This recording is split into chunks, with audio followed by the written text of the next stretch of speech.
For today's public hearings, the board will review the correspondence that's been submitted both in support of and opposition to each of the cases. The board also reviews correspondence and recommendations from other government agencies in preparation from the hearings. In today's hearings, the staff will present site plans, maps, photographs, and other documents that comprise the case record. At the conclusion of the staff presentation, the appellant will present his or her case to the board. And upon conclusion of that person's presentation, any case that has people here in support of the case would have those people have the opportunity to then come forward and speak as well. After the appellant and those in support of the appellant make their presentations, the board would then hear from those parties in opposition to a case. After presentation of opposition testimony, the appellant would have an opportunity to come back and make rebuttal testimony before the board. Under BZA rules, an appellant has 5 minutes for a presentation if no opposition are present. For contested cases, both sides have 10 minutes combined to make the desired presentation. To be clear, that's not 10 minutes per speaker, that's 10 minutes per side. We encourage everyone to divvy up their time accordingly in advance. At the conclusion of each hearing, the board will deliberate and then eventually take a vote on each of those cases. The board is vested with the power to act on each of these cases under the provisions of the Metro Zoning Code. Notably, that's 17.40.180 of the code. All of the section numbers to which we refer today come from the Metropolitan Code of Laws, specifically Title 17, the Zoning Code. Our zoning code applies to the entire jurisdiction of the metropolitan government, was passed by law and took effect on January the 1st, 1998. I'll introduce the entire zoning code for each of the cases and make it part of today's record. Of note, the Metropolitan Code requires a record of these proceedings. Because BZA meetings are broadcast through our public access television and also uploaded to YouTube at a later date, it is imperative that anyone wishing to address the board come forward and speak at the microphone after introducing yourself by name and address so that you're properly part of the record of the presentation before the board. Any comments made from the gallery are not part of the record and would be grounds to be politely asked to leave, as we are trying to proceed in an orderly manner. The code also requires 4 of our 7 board members in order to establish quorum.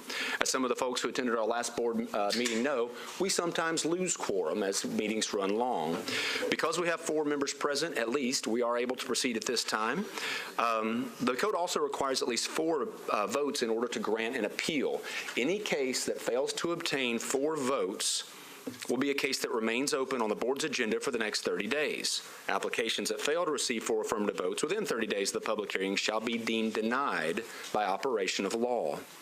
Pursuant to the board's rules of procedure, an aggrieved party may appeal board decisions to the Chancery Court of Davidson County within 60 days of the original hearing date of the case. Additionally, an aggrieved party may file a motion for rehearing within 60 days of the original hearing date, pursuant to the very specific terms of the BZA rules and rules of procedure. After that time elapses, no further action can be taken, and the board's decision becomes final. For the appellants, if your appeal is in fact granted, you are required to obtain the permit for which you applied. A permit must be obtained within 2 years in order for the board's approval to remain valid. After that 2-year window, you have to start all over again with a new case before the Board of Zoning Appeals. It should also be noted that if any false or misleading testimony is presented to the board, any board approval could be revoked at a later date by means of a show cause hearing before the Board of Zoning Appeals. Mr. Chairman, I'd submit that the cases have been filed in the proper order for today's meeting. All appellants have been notified by certified mail, and all legal notice requirements have been fulfilled. We have a couple of preliminary announcements with regard to cases that have been either withdrawn or deferred. First, case number 307, which I believe is the very first item on your agenda, has been withdrawn, as the appellant does not need a variance in order to meet their needs on the project. Case 307 is withdrawn. Case 2018-316 is going to be subject for a motion to defer at the beginning of our meeting. That's just a heads up that there will be a request to defer that one. That has been previously deferred. Case number 2018-366 has been deferred 1 meeting. Case 2018-413 has been deferred. And finally, from the short-term rental group of our docket, case number 2018-272 has been deferred while the matter proceeds in environmental court, which may resolve the matter and negate the need for a trip to the BZA. So again, case 307 is withdrawn. Cases 366, 413, and 272 have all been deferred, and soon you'll hear a request motion for deferral on case 316. The Board of Zoning Appeals utilizes a consent agenda. One board member reviews each of the cases prior to today's hearings and identifies the cases where the appellants have met the criteria for their requested action. If the reviewing board member determines that testimony in the case would not alter the material facts at issue before the board, then that case is recommended to the board for its approval. We will enter into the record those cases that have been recommended, and if anyone is here in opposition to one of the cases identified on consent agenda, please just raise your hand, make sure that we see you, and the case will be removed from consent agenda and then heard in its regular order.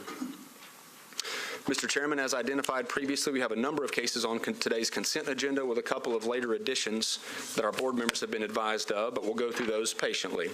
The first item recommended for consent agenda is case 2018-381 involving the property at 1024 West Kirkland. It's a sidewalk variance. The second case, is anyone here in opposition to case 381? Seeing none. The next cases recommended for consent agenda at this time are case 2018-394 involving the property at 296 Rio Vista Drive involving a front setback variance. Is there anyone here in opposition to case number 394? Seeing none.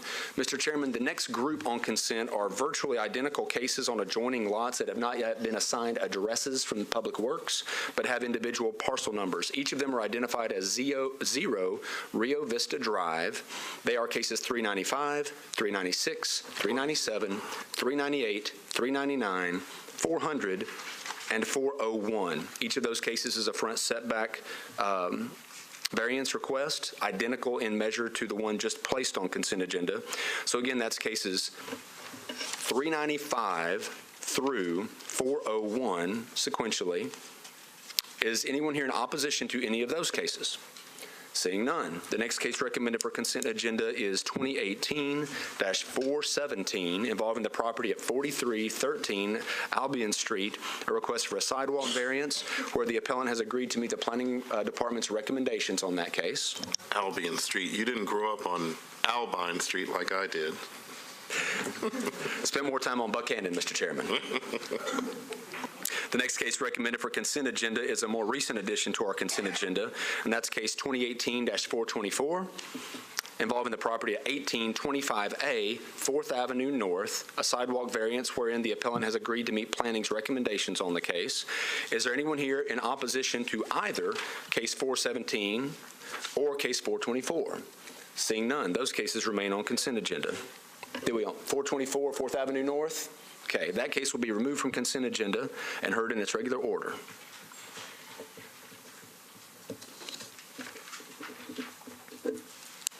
The next case recommended for consent agenda is 2018-427 involving the property at 2109 Sultana Avenue, a variance request regarding the placement of an accessory structure at the subject lot.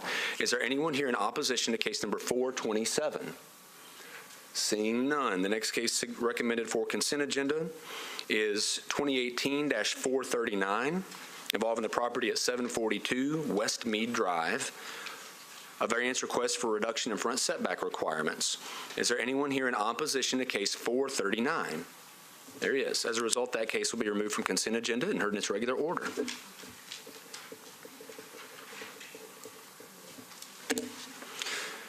The next case on the proposed consent agenda is case 2018-440 involving the property at 5801 Mackey Place, a front setback variance request. Is there anyone here in opposition to case number 440? Seeing none, that case will remain on consent agenda. The next case recommended for consent is case 2018-444 involving a variance request from sidewalk requirements at the religious institution located at 7647 Sawyer Brown Road. Is there anyone here in opposition to case number 444? Seeing none, the next case recommended for consent is 2018-445 involving the property at 373 Tusculum Road, a request for a variance from signage sign restrictions. Is there anyone here in opposition to case 445? There is one. That will be removed from consent agenda and heard in its regular order. Finally, a late addition, based in part upon support from the district council member, was case 2018-442 involving the property at 1014 Paris Avenue. Requests for a variance from minimum lot size requirements for the establishment of detached accessory dwelling unit. Is there anyone here in opposition to case number 442? Seeing none, that case will remain on consent agenda. Mr. Chairman, that completes the list. As amended, the consent agenda would include case 381, cases 394 through 401 for each of those properties on Rio Vista, case 417, case 427, case 440, case 442, case 444, and I believe that's the list. We would solicit a motion from the board at this point. Okay, those cases have been moved to the consent agenda. Is there a second? Second. Motion's been made and properly seconded. Any discussion on the consent agenda? Seeing none, all those in favor of the motion signify by saying aye. Aye. Opposed? Passes. John Michael. For our parties present who had an interest in those cases just passed on consent agenda, you're done. You can see our staff as early as Monday, start of next week, in order to pursue the permit for which you've now been approved to proceed. You're welcome to stay, but you're not obligated to do so. Those cases have now been approved. Mr. Chairman, that brings us to the portion of the meeting where we'd like to identify our elected officials who are present. We're joined today by Councilmember Karen Johnson, but I see none other at this hour. So, Now, to that end, Councilmember Johnson. John Michael, we told Council Lady Karen Johnson, former BZA member, that we would hear case 291 at the top of the agenda, so let's move that up and you can get us started. Do you want to wait until John might, or do you want to get us started? Just present the case and then you can speak? That might be easy. Okay. One moment, Mr. Chairman, while we do that.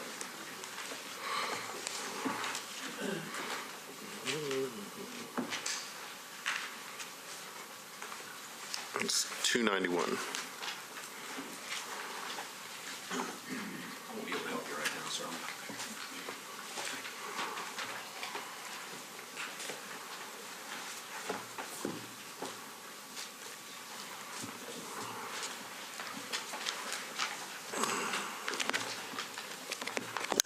Mr. Chairman, as you will recall, as you and all the board members will recall, case number 291 involved an appeal regarding a short-term rental permit.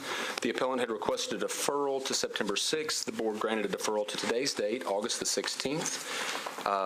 The case presentation has already been made in substance. This is an aerial photograph of the subject property.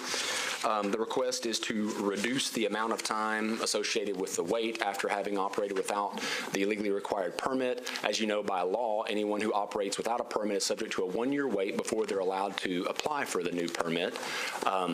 The request through the appeal is to reduce that amount of time. The opposition opposes that, obviously. So, although the case presentation has already been made and the case has largely already been heard, the board does have the discretion to reopen the public hearing if you wish to hear from the appellant. The council member is present, and if you choose to reopen the hearing, you would hear from opposition as well. Toward that end, you'll hear from the council member either way, but the appellant is present for the property at 288 Clear Lake Drive West. I don't believe we had a full hearing and heard from the opposition at the last meeting. Have at it. So let's do it all. All right. There's the property. If the appellant will come forward at this time, because there's opposition Well, are present, we going to you'll hear have from 10 the council lady minutes. first? Beg your pardon? That's okay. Okay. Let's see appellant come forward. Because there's opposition present, the appellant will have 10 minutes to make the desired presentation. Please save back any portion of time you might want to use on... Have a seat at one of these chairs, press the button at the bottom, and pull the mic forward toward you. State your name and address. Thank you, Mr. Chairman. Thank you, Mr. Chairman. Pull the microphone forward, too. Yes, sir. Okay. Martin Rule, 288 Clear Lake Drive West, Nashville, Tennessee, 37217, sir. Okay, so why are we here? This is a short-term rental case, and obviously you were found in violation. Why are you here? We were appealing that, sir, just to throw ourselves on the mercy of the board. We understand that we had operated without permitting inadvertently, and when we found out, that there was permitting required, then we shut down everything, but all we did is block the dates instead of actually unlisting the listing. And so we went in and applied. We tried to do the right thing. We were not violated before we applied. We were violated after we applied, and then the research was done. And so we were we're very sorry for, any problems that this has caused. We were just trying to do the right thing and then didn't do it the right way. So even after we had made the mistake and we acknowledged that mistake and that it was wrong. And We have so, 10 letters in opposition to this. Normally, we only might get 1 or 2. Why are so many of your neighbors opposed to you even getting any sort of reduction here? I'm not sure, sir. It was raised at a community meeting, which is new to me, and there was no complaints about our property ever before this from any of the neighbors. Our 2 closest neighbors and our neighbor across the street were notified as part of the application process.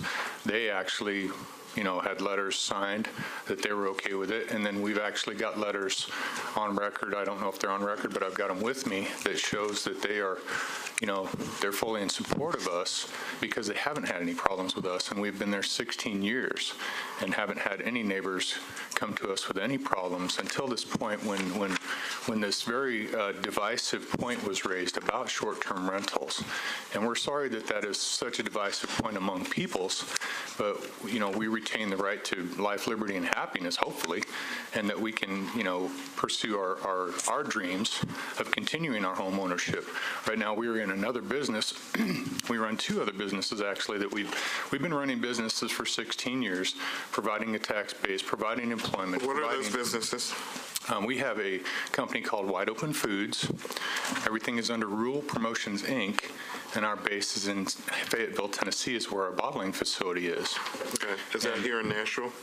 No, that's in Fayetteville, Tennessee. Okay, so what's your other business? Well, and then we run it out of our house. And then our other businesses, we have a contract with the Bowling Green, Kentucky newspaper in Bowling Green called Daily News. We used to run 17 newspaper markets doing promotions for them. And as that business went down, we tried to find something else to invest in. We've invested our whole retirement. Everything we've got is riding on this food company that's taken 4 years to even get off the ground.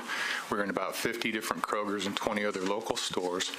And we know that's not the point of all this, but the point of it is that we're trying to keep our doors open. We're trying to keep our bills paid. When this presented itself as an opportunity, I was already driving Lyft. I found out that people were doing Airbnbs. I said, well, that sounds like a great idea. Let's make a listing. Let's do this, yada, yada.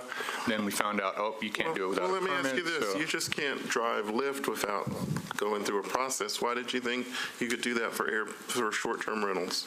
Well, the Airbnb process was all through, or the Lyft process was totally different from Airbnb in the fact that there is no Metro Codes, regulations regarding driving Lyft. We did everything through Lyft. We showed them our insurance and I sent in my license and I answered all the questions and then we were approved and then we started driving. So when did you find out about our laws? Well, I found out at the first of the year when someone else that we had heard that was doing it, a friend, and they got a letter that they were in violation, and we're like, there's a violation, there's a letter, and that was our fault for not doing our due diligence of the process beforehand. So I was just kind of assuming, and you should never assume, and I've learned that being in the travel business many years ago for 7 years, I screwed up. Okay, I'm going to read one of these the 10 letters in opposition, and I think this is very reflective, and I'm sure we'll hear some similar stories from people that speak after you. Dear Board of Zoning Appeals, I'm sick of this neighbor's action in our lovely, very quiet, single-family neighborhood. They constantly park trailers in the yard. They can constantly congest the street by parking more than one car in the street. They set up a tent in the side backyard where it appears people live in it. The cars in the street have out-of-state license tag, so no tags are paid to Nashville. They also park an occasional boat in the yard. They made a second driveway of rock only in the front yard. This is a multiple family home, and I don't like them being in our neighborhood at all. You want to respond to that? You got boats, you got trailers, what's going on there? Second driveways, people living in tents? We're in compliance, and there's no one living in any tents. That's my wife's she shack. It's just a wedding tent that we threw down the A what? backyard behind. Have you ever advertised that? I mean, the code staff says, We set up a listing because we were experimentally going to try that, but then we realized when all this came down that there's probably a bunch of permitting that would have to be done to do anything so like you that. did So we've advertise that discontinued. people could rent the tent. Well, we had a listing that we were going to make active, and then none of these listings are active. There's been reports that the So let listings me are ask still you this. active. If you were going to make it active, how did it show up on our code staff radar screen? I do not know. I mean, I think there's researching that's going on because people are saying that it's active, and none of our listings have been active since we got the notification that we were in violation. We've unlisted everything that has to do with any of this. So it's just in the web somewhere or something. I don't know. Okay, They if were you don't- coming up with pictures and stuff, and which is, understandable. I mean, it's still out there on the web, but they're not active. If you don't want to respond to what that just said, I'm going to read another letter.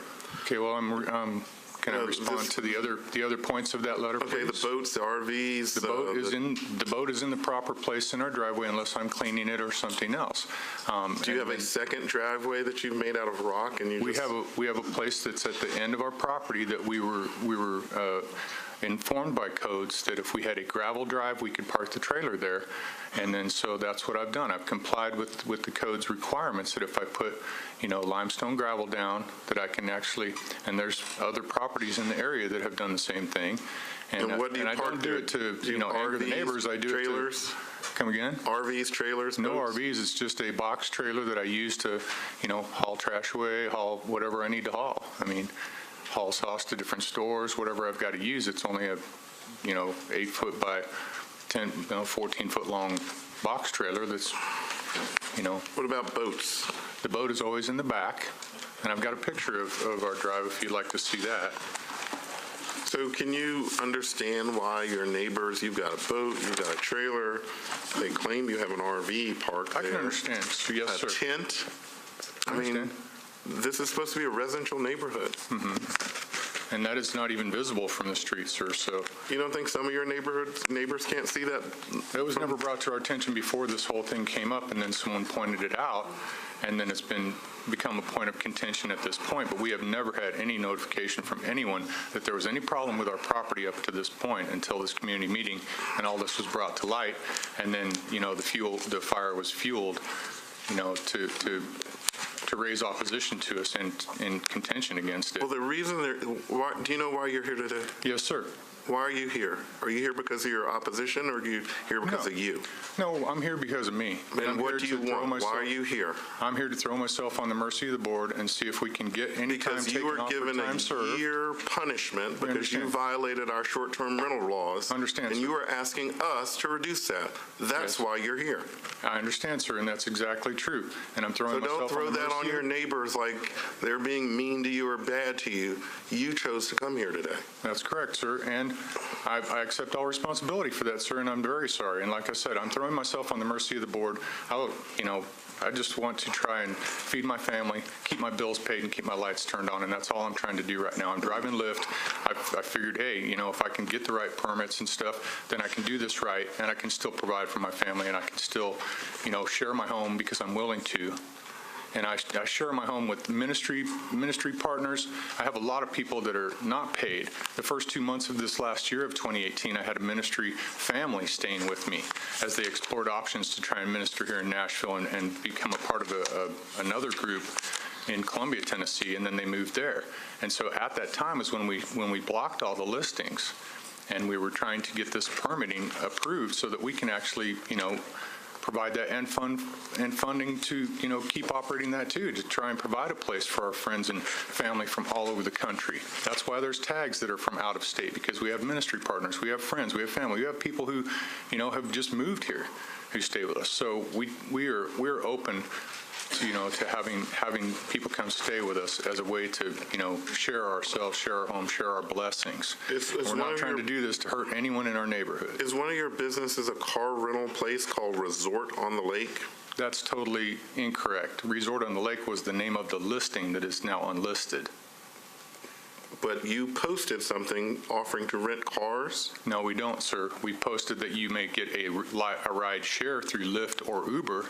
Well, wait a minute, I'm We have not confused ever why listed you would a have to car rental post- property, That's no. like me posting something for Amazon. People No, can sir. find Lyft Can I or clarify, Uber. please? Yes. This is, all we said is that if you come to stay here, you can access Lyft or Uber, and I actually drive Lyft, and that's what's stated in the listing. I've never said that we had a rental company at all. We don't do car rentals. Those are available at the airport. So we have this picture, again, of your listing. It says, "The vacation home offers a hot tub. A car rental service is available at the resort on the lake." So you're just saying that's Uber and Lyft?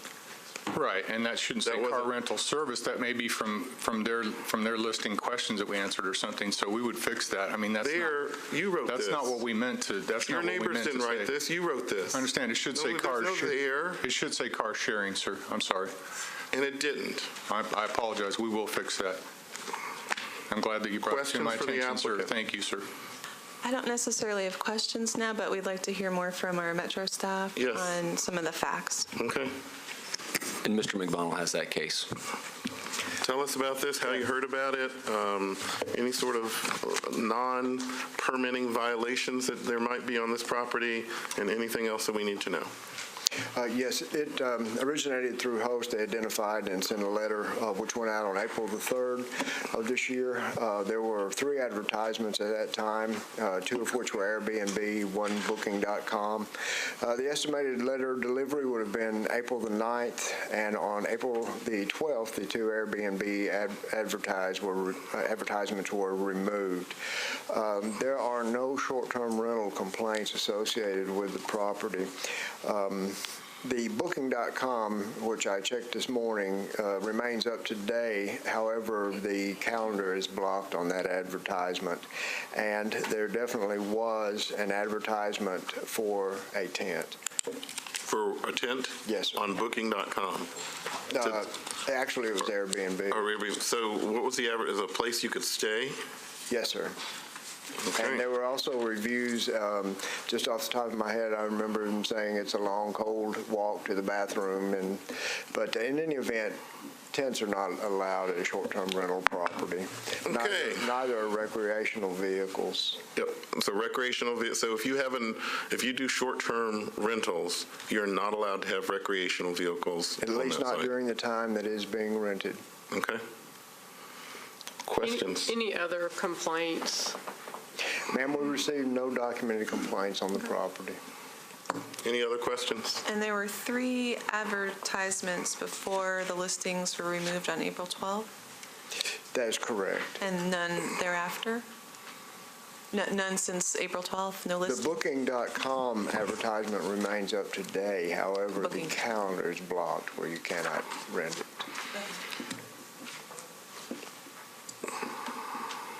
Any other questions? Okay, thank you. Other questions for the applicant before we hear from the opposition? Okay, you'll have 5 minutes and 37 seconds for rebuttal after we hear from the opposition.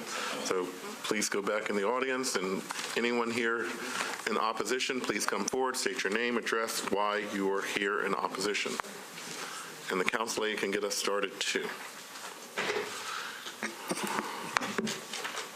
Thank you, Chair Ewing, esteemed board members. I'm Council Lady Karen Johnson, District 29. Thank you all for your indulgence in listening to us again today. I'm going to make it short because I have continually followed this case even since the last meeting. There are a lot of maneuvers that are happening, like right before today. The site changed again. After the meeting that we had last time, there were some minor adjustments made to the site. You can still go out to Booking.com. That is active. It does not say anything about the blocking of a calendar. You can do your check-in, check-out date. But more importantly, the issue here is I think that the zoning administrator's action should be upheld because there's obviously a need for education in this case. It has created a myriad of problems because the applicant is not taking the time necessary to go about finding out what is required, what is acceptable. There are a lot of rules around transitioning your residence into multiple uses.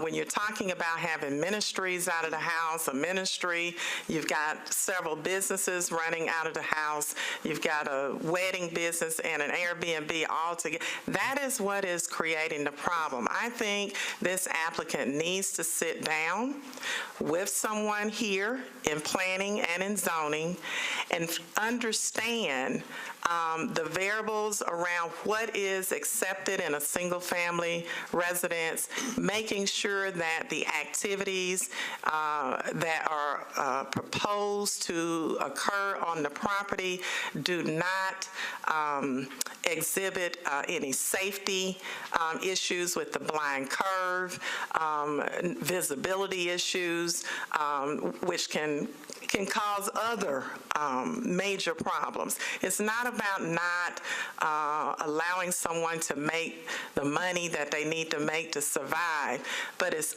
taking the time and the respect of everyone that's living around them to understand what is allowed and what is not.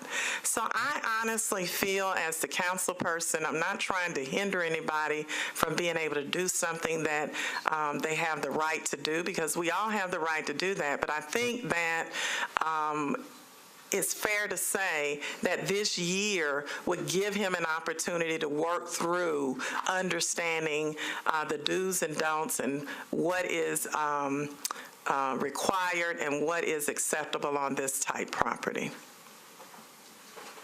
Any questions of the councilman? Thank you. Please identify yourself for the record, your address. Harold Couch. You press the button at the bottom. Very good. All right, you there? Okay, my name is Harold Couch, and I live at 133 Islandia Drive. Basically, I want to address the issue of a resident and a long-time occupant of my property there. Safety issues, all of that, yeah, there's a problem with it. We've addressed the issue. Like I say, it's pretty much obvious that, frankly, I think the individual is pretty much in defiance of what we as the neighbors have requested, that this not be there, and also what the council has already approved, the fact that, you know, this should not happen at this area. There's a safety issue, there's other issues, and like I say, I've been a long-time resident. It's just not appropriate for short-term rental. It's just not an area that seems to be appropriate for that type of action. What kind of vehicles have you seen out in front of this house or back of the house? What kind of vehicles are kept at this house? RVs, vehicles from out of town. There's the issue with the boat being there. And if you notice, I mean, if you look at it, when you're coming around that curve, it does, see, there's no parking on the street. The street. But just as soon as you come around the curve, boom, you're faced with, you know, the other vehicles that are there parked on the lawn and also in the street. His guests park on the street and the lawn? Beg your pardon? His guests park on the street and on the the lawn? street and on the lawn. This makeshift driveway they put in, you know, with the gravel on the driveway, it's just not appropriate. There's paved driveways throughout the neighborhood. Matter of fact, John Michael, I have a question about driveways. Let's assume that there's a normal paved driveway. Could you just throw down some gravel and make a second driveway in your house and then park vehicles there? The reference there is actually more not about zoning, but property standards law, Title 16 of the Metropolitan Code of Laws. You can't park in the grass, a truck, a car, anything like that. So an alternative is to expand or otherwise create parking pad or driveway space, and it has to be either paved or at least use legitimate gravel, not just chert, as they sometimes say in road construction. So if you put down a proper gravel driveway like that, you are allowed to park there, but you just can't park in the grass. Can you have more than one driveway in a house? Typically, we see those not as more than one driveway, but more than one branch of the driveway as it enters onto the property. If you're talking about two legitimate driveways, you're talking about two driveways out to the street. And under certain circumstances, there are restrictions on that, depending on the zoning district. What about vehicles? What does the code talk about, like boats and other recreational vehicles? Well, if I may speak directly to the point here, which is a short-term rental case, you can't have a recreational vehicle or similar type of apparatus on the premises while the property is being listed for or used for short-term rental use. Obviously, you can't rent it out as the place where one would stay, but you can't even have it on the premises with a permitted short-term rental operation. And tents? Yeah, you can't sleep in a tent. Okay, continue. You good? I think we're okay, but like I say, it just seems like the individual is somewhat defiant of what we in the neighborhood, requesting that he not have this type of operation there, Okay, and also what the council has. Well, he's just saying, well, I'm just trying to, have some ministry here, and, I graveled the driveway, and, people really don't stay at that tent in the back. You can see the tent from the street. All you do is come up He says that Clear people don't Lake. You live can. It's visible. Okay. It's visible. So he didn't have a permit. In your mind, is he still renting this place? From what I understand, he is, Why do you think that? because the vehicles are still there. Okay. Next. I'm Doug Goff. I live at 108 Islander Drive. I've been a resident since 1989. I'm 3 houses down around the corner. My property and the property that we're talking about for the short-term rental are both backed up to the lake. It's core property behind our properties. The boat issue is something that the boat stay. They have a boat that sits in the inlet, which is illegal under the Corps codes, and there can't be boats tied up back there. This boat is kept not in the yard, but it's kept in the inlet. And Okay, well, that's a different issue of somebody else to well, the deal Corps, with. but it's a different issue. But the renters are using that boat. Oh, Sitting in okay. the Corps. Gotcha. Take them out. Okay. And I believe, it's just something that he hasn't discussed. I don't know of any neighbor that he has discussed this with, of trying to do the right thing, or it's just been this way. And so there's a lot of noise, and there's partying, it's going on at 2 in the morning. What do you mean? When you say party, what do you mean? Out there, you can hear them two or three blocks around the street there. You hear them 2 or 3 blocks away. Well, the neighbor next to me, she's not here, Francis, but and my home there, we can see off our back porch right over into the. So is it music? What's going on? Well, there's some music. There's a lot of talking, loud talking, laughing, and there's also a path that used to be a road that they built, 8 foot wide, all the way down to the Corps property for boats and for cars to go down to that inlet. And then for the rentals. But then the Corps really got on them about that and cutting the trees down and whatever. Instead, they put a hard walkway down to the inlet for the renters to walk down to the boat and to the where they set up. Anything else to add? And then there's, of course, basketball played in the street. Yeah, someone said that they have a basketball goal that sometimes gets moved. Tell me about that. It sits on the property there, right on the corner, but the backboard and net hang over the street. Right. And there's usually 5 or And 6. people are playing in the street and right, dribbling. Yeah, and that's the clear way there on Clear Lake that's pretty well traveled. Okay, yeah. Okay. Is there evidence that those are short-term rental guests that are playing music and laughter and playing basketball on the street, or is that a complaint about I don't think that's what people, the neighbors are not differentiating between all of the different activities, who's there, because they're not there. They just see the amount of activity happening on the property, and it's excessive.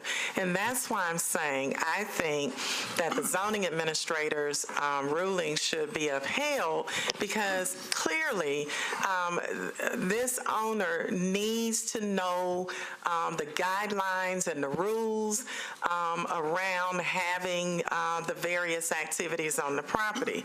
There's obviously conflicts. There's obviously some things that are even in violation of the core, which are also things that are in violation of us, but also in violation of the core. So that and all these myriad of issues together, I think lend itself to him working with our department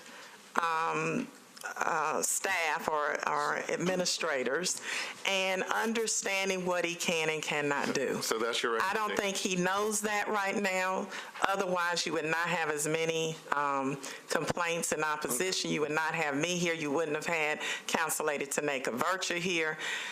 So we're just saying to please uphold the zoning administrator's decision. Okay, thank you.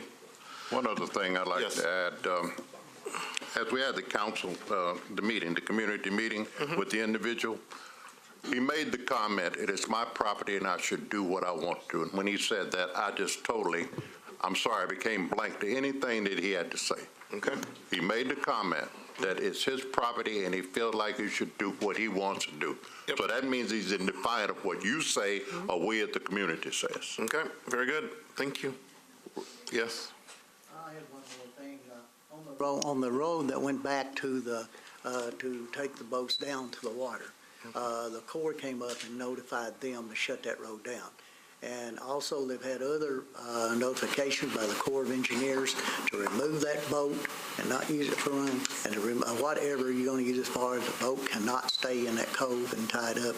And they've had quite a few notices on that. Okay, thank you. We're going to hear from the applicant again, and I think he has 5 minutes and 37 seconds for rebuttal.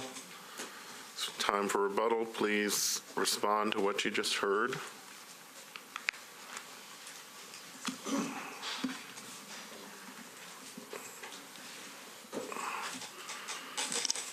Martin Rule, 288 Clear Lake Drive West, Nashville, Tennessee, 37217 again.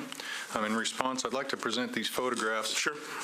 And this is a photograph of our street, which shows that that is not a blind corner. It's one of the longest straight stretches on Clear Lake Drive West. Okay, let's see it. And then also a picture of the drive with my boat, where it goes. And it's always there unless it's broke down. I've had two problems mechanically where I'd left the boat down there for a short time till I got the part to fix it.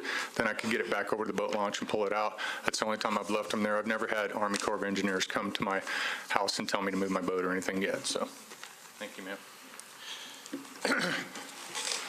Okay, And, rebuttal time. You get to respond. Also shows a picture of the street where the basketball goal was. It was only there for a short time. Didn't realize it was going to cause such, contention with the neighbors and being worried about kids playing there. So we moved it back down into the back patio. That shows in that picture. Booking.com, I do not know why that shows up at all. We had canceled that immediately after, receiving the violation notice, and I don't know how they have it still up, or if they've just blocked off the dates or Wait a what the minute, deal is. you just said two different things. You said cancel right now. but Well, we told them to cancel the first time, you said you blocked it. There's a difference. No, the Which is- Airbnb one, before we went for our application, sir, we had blocked the dates instead of pulling the listings like we didn't know we should have. That's why we got violated, because the listings were still there, even though the dates were blocked off. So we do understand that was still wrong, but I'm trying to, voice the point that we are coming into compliance with every single thing, every single time. We do not want to violate. We want to be honorable and take care of all these situations. I do not need to be re-educated. I'm educating myself with every bit of information that is available and possible to me. It's not a blind curve. There's no wedding business. We don't have a car rental service.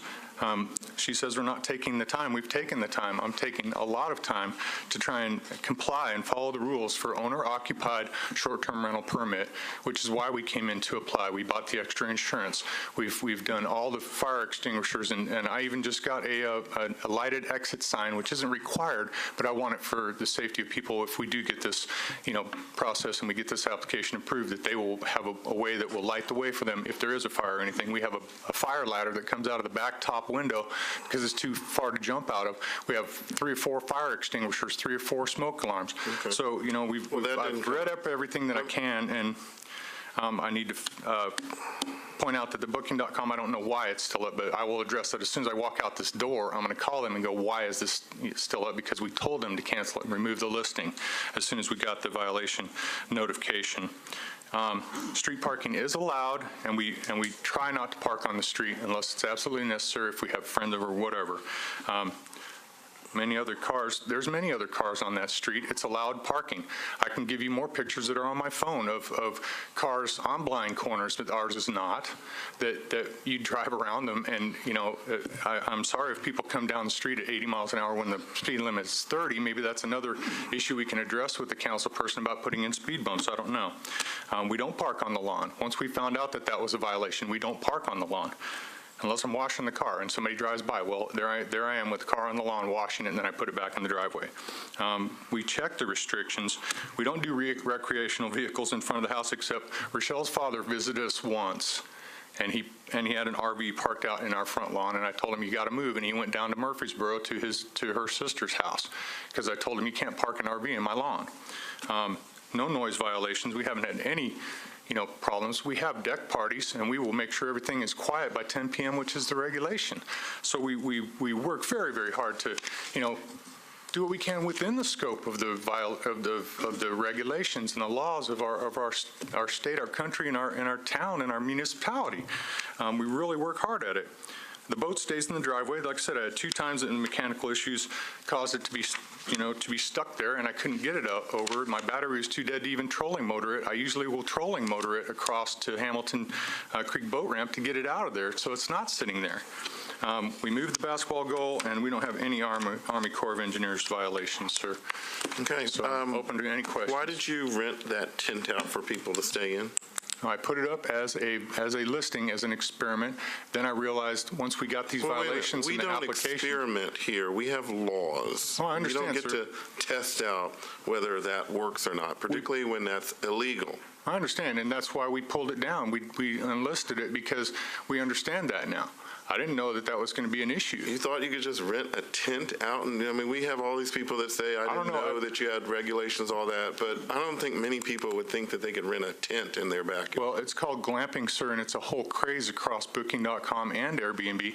We didn't realize that there was going to be all these, requirements, or that wasn't allowed. So as soon as we found that out, we did pull it down and pulled that listing, and now it's just my wife's place that she goes to worship in the morning. She uses it as a she shack.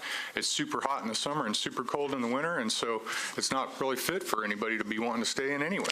Okay, questions of the applicant? One question. We were here a few weeks ago on this case, Mr. Rule. Yes, ma'am. And 2 council persons appeared at the beginning of that meeting. It's my understanding that you then requested a deferral of this case to today. That's Is that right? That's correct. And did you speak with either of the council persons before you requested that deferral or left the meeting room? No, I just needed more time so that I could pull the basketball goal, get some pictures, do more of what I needed to do to show you all that we have changed things, and we are working with that every single request. Thank you. Any other questions? Okay. Anything else to add? We're going to close the public hearing. Discussion.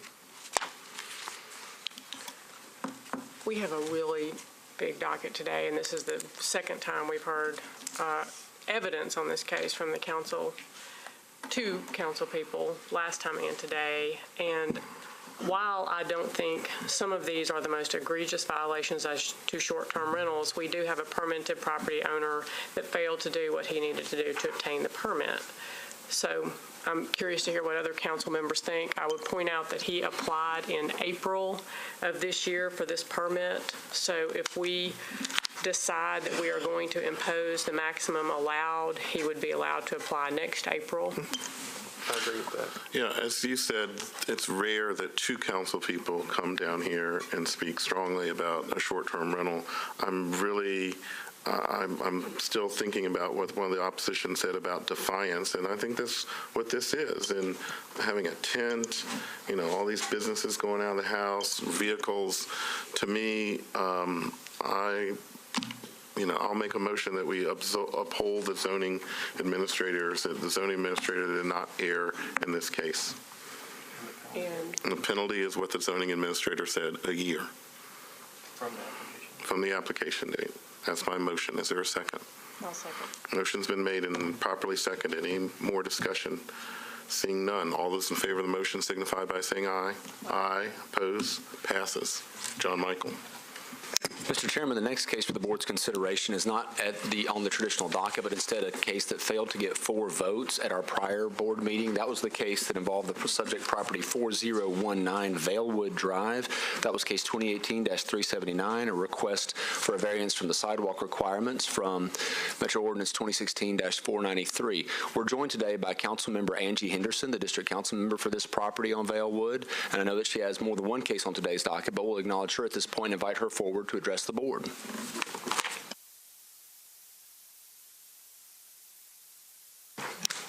Thank you, board members. I was contacted after your last hearing by this applicant who asked me to come to the site and see the conditions. I was not aware of this variance application at the time of the last hearing. I was away on vacation, so I do apologize.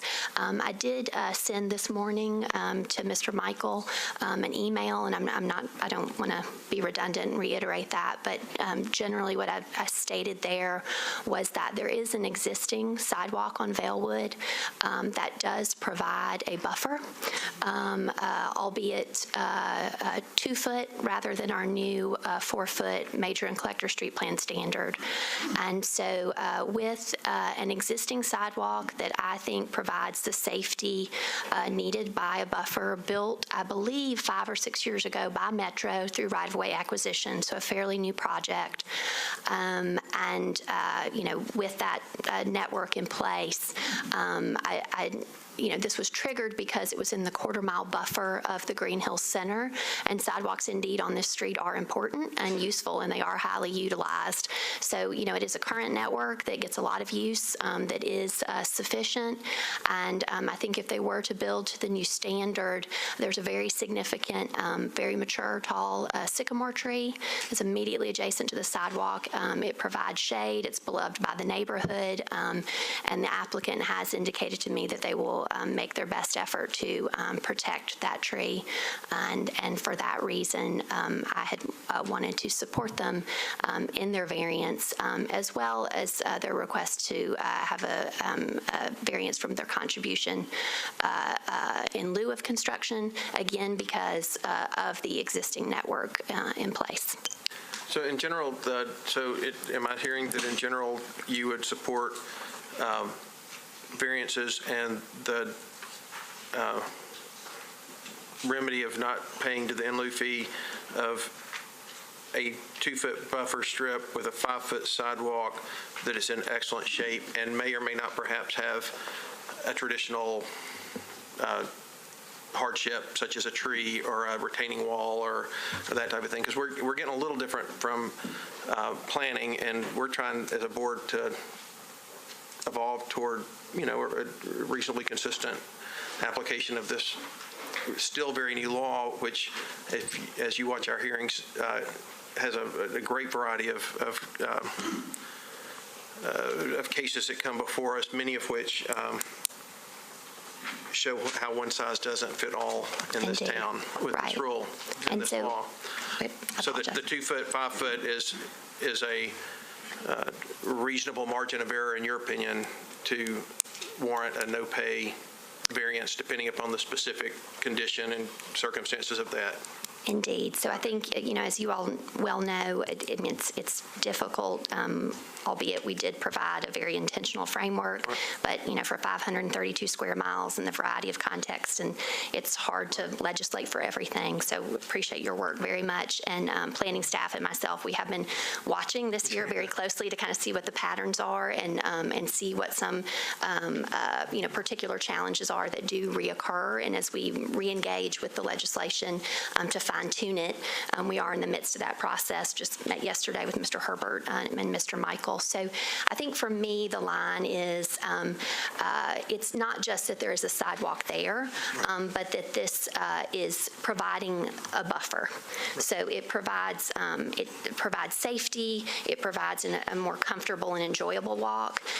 Is 4 and 5 better? Indeed it is. But Metro has already made a significant investment here. The community is using it. There are some other things related to the context. So, if there were no sidewalk here, if the sidewalk were substandard, and in my view, 5 foot, though it is 5 foot right on the street, is insufficient. I think we as a city have to turn a corner on that because it's just simply unsafe.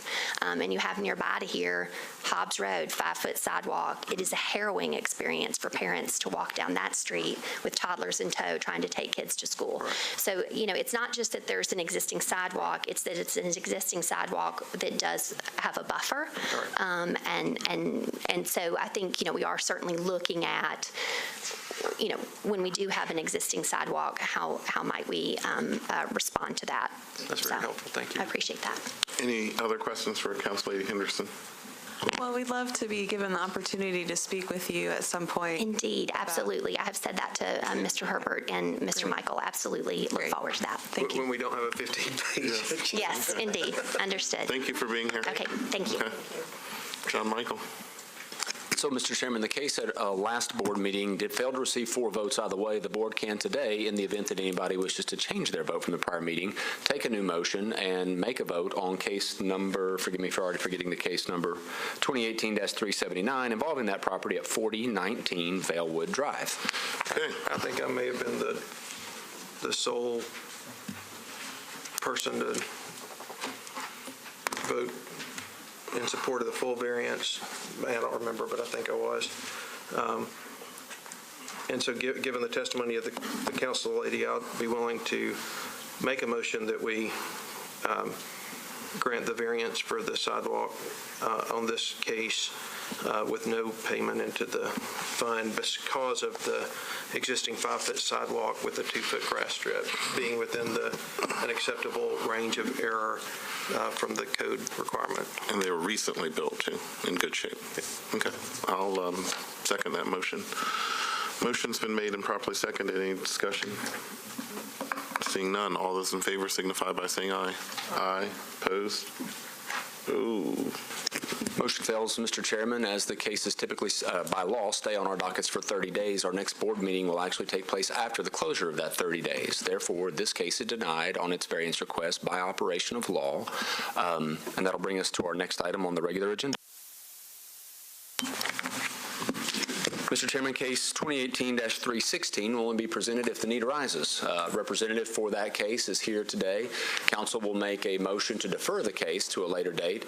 We always try to note in the record this has been deferred previously as the appellants continue to work on their project. You have in your case file correspondence from the district council member regarding her position on the case, as well as other correspondence. Are there any other parties here related to this case today? I beg your pardon? Any other parties here? Is there anyone in the audience here either in support of or opposition to case number 316 involving the property at 439 West Bend Drive? Seeing none, Mr. Chairman. Okay, Counselor, what do you want? Good afternoon, Cleveland Bain, 4800 Charlotte Avenue with the West Nashville Law Group. I want to be brief. I know you all have a busy day today. I applied for this variance on April 25th. One of the main reasons that we went ahead and applied for the variance is because that triggers engagement with the planning department. So I'm able to discuss with them what their input is, and then that also helps trigger conversation with the stormwater. To date, I've spoken with planning either 2 or 3 times. I've spoken with Stormwater. We have engaged an engineer, and what we are trying to do is come up with an alternative sidewalk design, which I think is allowable under 493. So that's why you're asking for a deferral, more time to kind of talk to our folks? And I was just going to ask till the September 20th meeting, and I understand that there's been some significant time since we filed this, so I believe that it would be fair if we renotice this. I'm not opposed to that. Is that something that the board would do? If you would allow us a deferral, we will renotice it. Okay, board members. I'll move that we defer this to the September 20th meeting, provided that the applicant renotice the neighbors. Is that enough time? Do you want to defer indefinitely to renotice? I believe that we're probably going to know here in the next week or two. Once we talk to the engineer, we're going to know where we're going with this. Okay, very good. That's the motion. I'll second it. Any discussion? Seeing none, all those in favor of the motion signify by saying aye. Aye. Opposed? Passes unanimously. See you the 20th of September. Thank you all. Have a good afternoon. Next case for the board's consideration is 2018-380, previously adopted.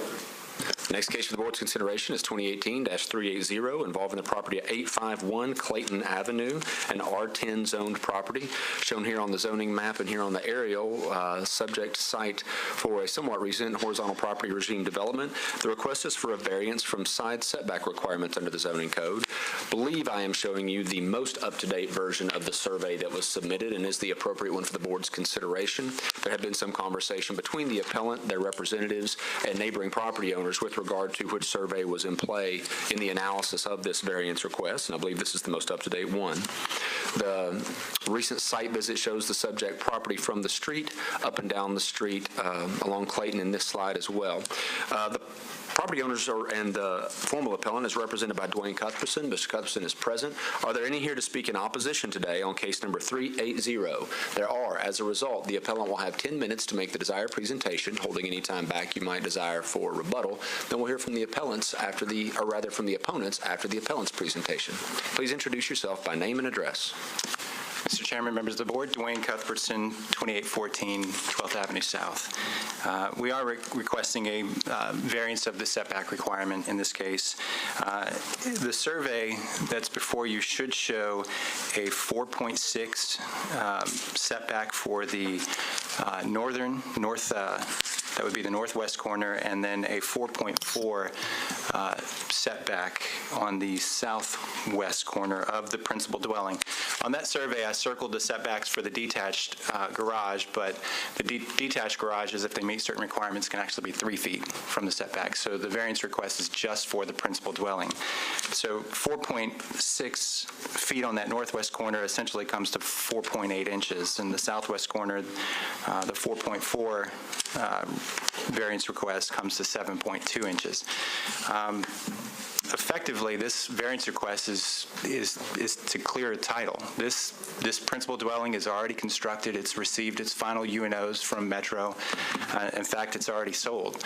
So while on the agenda it says I'm representing Aspen Construction, I'm also representing the current homeowner, Ms. Richardson. The unique circumstance in this case is essentially related to the differences between field surveys. This subject property was platted back in 1935 with a variety of lots, but the predominant lot width is 75 feet.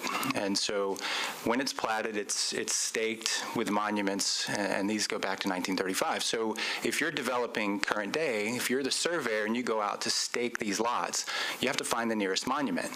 In our case, the monument that we found was to the west of the subject property, and so we find that monument and the surveyor takes measurements off of that monument, counts for the right-of-way that was platted, and then accounts for every lot that was platted in between that monument and these subject properties. And so in this case, he used the 75-foot lot widths that were platted. And we get out to this particular site, and we stake the boundaries, and we stake the foundation for the subject property, and we proceed to build. Proceed to build exactly where the site plan says we should build, 5 feet from the side property line. And so construction commences, and everything is going well. The only way this came to light is when the neighbor to the west started constructing a fence. My client looked at the fence and thought, that's a little too close to the house, and asked their surveyor to go out and field measure, and beyond field measure, talk to that surveyor who staked the property to the west. Well, that surveyor goes off of a monument from the west. Again, this property was platted in 1935, so all the monuments aren't there anymore. Goes off of a monument to the west of that property and starts measuring per the plat to his lot. The surveyor explained to me, with all of these older plats, there's very, very often a discrepancy between what's on paper, 75-foot lots, and what's found in the field, often just by inches. And I see it very often in my line of work. You'll see what's on the plat is a 75-foot lot, but when the survey comes back, it's 74.84. And that's what you got to deal with, is what the survey comes back. So the surveyor for the western property comes back and shows that he measured off the monument correctly, but we've got this discrepancy between us. When it all measures out in the field, we're off by the 4.8 inches and the 7.2 inches right here. And so we've got to try to correct for that.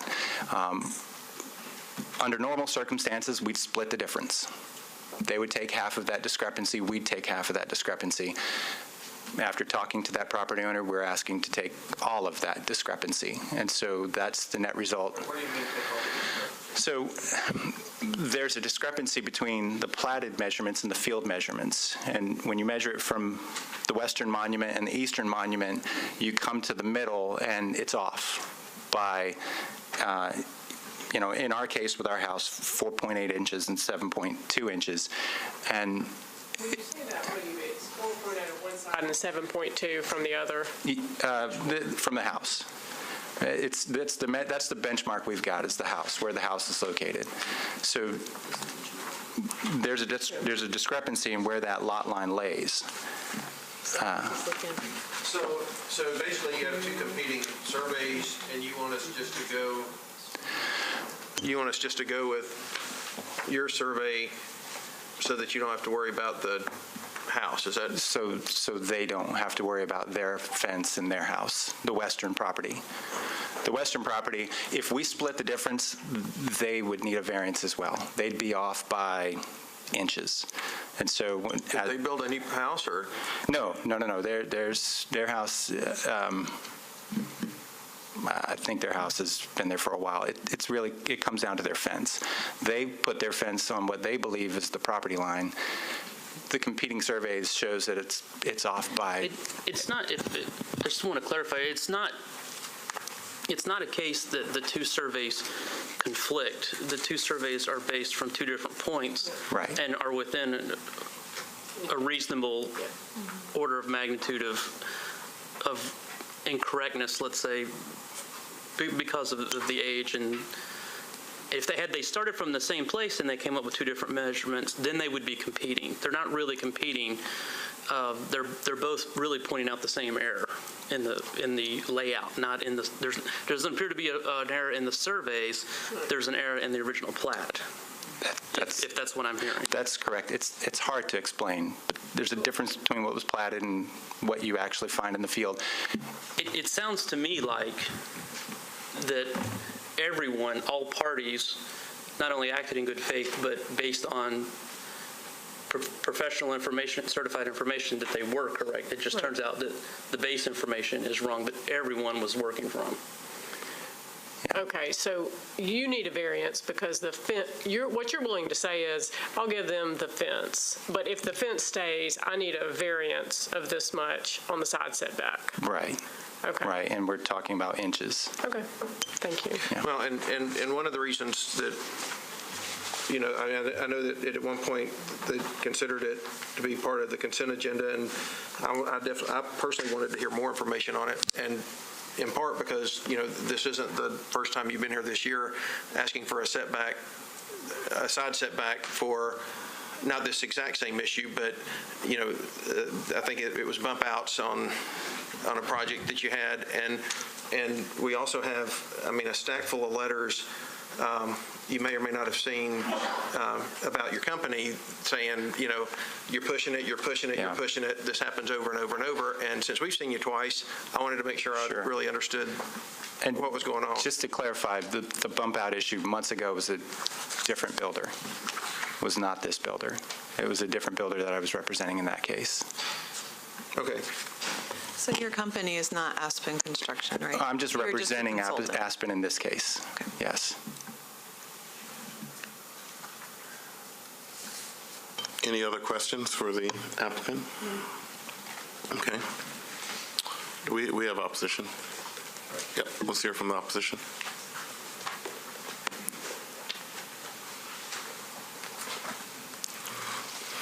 Please state your name and address for the record and why you're in opposition.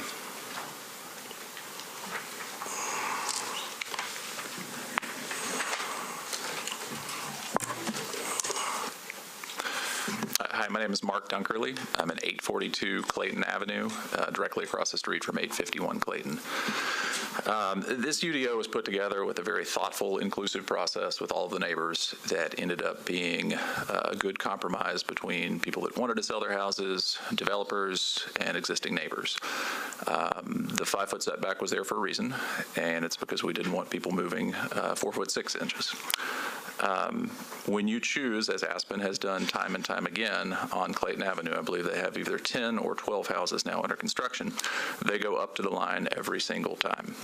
When you make that choice, I would assume if I were them, you want to be exactly right with your survey, and you take the necessary precautions to make sure your neighbors are in agreement with that survey, knowing you're going to go literally right up to the line.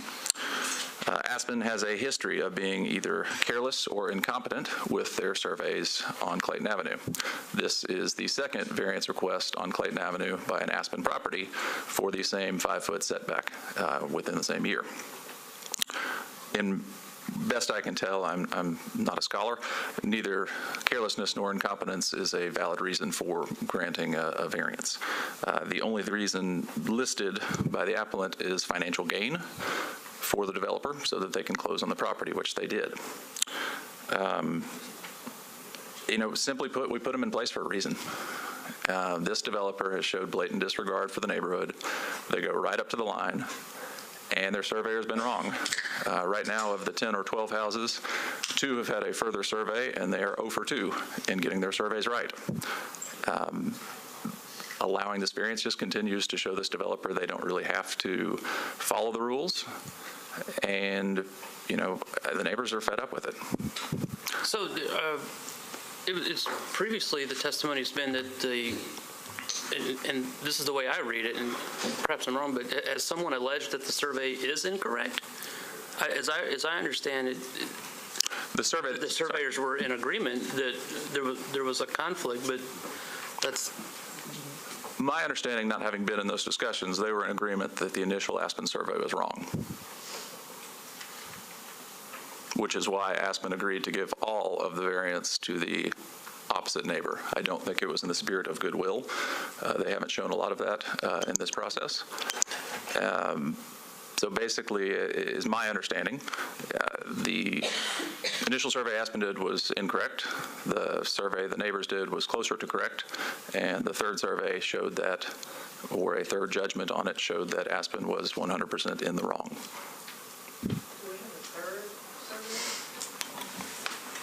What third survey is that? And I believe the third survey, from my understanding, the third survey is the one in front of you that shows the 7.2 and the 4.8. I have not seen the first, or the first survey would be the ones the neighbors with the wall or the fence did. I guess the second in this case would be the one Aspen used, and the third would be this one, is my understanding, that you see in front of you. Okay, I think that's the one the applicant was talking about. I think that was conceded. I want to be sure I understand.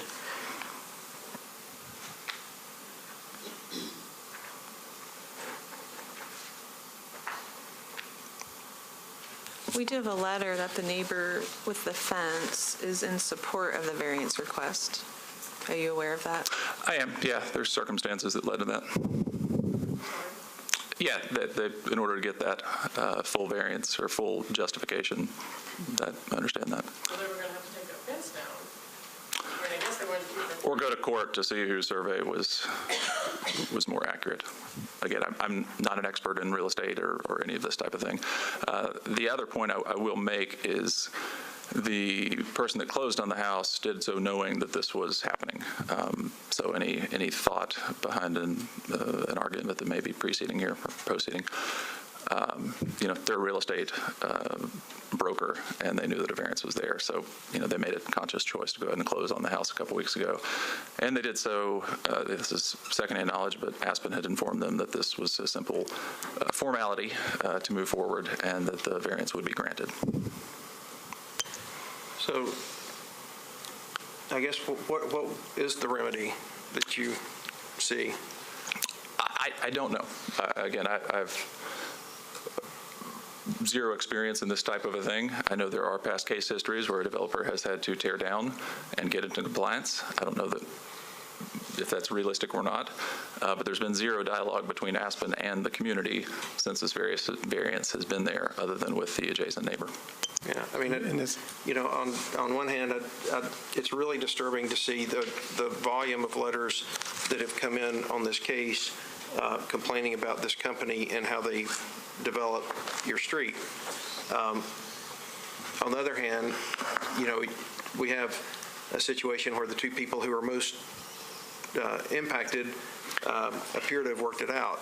And so, I mean, in terms of they're being okay, or at least that's what I'd say. But tell me more about that. If I could add something to that, you could argue that. Please identify yourself for the record and address. Bob Bernstein. I live down the street at 952 Clayton Avenue.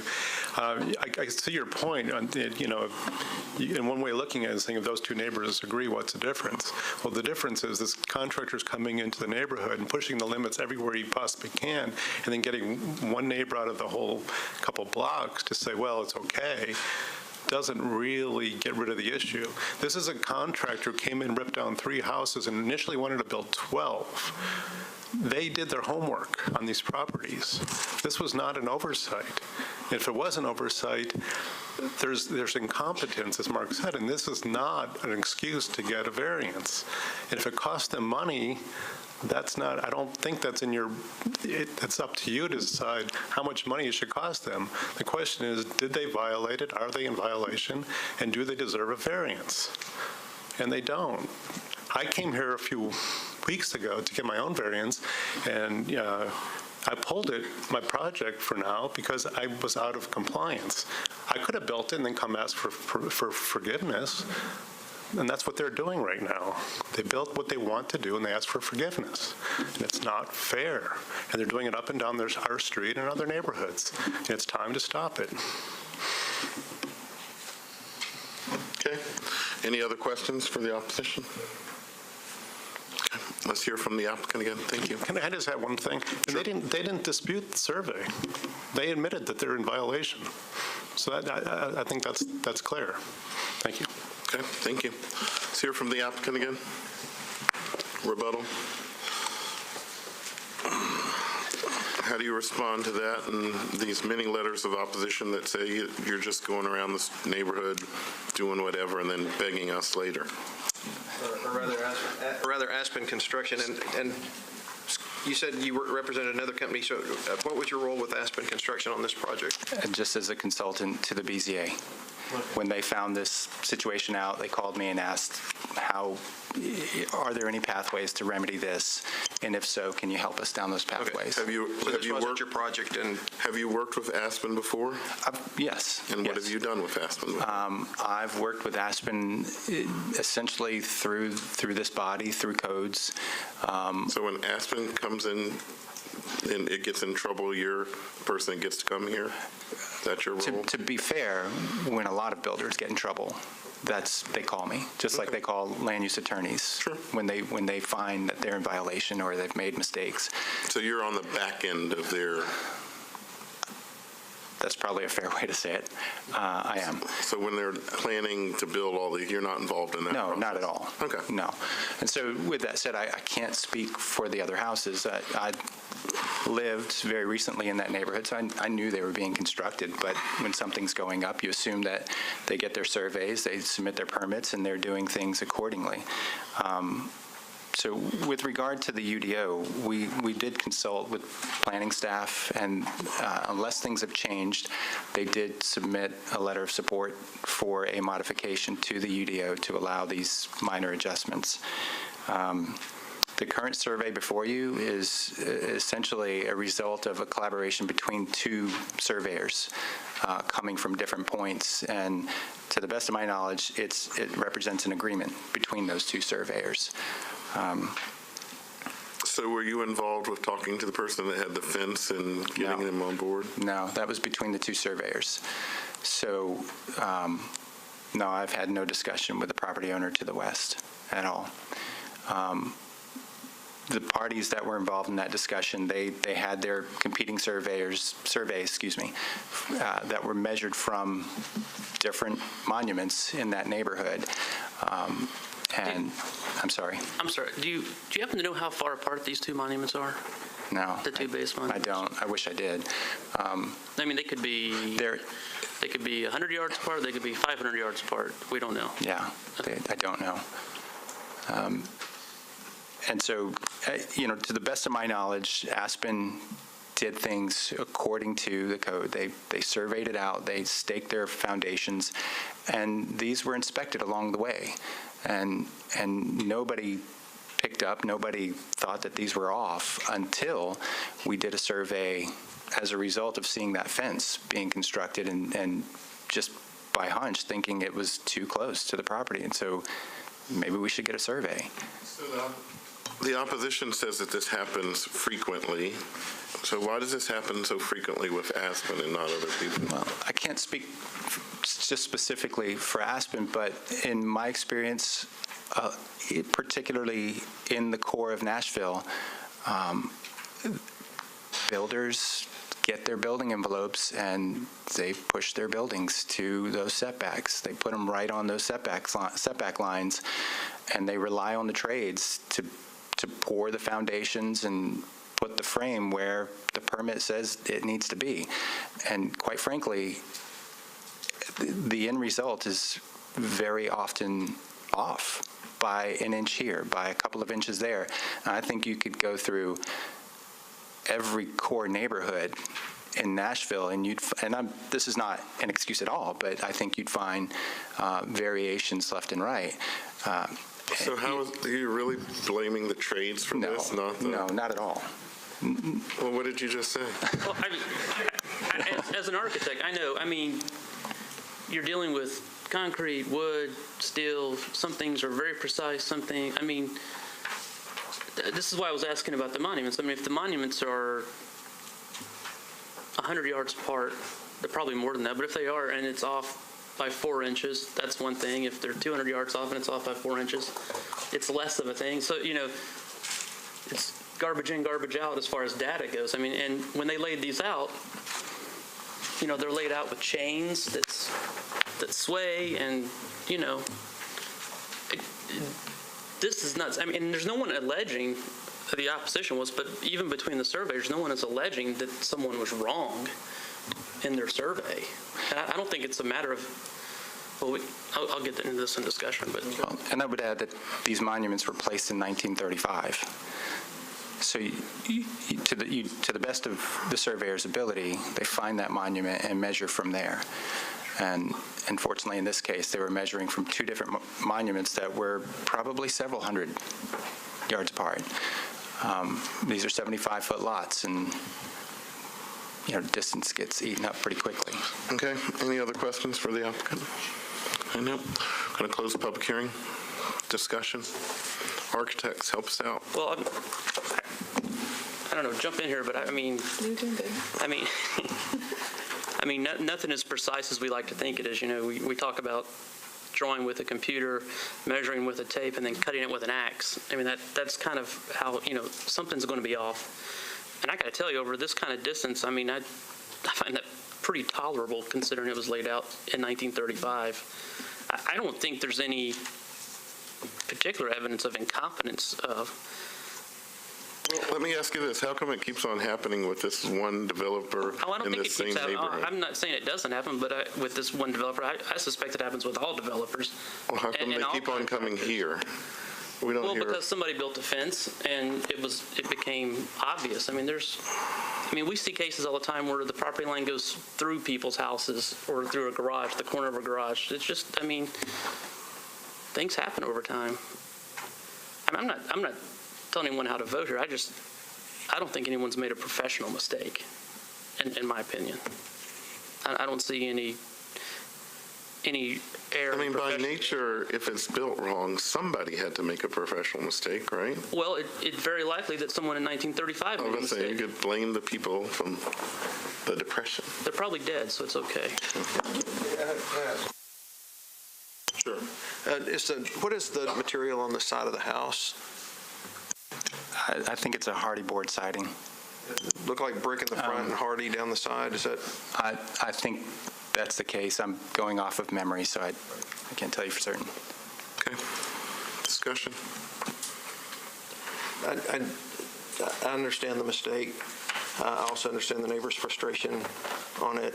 You're not going to make this mistake unless you push it to the edge, and you choose to have a wider drive between your houses to get your car through, to get to your garage, and to do that, you got to push it all the way to the edge. And if you make a mistake, then you end up here. I also understand the surveys. I live in a historic neighborhood, and probably every house in our neighborhood has 2 or 3 variations of a survey that show how things shift. So in terms of the seriousness of this particular case, given the fact that the neighbor, that they have resolved it with the most immediate neighbor, I think that plays. Yet I still think, does a motion need to have, a contingency that the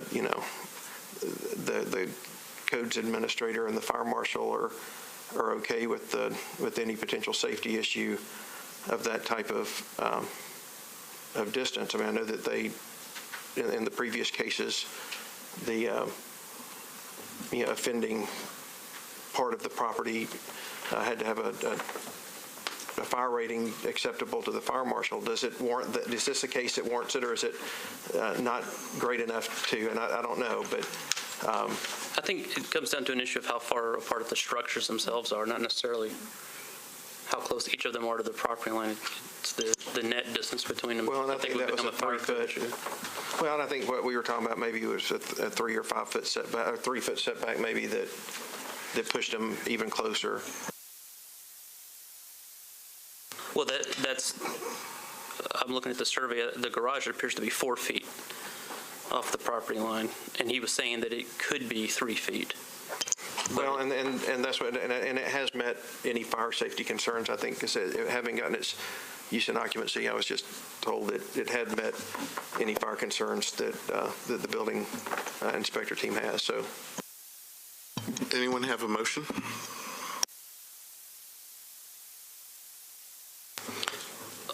I'll move that we grant the variance. I know we're not supposed to call it the Herbert rule anymore since he's moved on up. So, but from the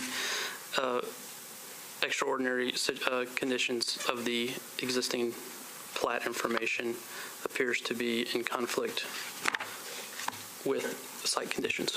Okay, motion's been made. Is there a second? Oh, really? I'll second.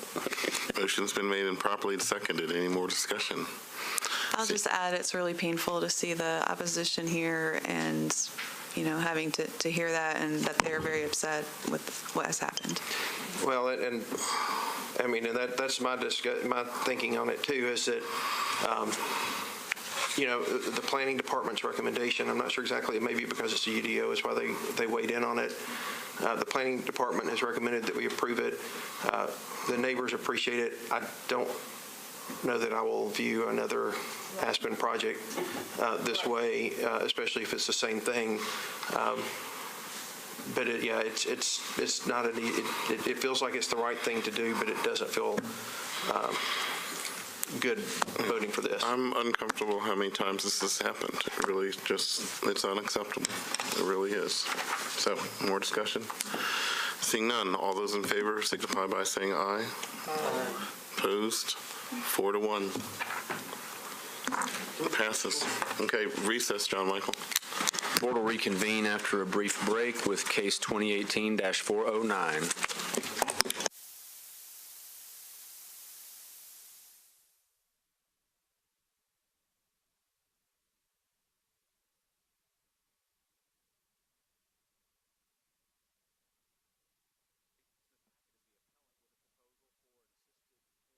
Facility at this location. The request before the board, though, is a variance from floor area ratio requirements or restrictions in the AR2A zoning district. Not all floor area ratio designations are, in fact, appealable to the board, but in this zoning designation, it is, as has been specifically clarified since our last meeting. The aerial map here shows the lovely property, green and spacious, along Highway 100 in the southwestern edge of the county, Council District number 35. The site plan submitted gives a very precise proposal with regard to the layout, the circulation for traffic and parking on the subject property, the proposed maintenance of trees and other green features as well. From my somewhat recent site visit, the view of the property from Highway 100 in the lower right-hand corner, across the street in the upper left, and the view up and down Highway 100 at the subject location. The appeal is represented by counsel today, Mr. Henry from Toon Intrican & White.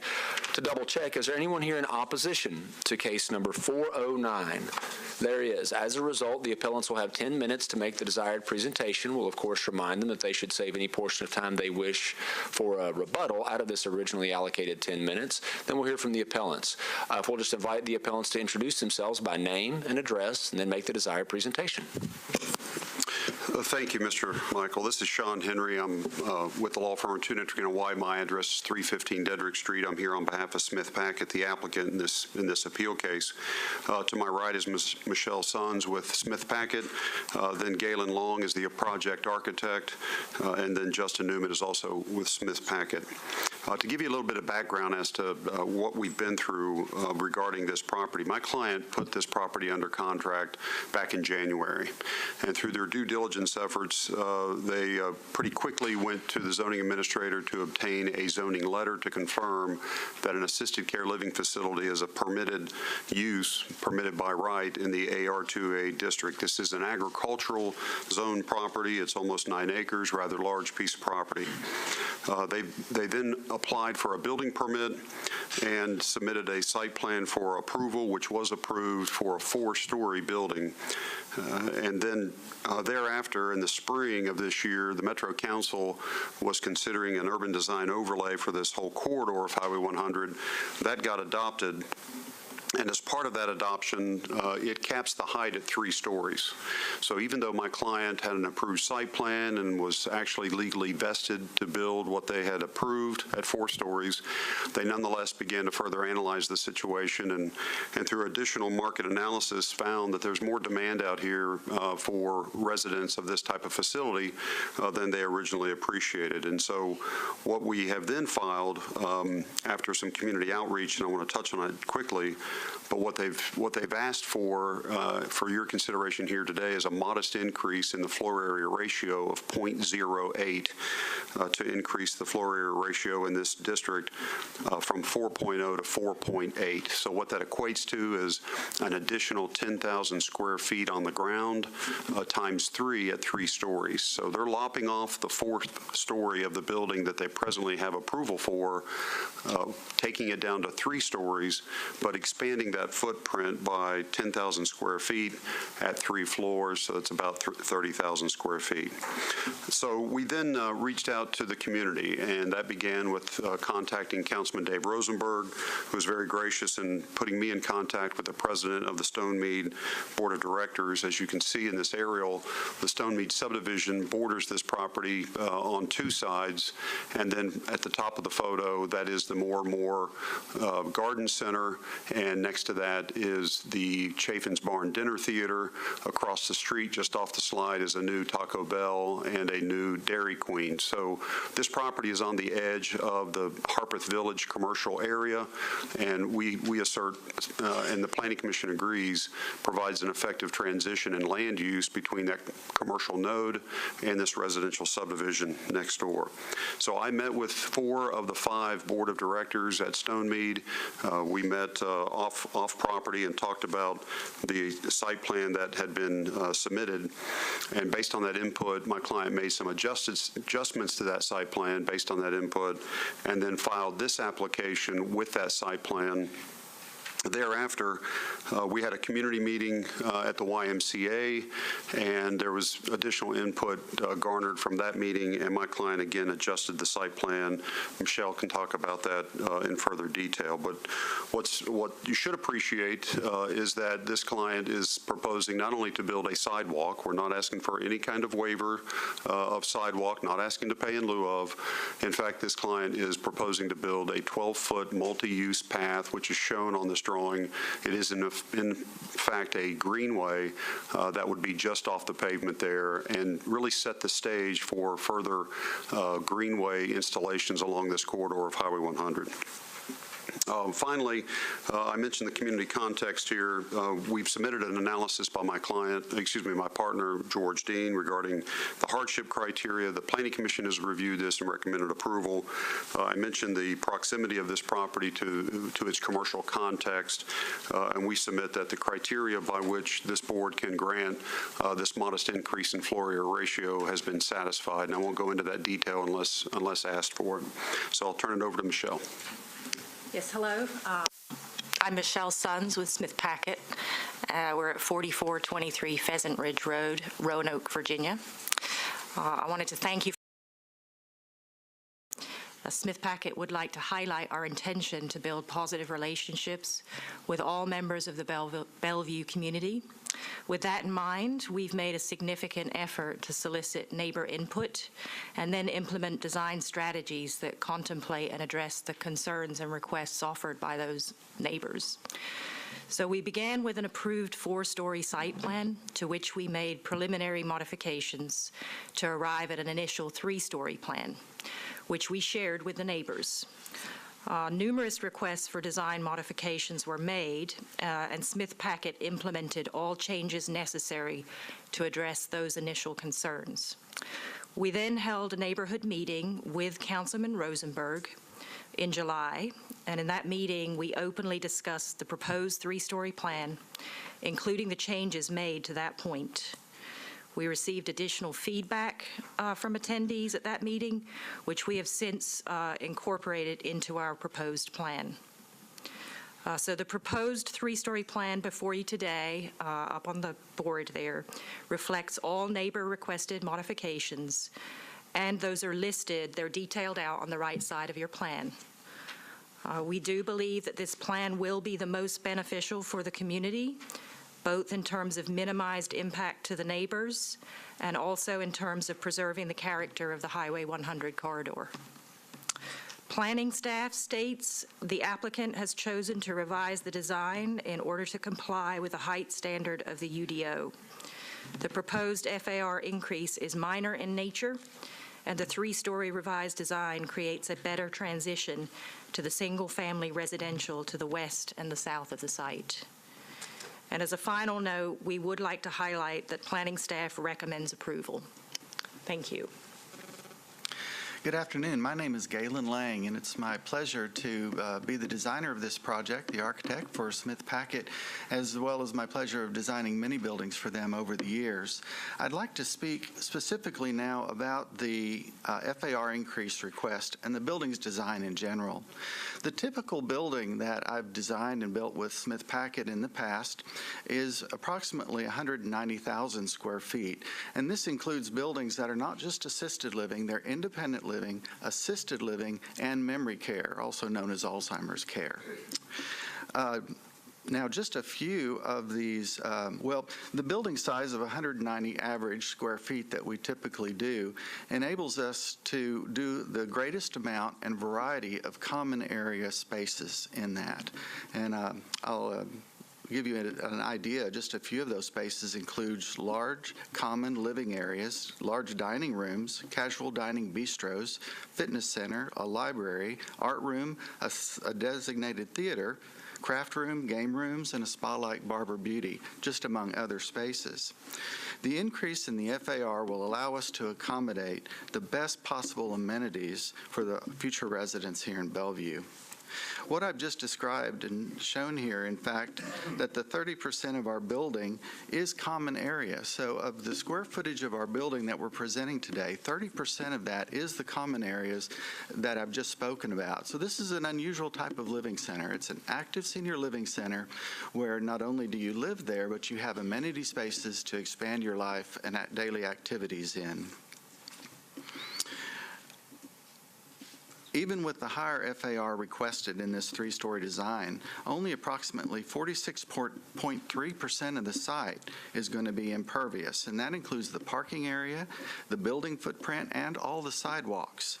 So that means that over 50% of the site will still remain green space. And in fact, our impervious area, we were able to go up to 60% of the site, so we're well under that amount. Two of the other amenities that Sean mentioned was the 12-foot multi-use trail, but that's also going to be attached to our looped pedestrian trail that runs around. You can see around our woodland areas to the buffers to the side and around our site.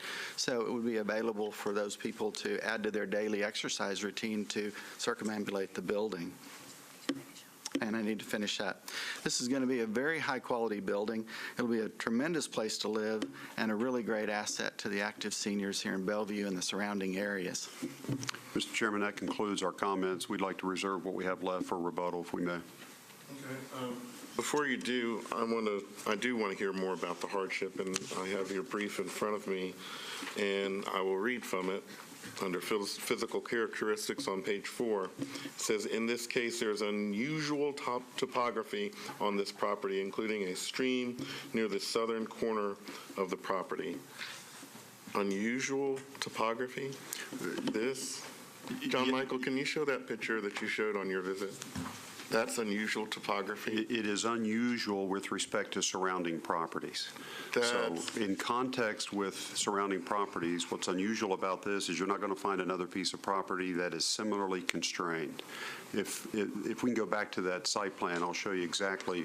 In the very bottom corner, you see how the sidewalk takes a pretty sharp angle. Mr. Henry, we're talking about your piece of property, not comparing it to the neighbors. And I will read from your own brief what you have given us about the requirements that must be considered by the board to grant a variance. Physical characteristics of the property. The exceptional narrowness, shallowness, or shape of a specific piece of property, exceptional topographic condition, or extraordinary and exceptional condition of such property would result in a peculiar and exceptional, again, practical difficulties to or exceptional or undue hardship upon the owner of the property, of such property, on the strict application of this regulation enacted by the ordinance codified in this title. John Michael, can you go back to that picture? Exceptional? Again, that photo reveals where the stream is relative to the property. So just past the real estate sign on the right is what's called the Stone Mead Stream, and the buffer yard that applies to that stream cuts way into this property. Where? Point out on your picture where the stream goes. So just on the little corner where you're not even building hardly anything. Well, we're simply calling out the physical features of the property. And I might add, Mr. Chairman, I think this is really important. Your rules of procedure in Rule 9 under case decisions distinguishes between hardship cases and your more standard flare type variance considerations, much like what you just considered in the previous case. And what's important about that is under Rule 9D, as in dog, variance number 1, you've got A and you got B. So in cases pertaining to hardship, and we're not asserting that we have an absolute physical constrained site here. There's a way to build on this property and avoid those physical features that are unique to this property. There's 2 streams on this property, 2 wet weather conveyances on both corners. The other one comes from the adjacent More and More site and cuts across that other corner of the property. And that's one of the reasons this parking lot is set back the distance it is to avoid those constraints. But importantly, in cases pertaining to a hardship, the board shall specifically identify the hardship warranting such action. We're not necessarily asserting that this is a complete hardship case. We're under item A, which is where the board shall specify the variance being considered and shall state its findings beyond just generalities. So the Planning Commission has done a good job at identifying the overall community benefit in this FAR variance. And what that really means is a 3-story building on this property is more compatible. But we're not here to decide what planning decide. Planning has their own recommendations. We're here to decide the variance. That's right. And I understand that you wanted to build 4 stories, and now, because of the UDO, it's only 3 now, so you want to get an extra 30,000 square feet, which is not minimal. In exchange for taking off the 4th story. Right. But you have, by right, you could build 4 stories now, right? We have a permit application and a site plan approval for a 4-story building. The zoning would allow you to build even taller than 4 stories. Would Metro object to that? Metro codes. If you said, here's my permit, 4 stories, I don't care about the UDO. No, there is no. We have site plan approval. I know. We have a building permit with site plan approval. So but you're stepping down because of what then? Well, because the UDO is passed. We've met with neighbors. There's a greater demand for serving this community. And by lopping off the 4th floor in compliance with the UDO and adding some more square footage, we can offset that lop off of that 4th story. So how much square footage is the 4th story total?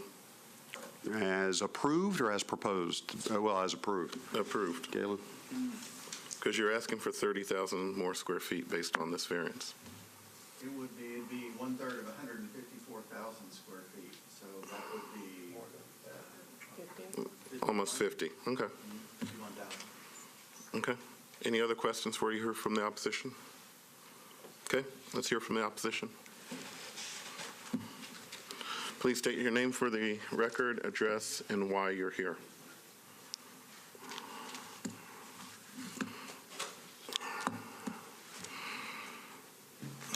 My name is Kimberly Manns. I live at 717 Saybrook Circle, Nashville, Tennessee 37221. I'm here because my backyard is that little, in the very back corner, it is the brown roof. I have no trees. What I have is a beautiful pasture in my backyard. And as a single mom of 3 kids with 4 jobs, I really like that place and can't afford to move anywhere else. We have one entrance to this subdivision, and we have lots of issues that go on with this particular property. But I know that this won't remain Mr. Daughtry's farm for a long period of time. I know that it is zoned accordingly. What my understanding was, when I got a letter from you that several weeks ago, maybe 2 weeks ago, that this was coming before you, this is the first I'd heard about it at all. And I've been living there 8 years. And I was a former member of the board. The board had never shared with us that they had met with you. This was discussed in social media. And they said, when did you meet? And they said, June. And we said, we've never heard of it. Oh, well, now we're going to have a community meeting because they can build a 4-story. And I said, so they're going to offer us a 3-story, and they've done a lot of work, and they're going to help us out. And I'm thinking, okay, let's talk about a few things. Let's talk about the geology. Every single one of those homes along the back corner has had a geology issue. They've had pylons and things put in. Blasting, what's that going to do to those homes and to that property? Let's talk about the traffic pattern. Where that new deceleration lane, we've had a deceleration lane coming into our subdivision heading west. But sorry, I've never done this.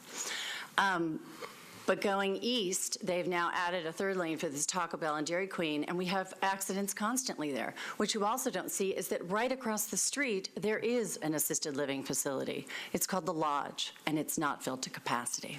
And my in-laws own a property right behind it. You know that plane crash that went down that just barely missed the Bellevue Y and just barely missed that? That was in their backyard because it's their backyard, it's The Lodge, and it's the Bellevue Y. And then there's NHC, less than a half a mile down right before the Loveless. It's also not filled to capacity as an assisted living facility.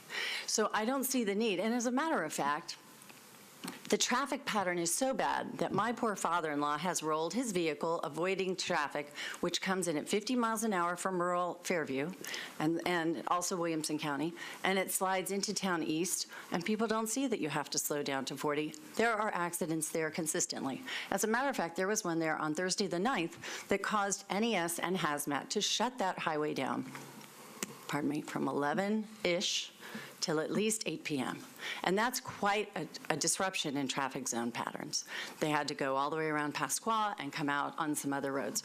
So I don't think I'd be really interested in the due diligence of the Department of Transportation to add an assisted living facility, adds drivers who are, well, I have 2 of them of my own that I can't let them drive my own children.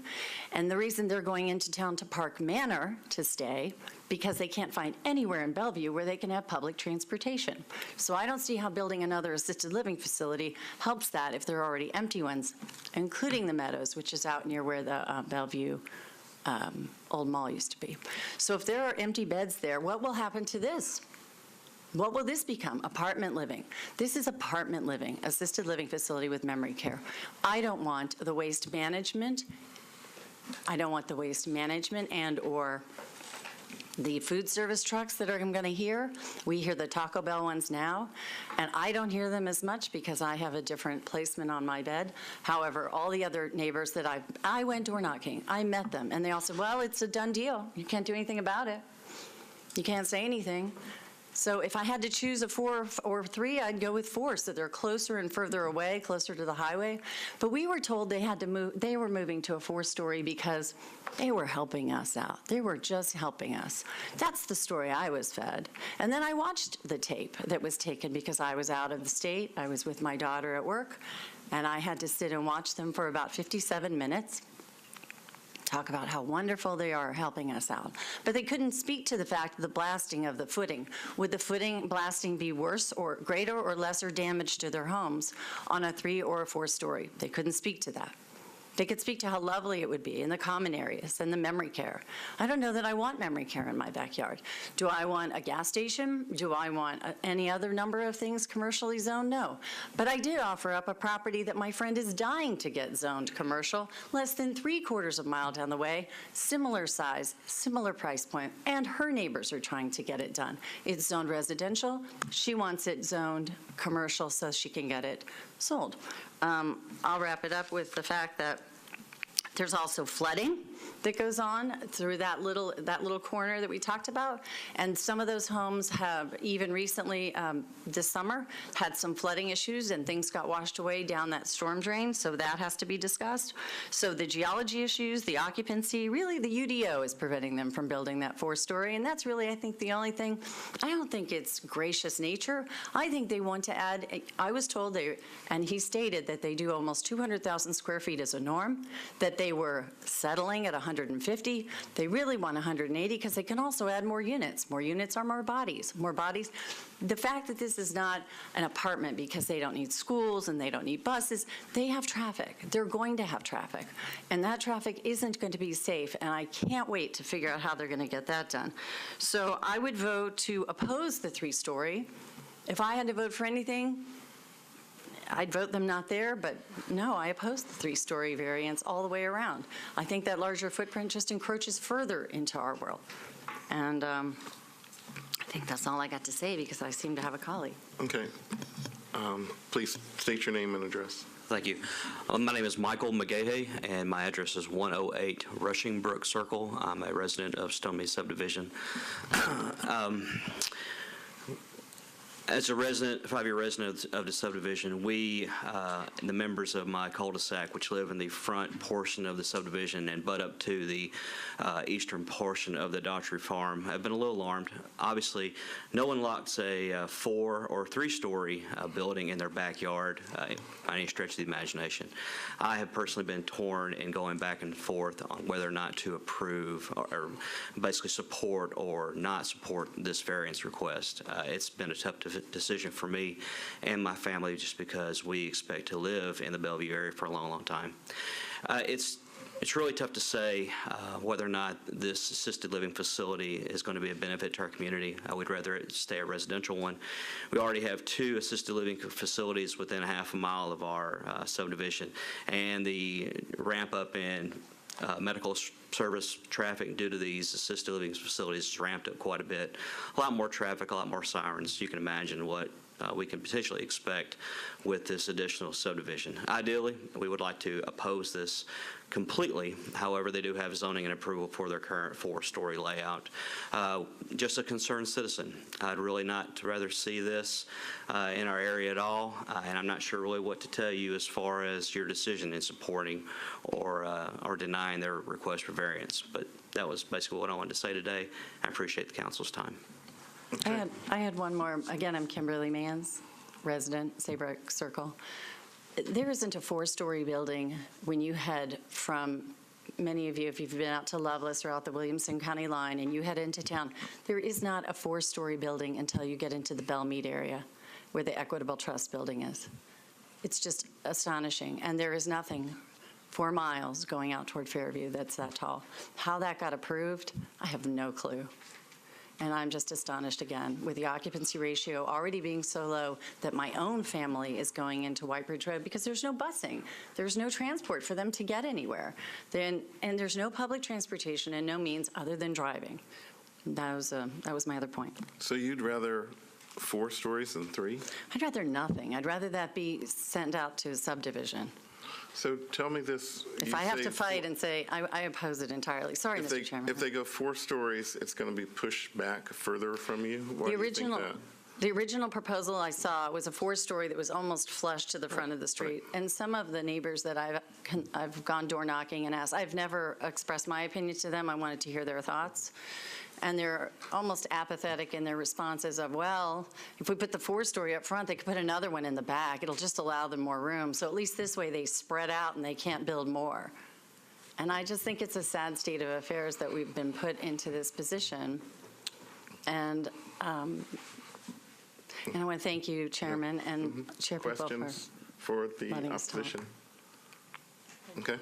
We're going to hear from the, are you opposition? No, I'm just asking a question. May I speak in favor? You can speak in favor. Yes, I'm a resident of Sunbeam.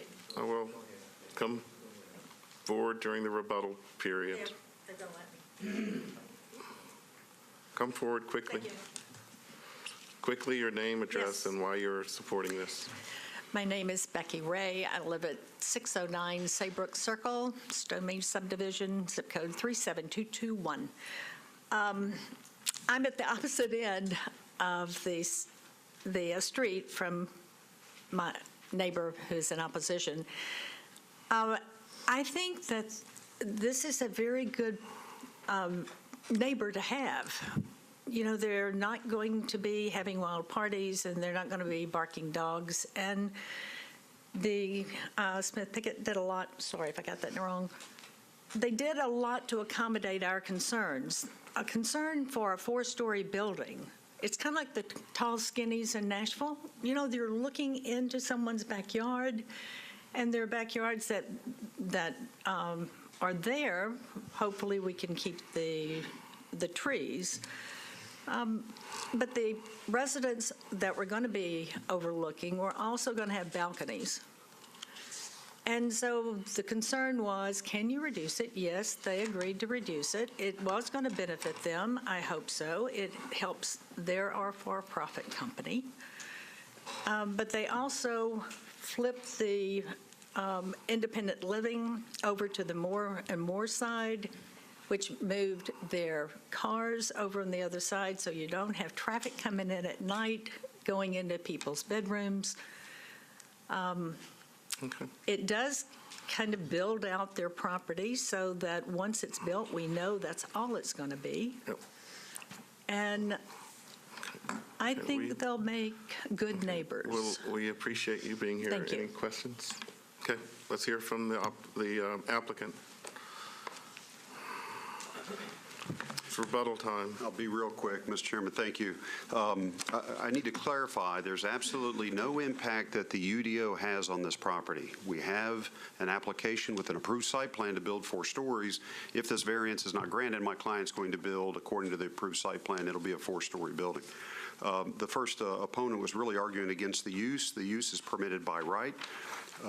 Comments on traffic and waste and blasting and flooding, all those things have or certainly will be addressed. They have to be addressed. The setbacks are greater than what the minimum setbacks are, even though we're spreading the building out more at 3 stories. I have now, we've got Scotty Bernick here to answer any technical questions with those respects. Traffic analysis has been done. There will be a deceleration, a turning lane installed as part of this. The mature trees along the perimeter, it's important to know that none of those are going to disappear, and they're only going to be supplemented, and mature trees at the current height screen a 3-story building better than a 4-story building. So the comment was we don't have a 4-story building in this entire stretch. That's true. We have an application to build one. Instead, we're going to build 3 stories with this variance request. So have others here who can answer your question. Okay, time's up. Question? Okay, that's it. We'll close the public hearing. Discussion.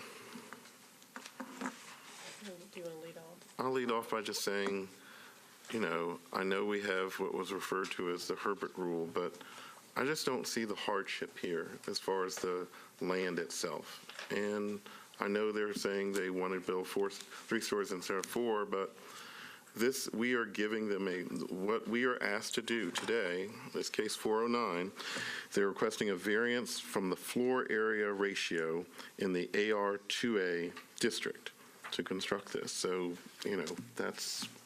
you obviously heard what I've said related to what this lot looks like. There's no topography issues in this lot. And then Mr. Henry explained compared to other lots. Well, I think there's that catch-all of it, kind of the extraordinary situations that, this could fall under.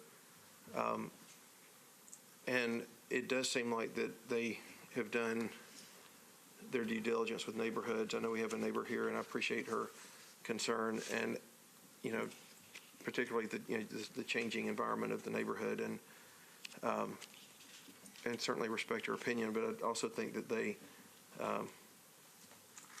did a lot of work, as somewhat evidenced by, the lack of any more letters of support or opposition.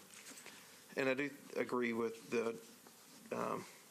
what was presented as the neighborhood association's concern with 4 stories versus 3 in terms of privacy and that type of thing. So, I think that they, and again, the Planning Commission reviewing it and recommending approval. I know that we don't always agree with the Planning Commission, but I do think it holds weight. And they did recommend we approve it, so I'm leaning toward supporting it. Anyone over here? Well, I was going to say I agree with our chair, but it does seem, I also agree with Mr. Taylor as well, that they did a lot of work and we're deciding between a 4-story and a 3-story building. It does seem, a 3-story building seems more reasonable even because it's assisted living and, people are having trouble getting around and just in an emergency, just getting them to the bottom floor, they'll get there faster. So I'm thinking as an architect right now, which maybe is not even needed, but I'm just trying to weigh how I agree with both of you. Okay. Any more discussion, or does anyone want to have a motion?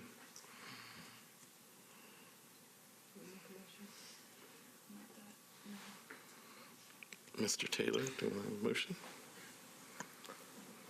Are you going to make a motion? Well, I was just reading the Planning Commission's recommendation again, which,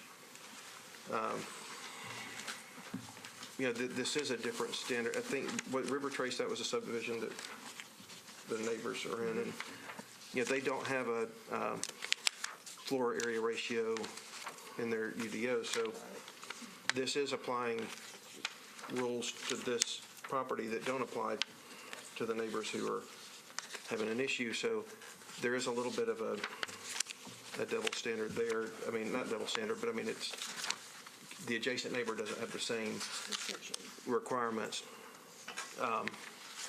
And so, yeah, I'll move that we approve the variance because the conditions for the variance have been met and upon the recommendation of the planning department. Would you make the motion to approve this site plan, including the 15 items that were currently negotiated? Yes, yes. This motion for the variance includes the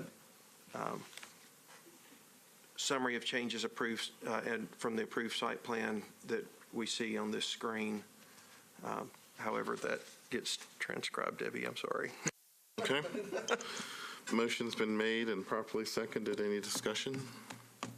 Seeing none, all those in favor of the motion signify by saying aye. Aye. Opposed? Passes 4-1. Mr. Chairman, the next case for the board's consideration is 2018-422. This case involves the property at 108 39th Avenue North in the Sylvan Park neighborhood. It's a request for a variance from sidewalk requirements at a residential construction project. Site plan shown here. From my recent site visit, you see the project well underway in the lower right-hand corner, view across the street on the upper left, the view up and down the sidewalk-less street, 39th Avenue North, here on this slide. The appellant is Robert E. Phipps, or actually appellant and owner on the subject property. Is there any opposition present on case number 422? Seeing none, the appellant will have 5 minutes to make the desired presentation. Please come forward and introduce yourself by name and address. Members, you have in your packet the recommendation from the Planning Commission as well as the other materials that have been submitted with regard to the case. Please identify yourself for the record, name and address. My name is Rob Phipps, 2116 10th Avenue South. I live in 12 South right now, but I'm building a house at Sylvan Park neighborhood, 108 39th Avenue South, which we're appealing the sidewalks for. I appreciate y'all giving me the opportunity to meet with y'all today. This is my personal house. This is not a rental property. This is not an Airbnb. This is not a spec house that I'm trying to build and then flip to someone else for a profit. This is a house that I plan to live in for a long time. I'm committed to the Sylvan Park neighborhood. So what's your reason that you don't want to have to build a sidewalk or pay into the fund?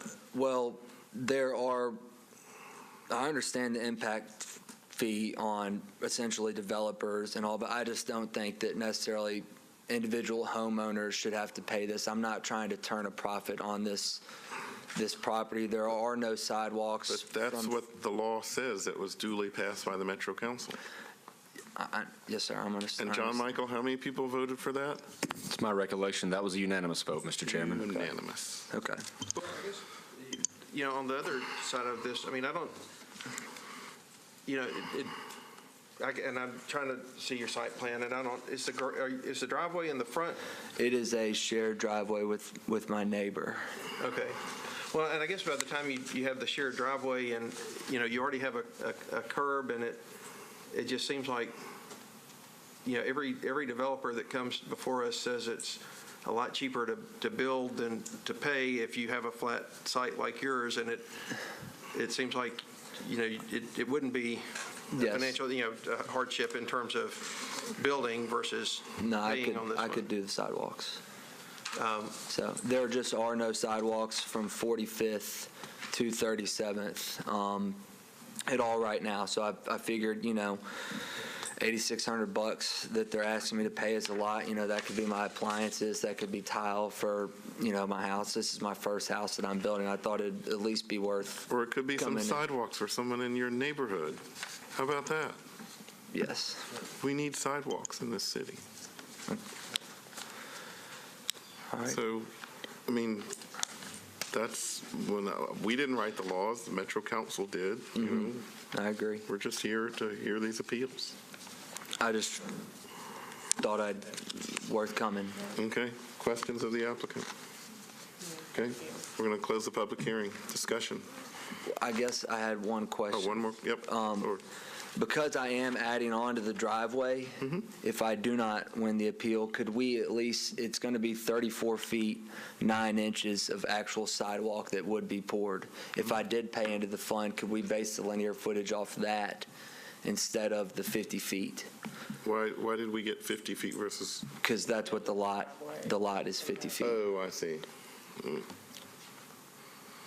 The law states that the contribution to the sidewalk fund is predicated on the linear frontage of the property to the street. I don't think we have the ability to do that. Okay. I just came in to ask, just first-time homeowner, it's We're closed the public hearing. a lot of money for discussion. sidewalks not on my street. He's saying that he'd rather spend it somewhere else in the house. I know, but I think we don't have a hardship in this case that I can see, although I certainly understand your concern, but our council has told us that the walkability of this city is paramount. And if you're not going to put in the sidewalk, then we're instructed that you are to pay into the fund absent the finding of a hardship. So I make a motion that we deny the variance. Motion's been made and properly seconded. Any more discussion? Seeing none, all those in favor signify by saying aye. Aye. Opposed? Passes unanimously. Good luck. Mr. Chairman, the next case is 2018-424 involving the property at 1825A 4th Avenue North in the Germantown neighborhood, Council District Number 19. The request is for a sidewalk variance.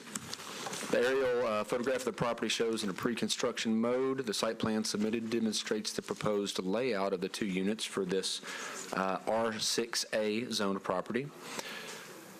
The street photography, courtesy of Google Maps, of the property from its front in the lower right-hand corner shows the small retaining wall and the existing sidewalk out to the street. The view across the street shows a similarly constructed sidewalk, and the view up and down the street as that sidewalk continues. I don't think we have an applicant, Mr. Michael. Is Jason Gullo present? Is there anyone here on behalf of the appellant? Mr. Chairman, this is the first setting for this particular case. The board does technically have the option to deny the appeal. However, we also have the opportunity to defer this to a later date. We'll defer it to one meeting. Okay. Again, Jason Gullo, case 424, 1825A 4th Avenue North. Very well. The case will be deferred one meeting to September the 6th in the absence of an appellant, thus bringing us to our next case. I had that marked earlier as a possible consent, and we took it off because there was opposition. I just want to make sure the opposition knows. If anyone was here in opposition to case number 424, the property on 4th Avenue North, appears that that person has departed. So, Well, and it was on consent because they had agreed to the recommendations of the Planning Commission. That's correct. Which were to Can we put it back maintain the on existing consent? sidewalk and contribute into the fund. Well, neither's the opposition. Well, they get to come back since they weren't here. We'll see them on September the 6th, Mr. Chairman. The next case for your consideration is 2018-429 involving the property at 1017 Curdwood up in Council District Number 8, kind of the Englewood neighborhood. Aerial of the property shown here from my recent site visit, the face of the property in the lower right-hand corner and the view across the street in the upper left. This is a request for a variance from the sidewalk requirements for a legally non-conforming triplex at the subject lot. You see the view up and down the street from my recent site visit here. Greystone Properties and Construction is the appellant and owner of the property at this address. Is the appellant present? Yes, great. And are there any opponents of case 429 present? Seeing none, the appellants will have 5 minutes to make the desired presentation with regard to the sidewalk variance. Please introduce yourselves by name and address. Good evening, all. My name is Glenn Baggett, 9455 Foothills Court, Brentwood, Tennessee. I am the owner and the contractor for 1017 Curdwood. We bought the property. We were aware of the sidewalk requirement through our proceedings of pulling permits. We were notified by Stormwater that due to this property being in a floodplain, that we were not going to be able to put sidewalks there without a sidewalk variance. So based on what the form that you guys had received, what we are requesting today is to receive a sidewalk variance and to pay into the fund. And what about the right-of-ways? The Planning Commission wants you to dedicate the right-of-ways. Indeed, yes, sir. Okay? Yes, sir. Any other questions for the applicant? Okay. We're going to close the public hearing. Do they just agree to the planning commission's Yes? Do we have a motion? If I may ask, the case on the screen is 429, which is that the right one? Yes, that's what we're on. Okay. I'm sorry, I They've just don't have the agreed to paperwork. all of the planning recommendations, which is pay into the in lieu fund and the right-of-way. So anyone have a motion? I'll move that we approve the variance based on that. And include the planning commission's recommendation. Yeah, the applicant abide by the planning commission's recommendation. Motion is made. I'll second it. Any discussion? Seeing none, all those in favor of the motion signify by saying aye. Aye. Opposed? Passes. Good luck. Thank you. Mr. Chairman, the next case is 2018-433. This involves the property at 3938 Cross Creek Road in the Green Hills neighborhood. Area photograph of the property in a former iteration shown here. The request is for a variance from sidewalk requirements in the R20 zoning district. The site plan submitted shows the proposed layout for the proposed construction.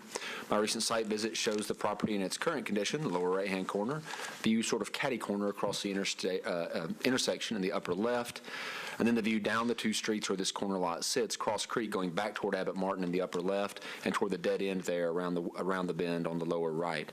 The appellant is Province Builders, LLC. Owner and appellant of the subject property. Is there anyone here in opposition to case number 433? The district council member is present and will speak in opposition. I think typically we go ahead and treat that as technical opposition for purposes of having 10 minutes for the presentation for the appellant. Feel free to save any portion of that for rebuttal if you wish. Please just introduce yourself first by name and address and then make the desired presentation. Frida Bartlett, 1372 Belshire Terrace Drive. Okay. And why are we here and what are you trying to do? Okay, this is for 3938 Cross Creek Road. It's at the corner of Warfield and Cross Creek. The recommendations per planning was basically saying that Warfield Lane, east of the property, is gated and prohibited connectivity to the YMCA property, which it is because it backs completely. If you look at the side where Warfield is, the property goes straight down just on that side of the property, and the gate for the YMCA is right there. So there's no connectivity anywhere. There's no sidewalk on that side nor the Cross Creek side. But what Providence is trying to do, and like I said, due to... Do you work for Providence? Providence, yes. Okay. Providence Builders. Okay. Basically, planning said that sidewalk connectivity is likely not feasible without significant coordination and discussion with the YMCA and modifications to their fencing. Without those assurances in this location, a sidewalk along the Warfield Lane frontage would not provide for future connectivity. That was kind of a part of our argument with saying that on the Warfield side, there was no need for a sidewalk. It runs it directly into the YMCA. They're not going to open their gates for us or anything like that, so it's closed off. And then what about Cross Creek? I'm getting there. Basically, what Providence wants to do, they only want to install along the Cross Creek, along the Cross Creek side. And so the they're Warfield willing side to pay into the fund? On the Warfield side. On the Warfield side, okay. But build the sidewalk on the Cross Creek and dedicate the right-of-way? Okay. Well, but the planning said contribute in lieu for the Cross Creek property. It didn't mention the Warfield side. It basically said because of the corner lot, the planning department said applicant shall contribute in lieu of construction for the Cross Creek Road property. And I would seem that like the longer, is that the? No, that's the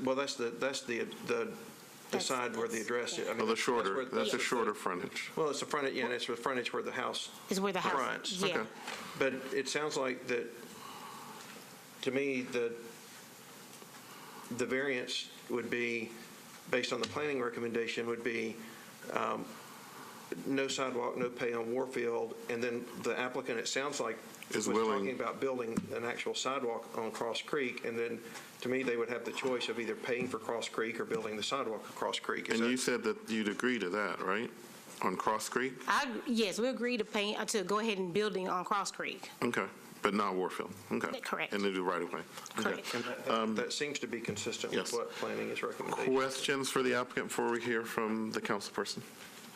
You'll get to come back after she speaks. Okay, thank you. Thank you. Council Lady Henderson, please come forward and tell us why you are opposed to this. Yes. Thank you. I did not agree with planning's recommendation here, nor the assertions about the lack of need for pedestrian accessibility on Warfield Lane. There is, in fact, pedestrian accessibility through that gate to the YMCA, and that is intentional. It is pedestrian-only access, but it is important access. As you all know, the Green Hills Business District really does struggle with traffic impacts. A lot of those coming from people who live within walking distance but must get in their car to go, say, to the Y.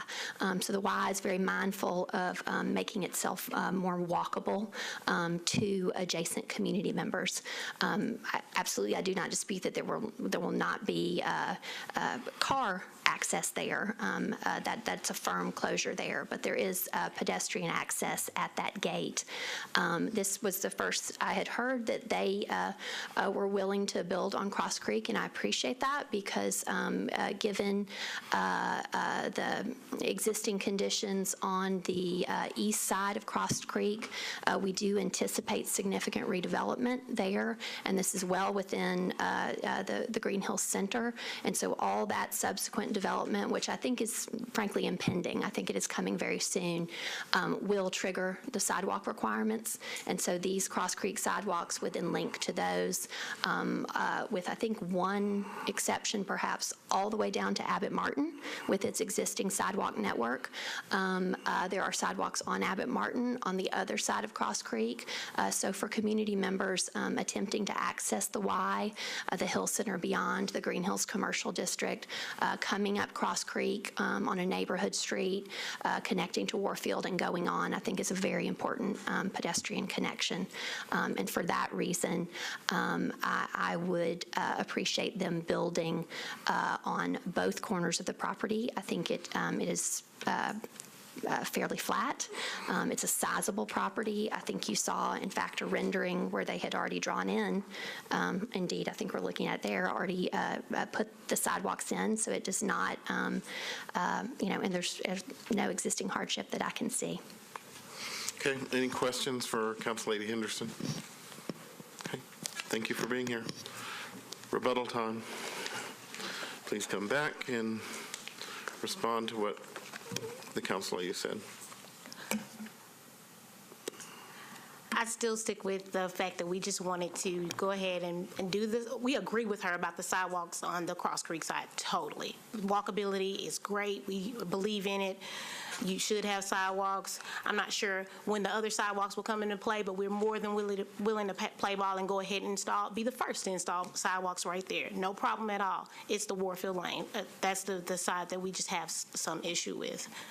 And what is your issue? It just didn't, there is no sidewalk there, and it butts into the gate of the YMCA. That was the only real reason for it. The planning department says that the Warfield Lane east of the property is gated at the YMCA, which is what you said, it butts up to the fence. But is there any way you could walk into the Y from there, or is it? I can't tell you with 100% assurity. I didn't think you could. It's always been closed when we were over there, so that's the reason why. And as planning was saying, they didn't think there was any way to get into it, and we didn't either. But it's Councillady Henderson's district. But she yes. said yes. I mean, because that does seem to be the primary argument for the Planning Commission, and that, but like I said, I mean, the council lady said that, yeah, you can get through that gate. We also have 2 letters in your packet, board members of opposition asking them to contribute into the fund.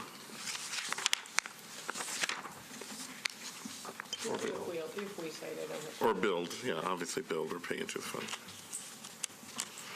Okay. Anything else to add? No. Okay. We're going to close the public hearing discussion.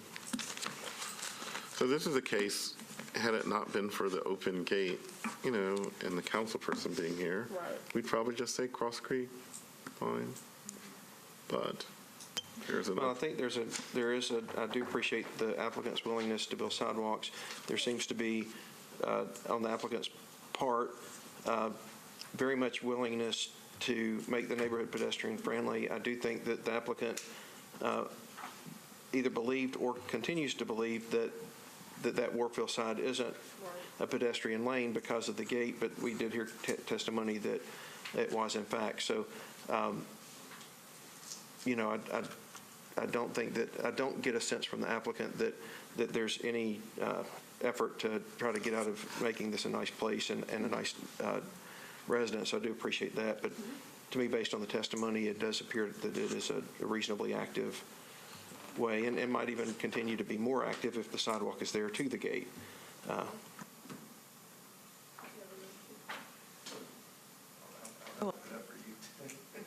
I will move to deny the variance request.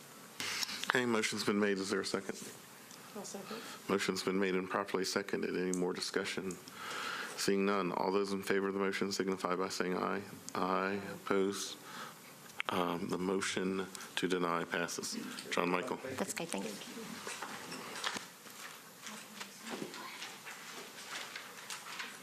Mr. Chairman, the next case is 2018-434. Again, Providence Builders, LLC, the appellant and owner of the property, this time at 1427 14th Avenue South in the Edge Hill area.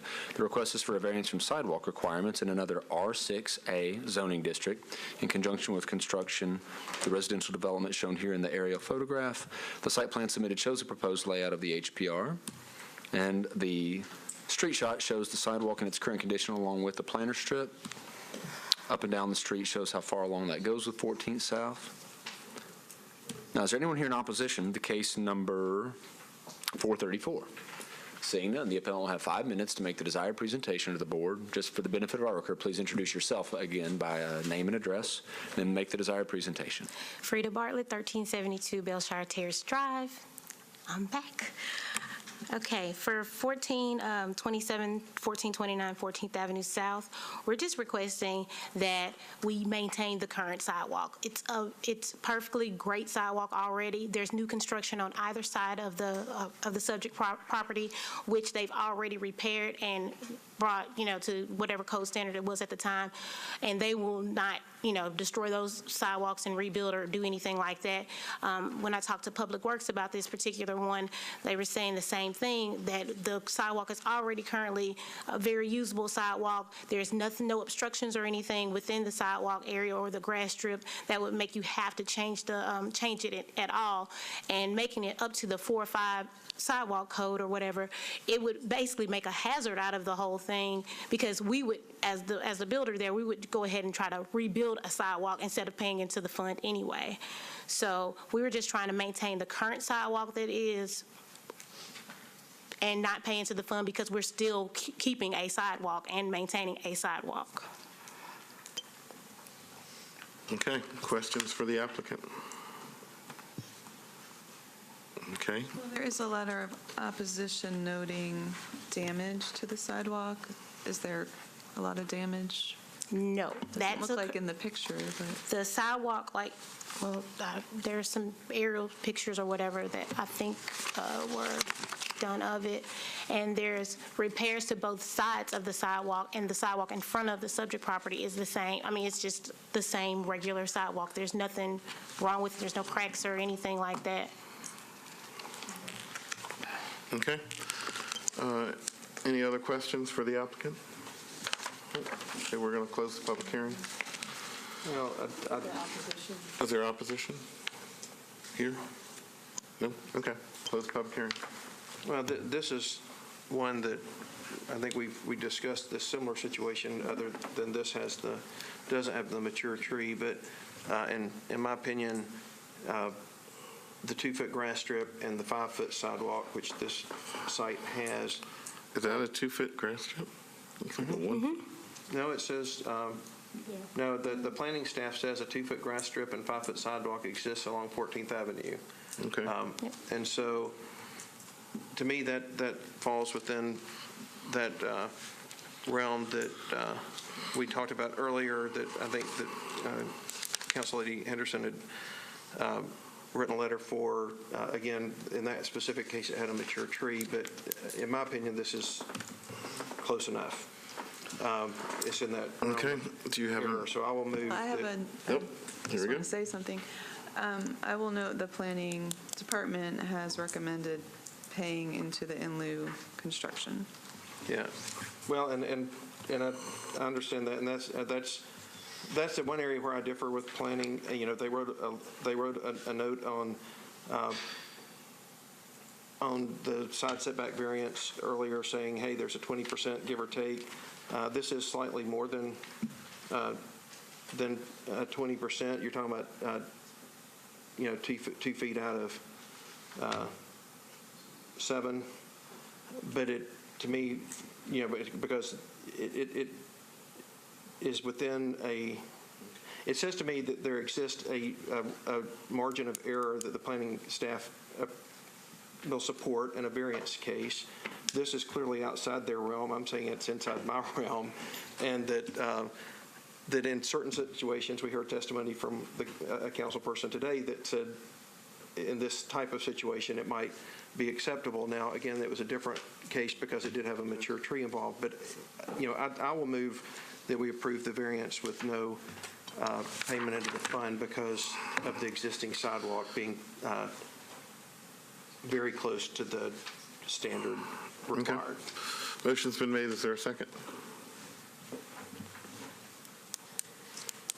Motion Y'all should have fails. just made a motion earlier and not let Or me a talk. No, I mean, I think the way I have looked at these in the past is if the council person does not come and recommend that we waive the in lieu fee, and that's what the law is, I feel like we have to, and we've put this is a builder, this is not a homeowner.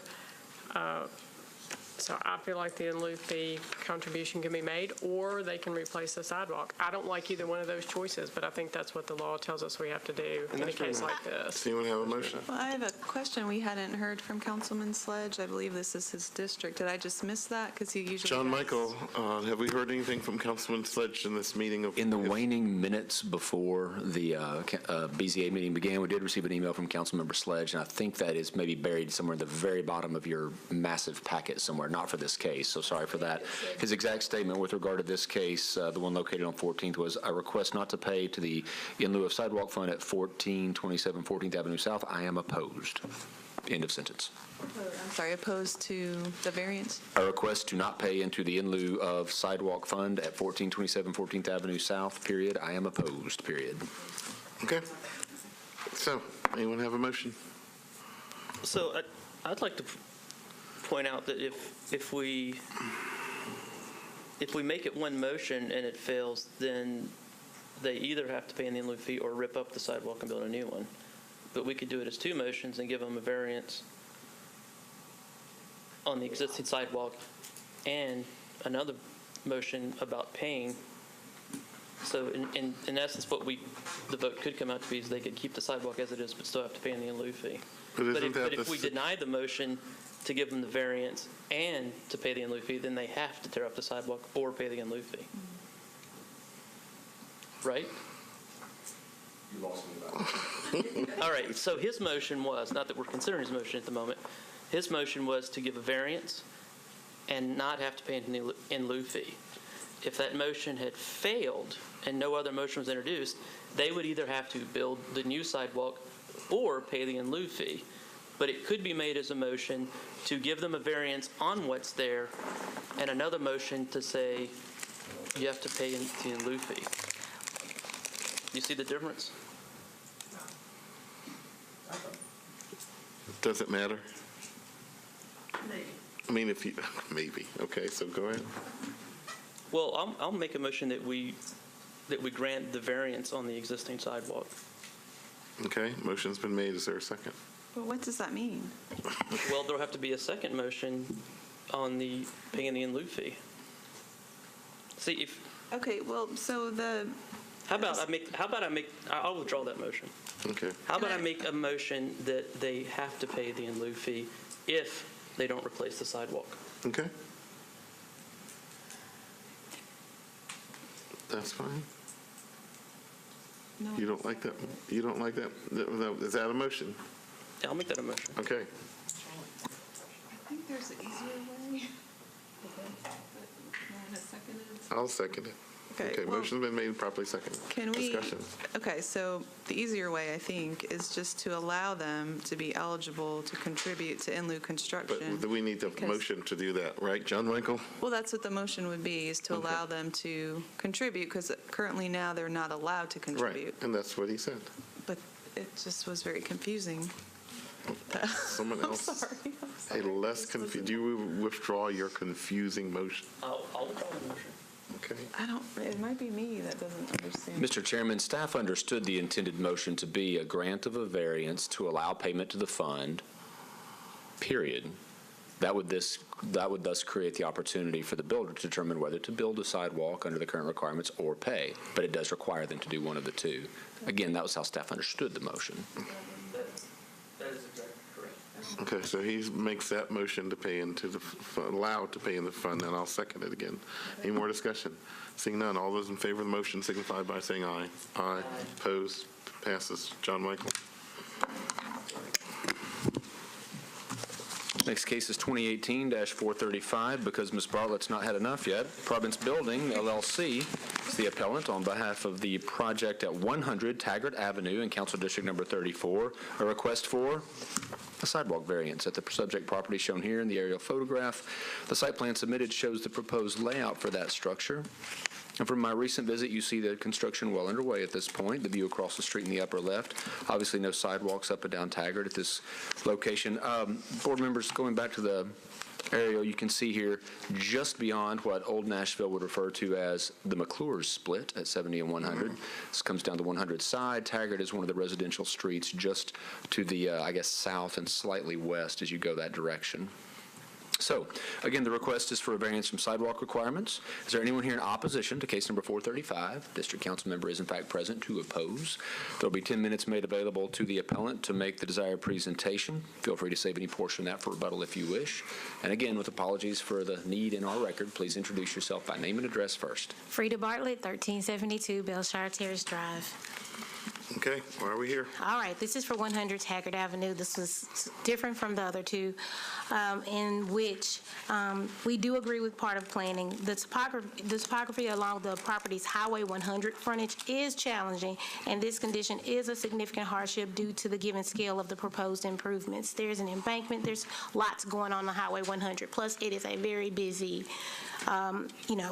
busy street or whatever. So we were asking that we would install on Taggart, because Taggart is the regular street and the frontage of the property, and give right-of-way dedication on both, on Highway 100 side in exchange for no sidewalk construction on Highway 100. So we want to do it on Taggart, but not 100, and we do believe in accessibility and walkability of Nashville, period. So that's part of our reasoning. Okay, questions for the applicant? So that actually is more generous than what the planning commission had recommended, which was just to pay the fund. You're actually going to build the sidewalk, and the planning commission agreed with you that Build it on Taggart and pay, Yeah. But hold on one thing, though. We've already paid into the fund for the entire project, because this was before you could go to the BZA and challenge it or whatever. So we were requesting that part of basically we were just trying to see if we can just go ahead and, the Highway 100 side we were willing to pay for, but the Taggart side, we wanted to do the sidewalks. So did you pay into the fund or not? If you Yes. paid, John Michael, help me out here. They've paid. They're allowed to seek a variance. Think of it as a refund situation. Yes. Once upon a time, they were not eligible to pay. They are now eligible to pay, potentially, with this variance if granted. So they're going to be looking for us to write them a check in exchange for construction on one side and a variance if granted on the Highway 100 side. We'll work out the bookkeeping on the back end, and it's the board's to just determine whether or not you think there's grounds for a variance there. Okay. Okay, any questions before we hear from the opposition? And another thing about the Highway 100 side, there is some oh Lord Jesus, some topography issues on that side. And like I said, the busyness of that side of the street and building a sidewalk on that side, it was just a lot of issues on that side. There's some stormwater issues. We would have to require, zoning would require TDOT, Public Works, Metro Stormwater, and everything to deal with the embankment, the drainage, and the erosion, and everything for the installation of sidewalks on that particular side. Okay, any questions? Okay, you'll have some rebuttal time. We're going to hear from Councilman Lady Angie Henderson. All righty. Well, I think as I understand it now, if Mr. Michael can clarify, then they are agreeing or have already paid or made a contribution in lieu of construction on Highway 100. Is that correct? And they're not requesting for that back. But Actually, I think they are requesting that back and seeking a variance along 100 at this point. Yes, that's okay. I guess what I had understood, and perhaps we can clarify the next time around, was that they were requesting the money back for the Taggart side, intending to build there and continue to pay on 100. No? Okay, I apologize. I misunderstood. I guess then I will just speak to this site. I do not dispute that it is challenging to construct along Highway 100. There is quite a bit of a drop there. There's absolutely sufficient depth, but it is a fairly steep drop. And that said, I think you have two letters from members of the community. And then I was contacted by other community members just generally because, as Mr. Michael alluded to, just in the topmost center of this slide, you see commercial development. And then one street down is Gilman, and the next street is West Tyne, at which you have the Westgate Center with many restaurants, shops, and local businesses. This community very much wants to be a walkable community that can support and access those adjacent businesses. The property immediately across from Taggart has a provisional SP, also for neighborhood scaled commercial use, and that will be redeveloped in time. Construction is just coming to completion there in that top corner at Gilman. So there is in the community, and Council Lady Johnson, who has the district to the other side, and I speak quite often about and I spoke with Director Kemp the other day about at the point that Highway 100 kind of engages this neighborhood. Our neighborhood is a traffic calming neighborhood. We have 25 miles per hour on all our streets. We really do pride ourselves on trying to be as walkable as we can in our shared space. We have no sidewalks in our neighborhood. But Highway 100, the speed on that road, despite, Metro Police's best efforts occasionally in reminding folks of the law, is very high. But the closest path for many people in the neighborhood, rather than a very circuitous route to go down neighborhood streets and around and come back to the commercial district, is indeed down Highway 100. So on the opposite side of Highway 100, you will have I think 8 and 6, like a 6-foot buffer, 8-foot sidewalk. So I don't dispute that in time, through somewhat of an evolution and a revisioning here, we're trying to kind of calm down Highway 100 in this area and have more of a neighborhood walkable commercial district. That's the vision of neighbors in that area.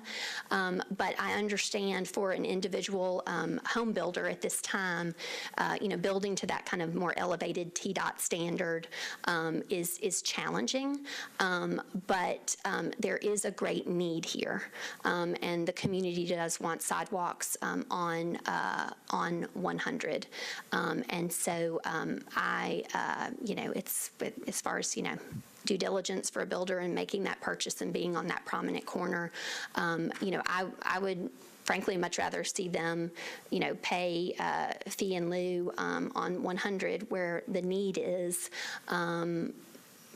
And so I apologize, I sort of misunderstood, I guess, as to staff's recommendation versus what had been done, that had already been paid. But I mean, if they're willing to build on Taggart, I appreciate that, and I don't want to say don't do that.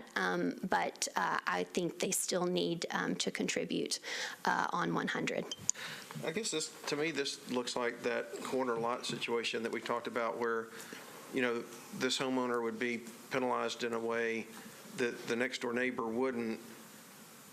And in the previous corner case, there was a strong case made about the pedestrian nature of the street, and yet there was no real topographical hardship. In this case, there's a severe topographical hardship. And so I guess I'm looking at this thinking, well, and I supported the other case on the corner because it made sense to do that. But in this case, it seems like that, one side is appropriate, and because of the topography, we're basically just asking that person to pay because it's again, I'm not a builder and I couldn't tell you, but my guess is, based on what we've heard from all of our sidewalk cases, is that it would be far more expensive to build than to pay on that side of the street. And so I guess that's where I'm struggling with it in terms of the fairness of this property, with the willingness to go. I guess I'm asking why is this different? Why isn't this different from the other one? The Cross I know we've Creek been talking example. about corner lots, and this seems to be a case where a corner lot should deserve some relief. Well, if you're asking for the difference as it relates to Cross Creek, on Cross Creek, my request was, and you ruled to build on both sides. And so in an ideal world, without the, topographical kind of conditions here, I would assert the same. The need is extremely high on Highway 100, and so I know that corners present unique challenges, and that was frankly not unforeseen with the legislation that we passed. But, what I would say, and I think my neighbors would support as we went, through an SP zoning there, and just frankly in general to the builder community, corners provide opportunities and transitions with a lot of this size. I might have even supported if they had approached me about putting two homes on this, one facing 100 and one facing Taggart. So, corners do present challenges, but they also present opportunities. And so, we are where we are at this juncture, and I was contacted when I was contacted. And so I guess what I'm saying is that... Let me ask you this. Would you still be willing to engage in that discussion with the developer? No, that ship has sailed. The home has been placed such that, and I don't frankly know if that was possible based on setbacks and so forth, but I'm just speaking to some of the larger corners in general, that sometimes there is a balance between the challenges the corners present, but also the opportunities that they present. So very good. Here, and I think, previously I did support, and the Vailwood example, a variance from the contribution in lieu, but there was an existing serviceable sidewalk. Here, Metro will have to come back at some point, challenging though it may be, and build that sidewalk on 100. There will come a time through the evolution of this commercial area, you see that new kind of commercial scaled residential building on the opposite side of 100. This area is in transition. The old kind of Highway 100, it doesn't reflect where this community wants to go, nor the walkable resources that we have as a community. So sidewalks will have to be built in time. I don't dispute that for a single builder, it is particularly challenging, and there's a hardship there, but that does not preclude them contributing to the pedestrian benefit zone. Any questions for Council Lady Henderson? Thanks. Thank you. The applicant can come back in rebuttal time. Thank you. We do agree with most of what the councilperson was saying. The Highway 100 side, we just don't agree. We just think that it's just extremely difficult on that side due to traffic and everything over there. Even trying to install a sidewalk over there, the drainage ditch, there is a culvert that runs through there to the other side of the street that has, it's so many departments that would have to be involved in order just to make that up to not a hazard. I mean, just by trying to put in a sidewalk is putting in a sidewalk, but you want to make it safe. And it just does not seem like a safe thing to put that sidewalk on the 100 side. The Taggart side, we totally agree. Walkability is wonderful. Neighborhoods should embrace sidewalks. That would be a great thing. And like I said, we've already paid into the fund. We're just requesting that not on Highway 100, just on Taggart. And if we have to, we would pay the fee on the 100 side. Keep that, you keep that, and we just build our own sidewalks on Taggart. Okay. Any questions for the applicant? So kind of what you guys said. Okay, we're going to close the public hearing. Discussion. I mean, I think this is a corner lot. The planning commission, or planning department says the topography along the property's Highway 100 frontage is challenging, and this condition is significant hardship, given the scale of the proposed improvement. And so, you know, I do think that there's a great need for sidewalks on Highway 100. I think this, you know, the contribution would certainly contribute to that, but I think that there is a legitimate hardship on this corner lot for Highway 100. I don't see the hardship on Taggart, and if they're, it says they're eligible not to contribute or build. So to me, the variance is, I would move that we grant a variance with no pay on Highway 100, and that the applicant has a choice on Taggart to either pay the in lieu fee or build the sidewalk to code. Motion's been made and properly seconded. Any more discussion? Seeing none, all those in favor of the motion signify by saying aye. Aye. Opposed? 4-1. Passes. Thank you. John Michael. Mr. Chairman, the next case is 2018-436. That case involves a property at 2319 Woodridge Drive. Jacob Stock is the appellant on behalf of Appalachian Cultivation Fund, LLC, the owner of the subject property. As you'll see from the aerial map, this is the last property at the dead end on Woodridge Drive. The aerial photograph, though blurry, does give you an indication of the thoroughly wooded area that surrounds it. The site plan submitted demonstrates a proposed layout for that subject property and the residential development that's contemplated. From my recent site visit, you see that is what we would describe as an undeveloped property in its current condition. The view back down Woodridge on the lower right-hand corner and there at the dead end on the upper left. Is there anyone here in opposition to case number 436? Seeing no one, the appellant will have 5 minutes to make the desired presentation. Just introduce yourself by name and address, please. Hi, my name is Jacob Stock, 2319 Woodridge.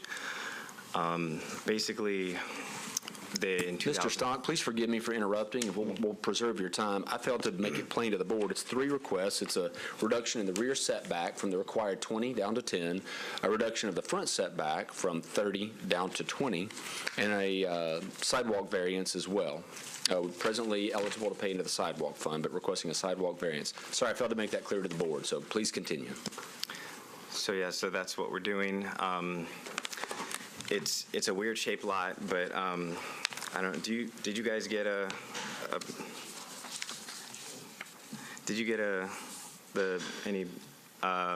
with the submission? Do you have this picture here? Okay, so.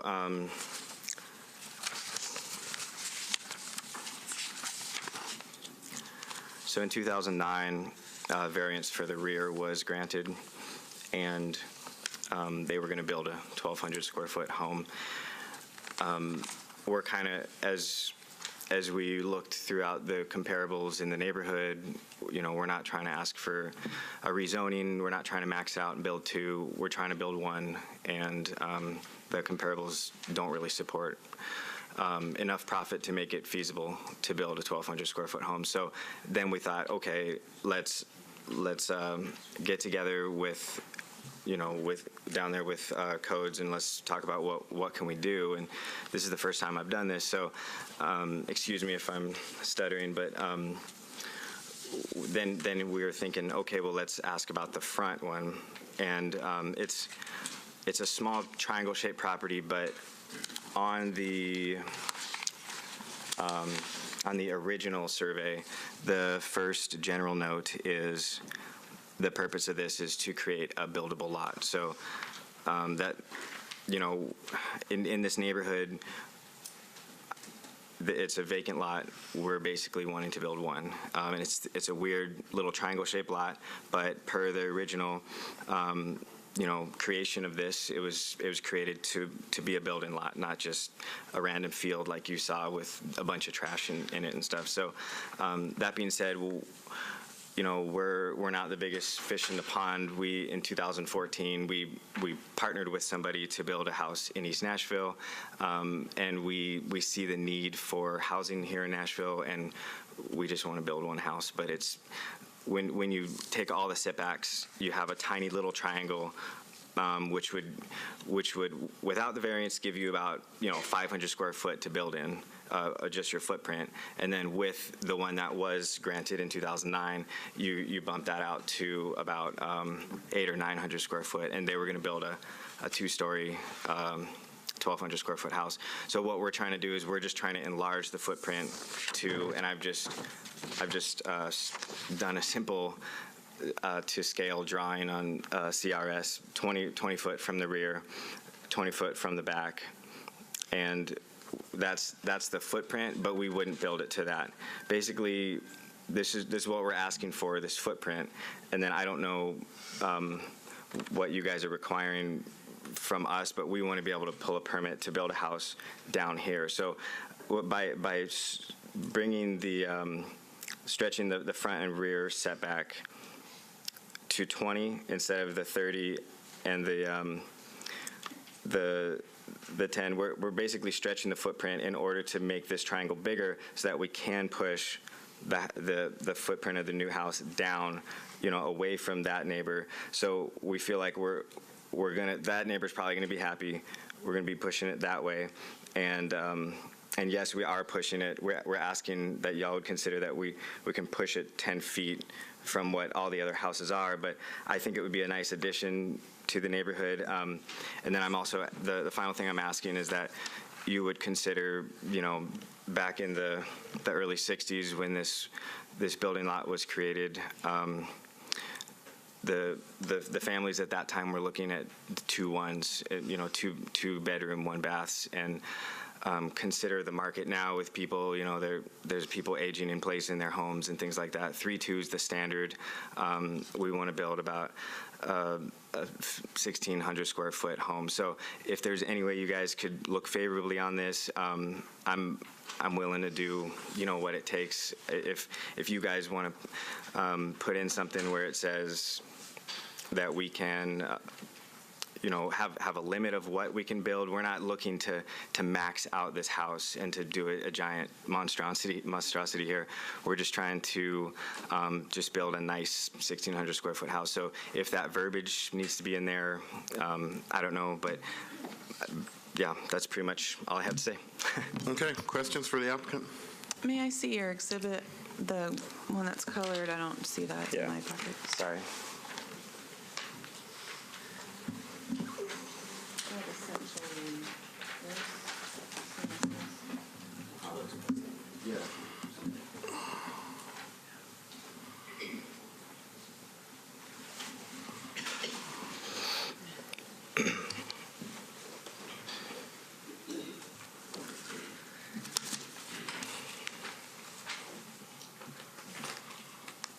So what are you asking for at the back? Yeah, and the front, and with 20, and you do want a 20-foot setback at the back, or, I'm sorry. So we're asking Oh, I see. Okay. Yeah, the biggest thing is the front one. The previous owner, in 2009, he asked for a rear variance, but and the reason why he did that, speaking with Richard at Codes, is you'd have to replat the whole thing if you do the front, and we're fine with that. We feel because if you bring the 30-foot front setback up any more towards the street, then you have to go and replat this lot. And so I talked about it, and I was like, well, what's that going to be? And we talked with them at their desk, and it was going to be about $1,100 or something. And I said, okay, to me, that's worth it to bring the house forward to not just build a 1,200 square foot, because when we did the math on our spreadsheets, it doesn't work for us to do that. So I think that if 1,200 foot thing is all we can build, then I don't think we would probably lose money, or I don't know. I'm very conservative, and having not done this a lot, I don't feel that, the thing just to rush out there and just build as much as we can and just hope that it sells. We want to kind of be a little bit conservative, so. Okay, can we just clarify? You're requesting a 20-foot setback from the front. From the rear, you're still requesting a 10-foot setback, or no? I am requesting a 10-foot setback as well to go in line, and there's an easement back there that we want to stay away from. So, yeah, that's 10 feet from the rear property line. And you're requesting not to install and not to contribute to the in lieu fund for sidewalks. Did you cover that? What your hardship is there? No, I didn't cover that. And thinking back through it, as I was talking with, I forget who it was, but they were like, well, you know what, let's just throw that in there. And I think that the sidewalks, there's none in that area. And, sitting here through the whole time, I understand. I want to contribute to the full thing, but I don't think sidewalks here would make sense. But if sidewalks would truly be built elsewhere with those funds, I agree to that. So I don't know what's cheaper, though.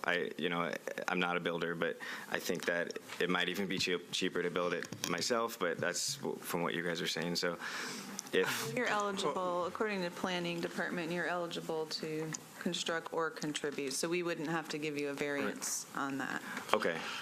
How much did you pay for this lot? $28,000. $28,000? Yes, sir. Okay.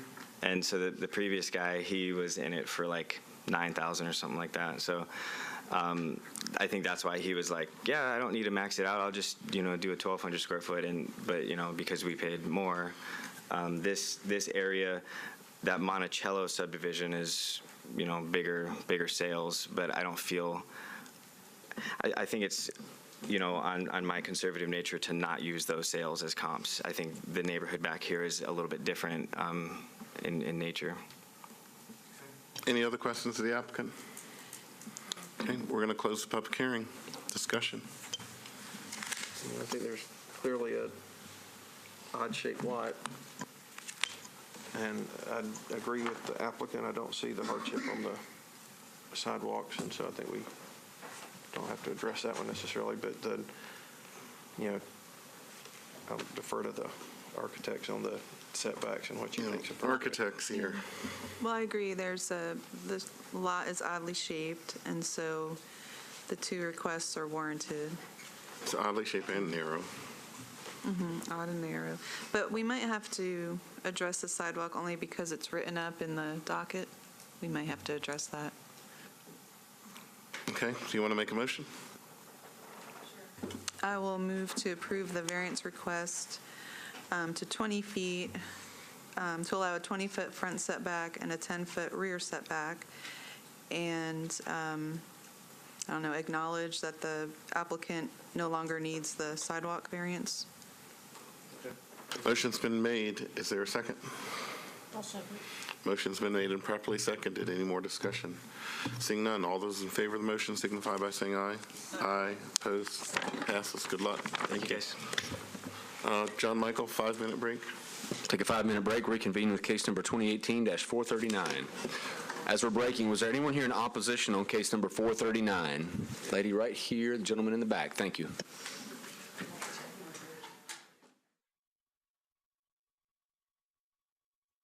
Case 2018-439. David Tudor is the appellant. On behalf of Mr. and Mrs. Tudor, the owners in the property at 742 Westmead Drive in Council District Number 23, shown here on the zoning map, an RS40 zoned property. The aerial here gives you an idea of the layout relative to the other properties on the street. The site plan submitted shows the proposed construction. From the recent site visit, you see a cleared lot here from Westmead, looking into the interior of the lot in the lower right-hand corner, the view across the street to the left, view up and down Westmead, going back toward Brook Hollow in the upper left and outbound on the lower right from my recent site visit. The request here is for a variance from the front setback requirements in the RS40 district. This is subject to our contextual street setback requirements. The requirement is 103 feet at the subject location. The request is for 70, thus a reduction or a variance of 33 feet that's being requested. The case does have opposition. As a result, the appellants will have 10 minutes to make their desired presentation and save some of that time back if they wish for rebuttal. Just please introduce yourself by name and address and make your presentation to the board. Good afternoon. David Tudor, 110 Windsor Drive, Nashville, Tennessee, 37205. I'm the general contractor for my parents. This is their personal residence that I'm building for them. They bought this lot, 4 months ago, and with the intent of building kind of their forever home. As you can tell by the other pictures, there are some very mature trees on this lot. The lot also has a limestone cap in the back, which is why we tried to position the house accordingly, basically right where the old house was that we tore down. A limestone what? Limestone cap in the back there, in between those two white oaks. With the setback that codes would like us to build it back at, we would have to tear down 2 very mature white oak trees in the back of the lot. Not only would it destroy the canopy in the back of the lot, but I feel like it also would add to issues on stormwater with our neighbors downstream. So, What is the setback of the current house? the original house, I think, was like 65, and we're asking for a 70-foot setback to get a little further away from that So you're red oak further- in the front. You're further back than that house we see in the picture. About 5 feet further back from that, yeah. I think it was like 66 or 65 was the original house, and we were kind of trying to build on the same footprint that was there. And I wanted to be a little further back from that red oak in the front, was why I wanted to be a little bit further back. So that's why we're here today. For the applicant before we hear from the opposition? Okay, let's hear from the opposition.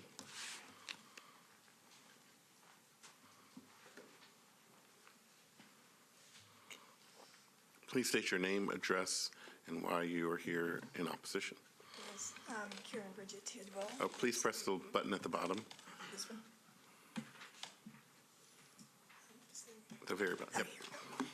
My name is Karen Bridget Tidwell, and I live at 6428 Brownlee Drive, Nashville, Tennessee.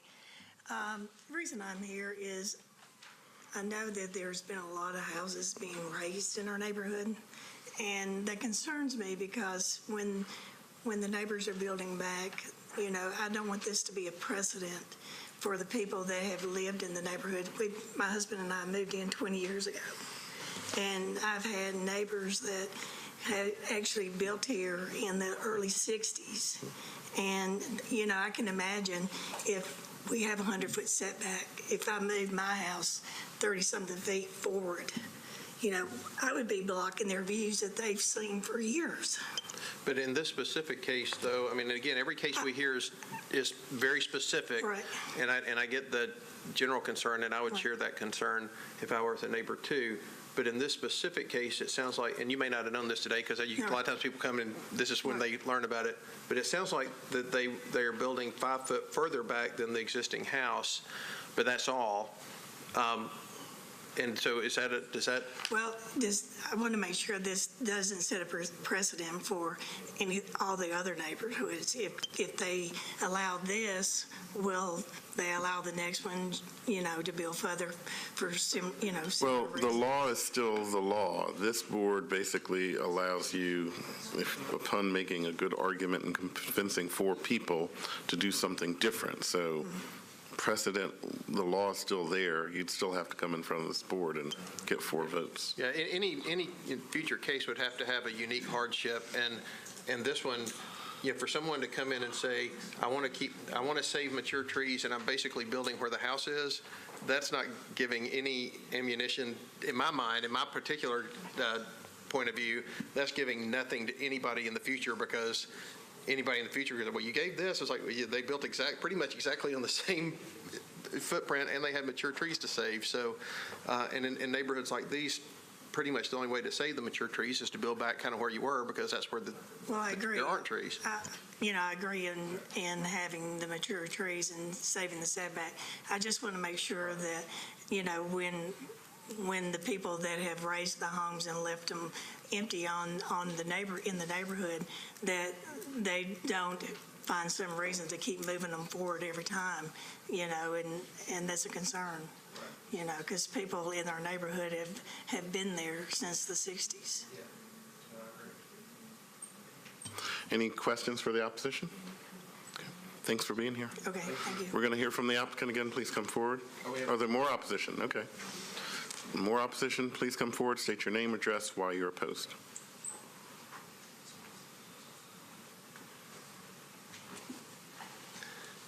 I'm Jack Hughes, 738 West Mead, the house immediately to the east. Which side is that? To the left or the right? In this picture, it's right. To the right, okay. I'm opposed to the setback required by zoning or by planning. I like what he's proposed. Okay. So I'm actually for and against. So you'd be supporting him if... I'm supporting the owner, yes. Okay. Yeah, so from our point of view, you are not in opposition, but you're in support of the plan because... I'm in support of the plan. Okay. How long have you lived there? 37 years. Wonderful. Something like that. Okay. Any questions? Okay. Thank you for being here. Let's hear from the applicant again.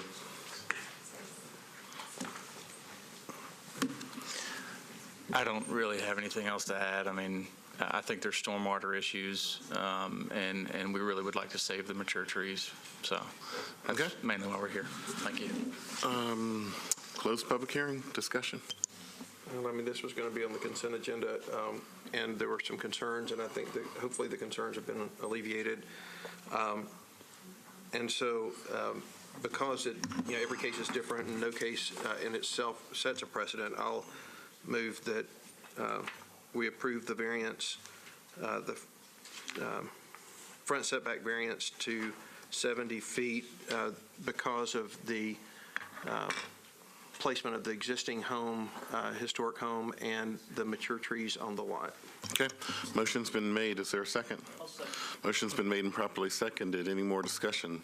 Seeing none, all those in favor of the motion signify by saying aye. Aye. Opposed? Passes. John Michael. Mr. Chairman, the next case for the board's consideration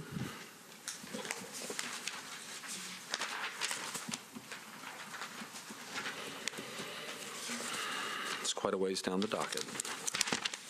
It's case 2018-446, and that involves the property at 118. 445. 445 was approved on the consent agenda, I No, believe? someone objected, so we pulled it off. Did not know that. 445 will be heard then. Wait, is there still opposition? Is there an appellant present for case number 445? Yes. Is there an opponent present for case 445? Again, is there an opponent present for case 445? Is there someone here against 445? Yes, right there. Against the sign at the church, the church, correct? okay. Yep, here All we right, so the aerial map for case 445 involves a variance request for a size variance with regard to signage at a church at 373 Tusculum Road in Council District Number 27.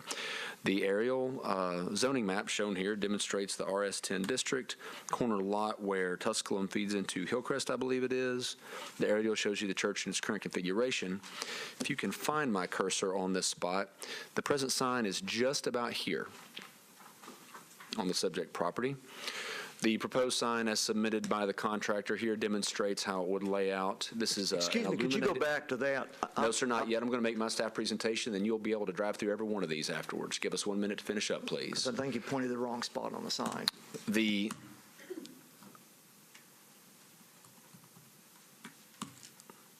sign that exists in its current condition is found here, along with all the zoning signs along Hillcrest indicating today's hearing. The frontage going away on Hillcrest, the view directly across the street. Then this is down on Tusculum, where they've also given proper notice of the upcoming hearing. The signage that's been submitted for our proposed here is in fact a cabinet illuminated style sign, not an LED sign, so no special attention regarded necessary there. But the requirement is for 48 square feet, or rather the restriction is for 48 square feet. The proposal is for 96. This was originally marked as proposed for consent agenda, but with opposition, we'll have the regular hearing. Now we'll allow the appellant to make the desired presentation. Because there's opposition present, he'll have 10 minutes to do so, saving back any portion of that time you might wish for rebuttal. Thank you. My name is Richard Murphy, 9121 Macaulay Lane, Nolensville, 37135. I'm here in my capacity as chairman of the Board of Trustees of Hillcrest United Methodist Church. For the record, I want to point out a couple of issues with respect to the slides we saw earlier. Could we go through those just so I could make some corrections in your presentation? Zoning map, the correct zoning map. That's correct. Aerial, the correct aerial. That's correct. Site plan as submitted, so we're going to hope that's the right site plan. That's correct. The street as photographed on Monday. That's correct. Hillcrest as also photographed on Monday. That's correct. And Monday Hillcrest again as photographed on Monday. This sign, hopefully none of those are inaccurate. This one is not the sign for which we are requesting a variance. This sign is remaining. The sign for which we are requesting a variance does not exist. It was destroyed by a storm on April the 3rd and was a monument sign on Tusculum, on the Tusculum Road side of the property.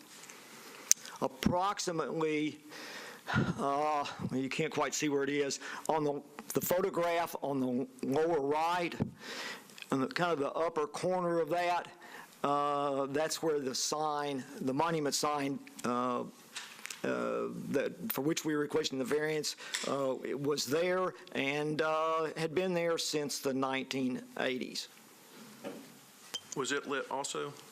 It was illuminated with two external LED floodlights, but it was not internally illuminated. It was 20 feet, approximately 20 feet long and 5 feet high. Okay. Continue. Thank you. The variance requested is to install a 12-foot by 8-foot sign to replace the 20 by 5-foot sign that was destroyed by a storm on April the 3rd, 2018.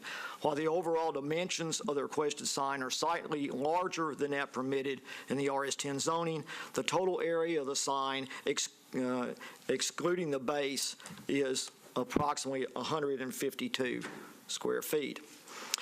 In the absence of a variance, the message board sign area would be too small and it's not sufficiently adequate for us to effectively communicate with our neighbors and our congregation about the activities, programs, and ministries we offer at Hillcrest United Methodist Church, such as our community food bank, which we're in fact having this afternoon, health clinics, children's program, and other programs for senior citizens. Those programs are directed not only at our congregation, but to our neighbors and to the larger Tusculum community.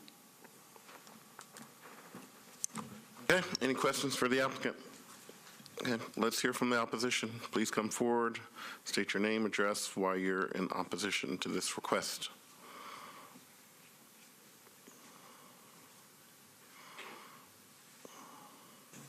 Dwight Akins, 5126 Redwood Lane.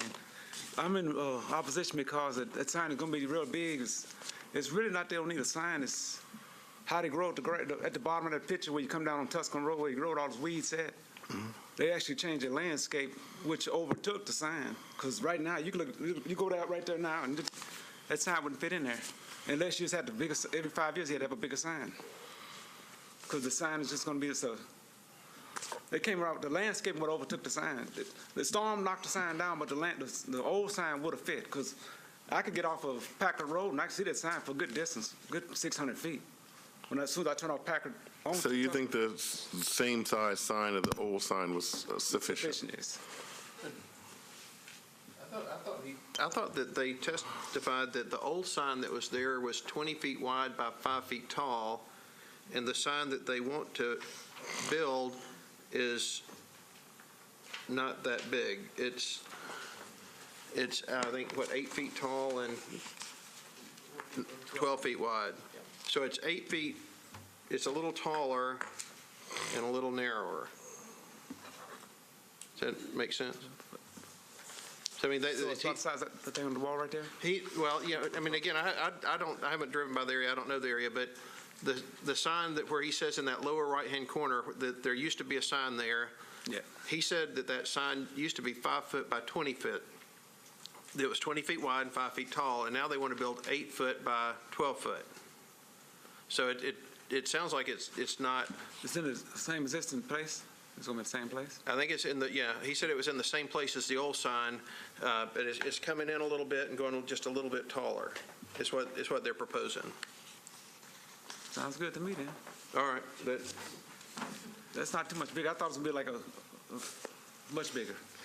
yeah, and that's what they've testified to, and that's what they've shown, you saw on the screen, a picture of this sign, and the dimensions we have are, 12 foot by 8 foot tall. So is that black thing not a base on the bottom? The black thing? It's just, No, that's just the sign stops right there. I think that's just the design. That just says front view on it. So it's just that right here. But yeah, you can come take a look at it if you want to.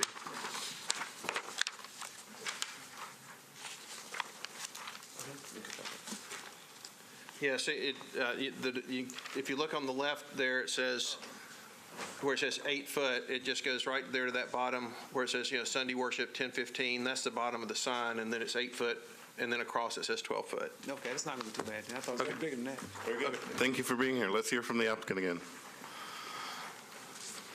And the applicant can say amen. Amen. Okay, so it looks like your Let me person. just ask one question. Sure. The existing sign was somewhere in this picture? It was, the new sign's going to replace in the same location as the existing sign. You can't quite see in these photographs the location of either the old sign or its replacement.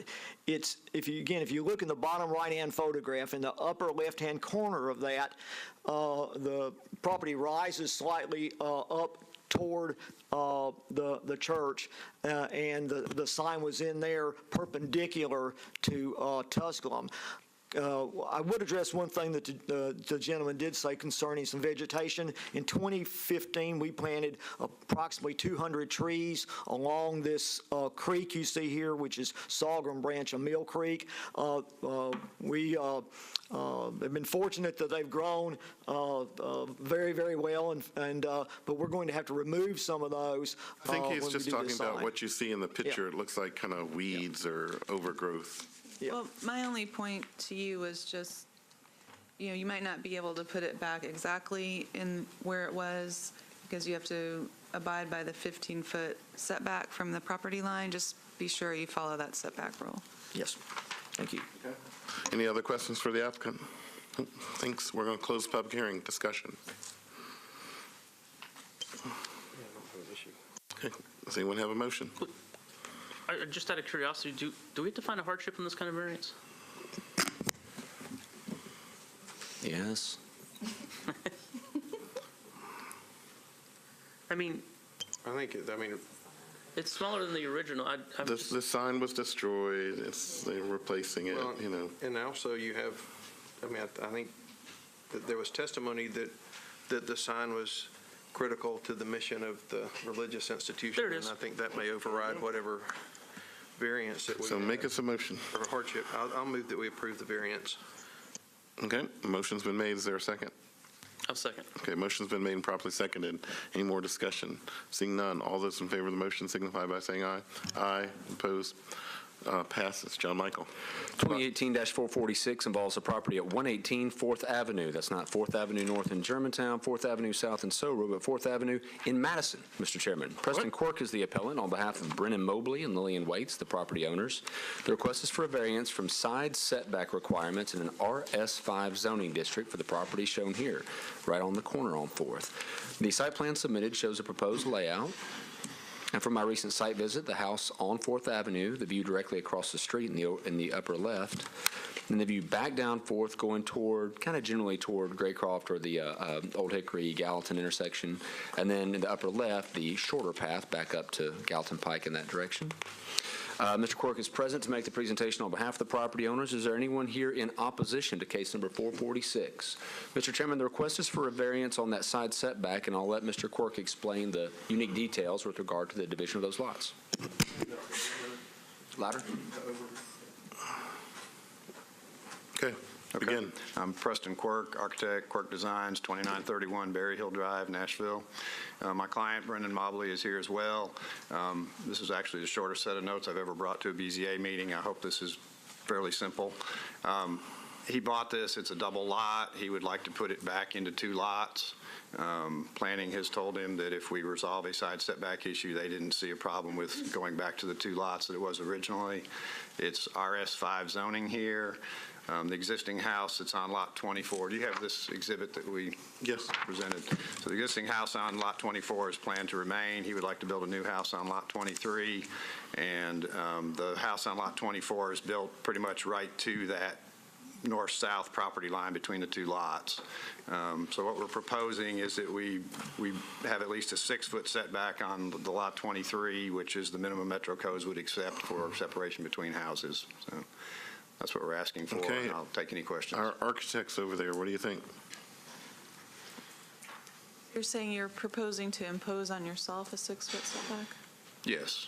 I mean, like RS5 would require 5, but that's too close for what codes would allow for separation between the houses. And I had a similar case on Belmont Boulevard years ago to this, and we just basically becomes a deed restriction on that lot that you have a greater setback because of the house on the adjacent lot.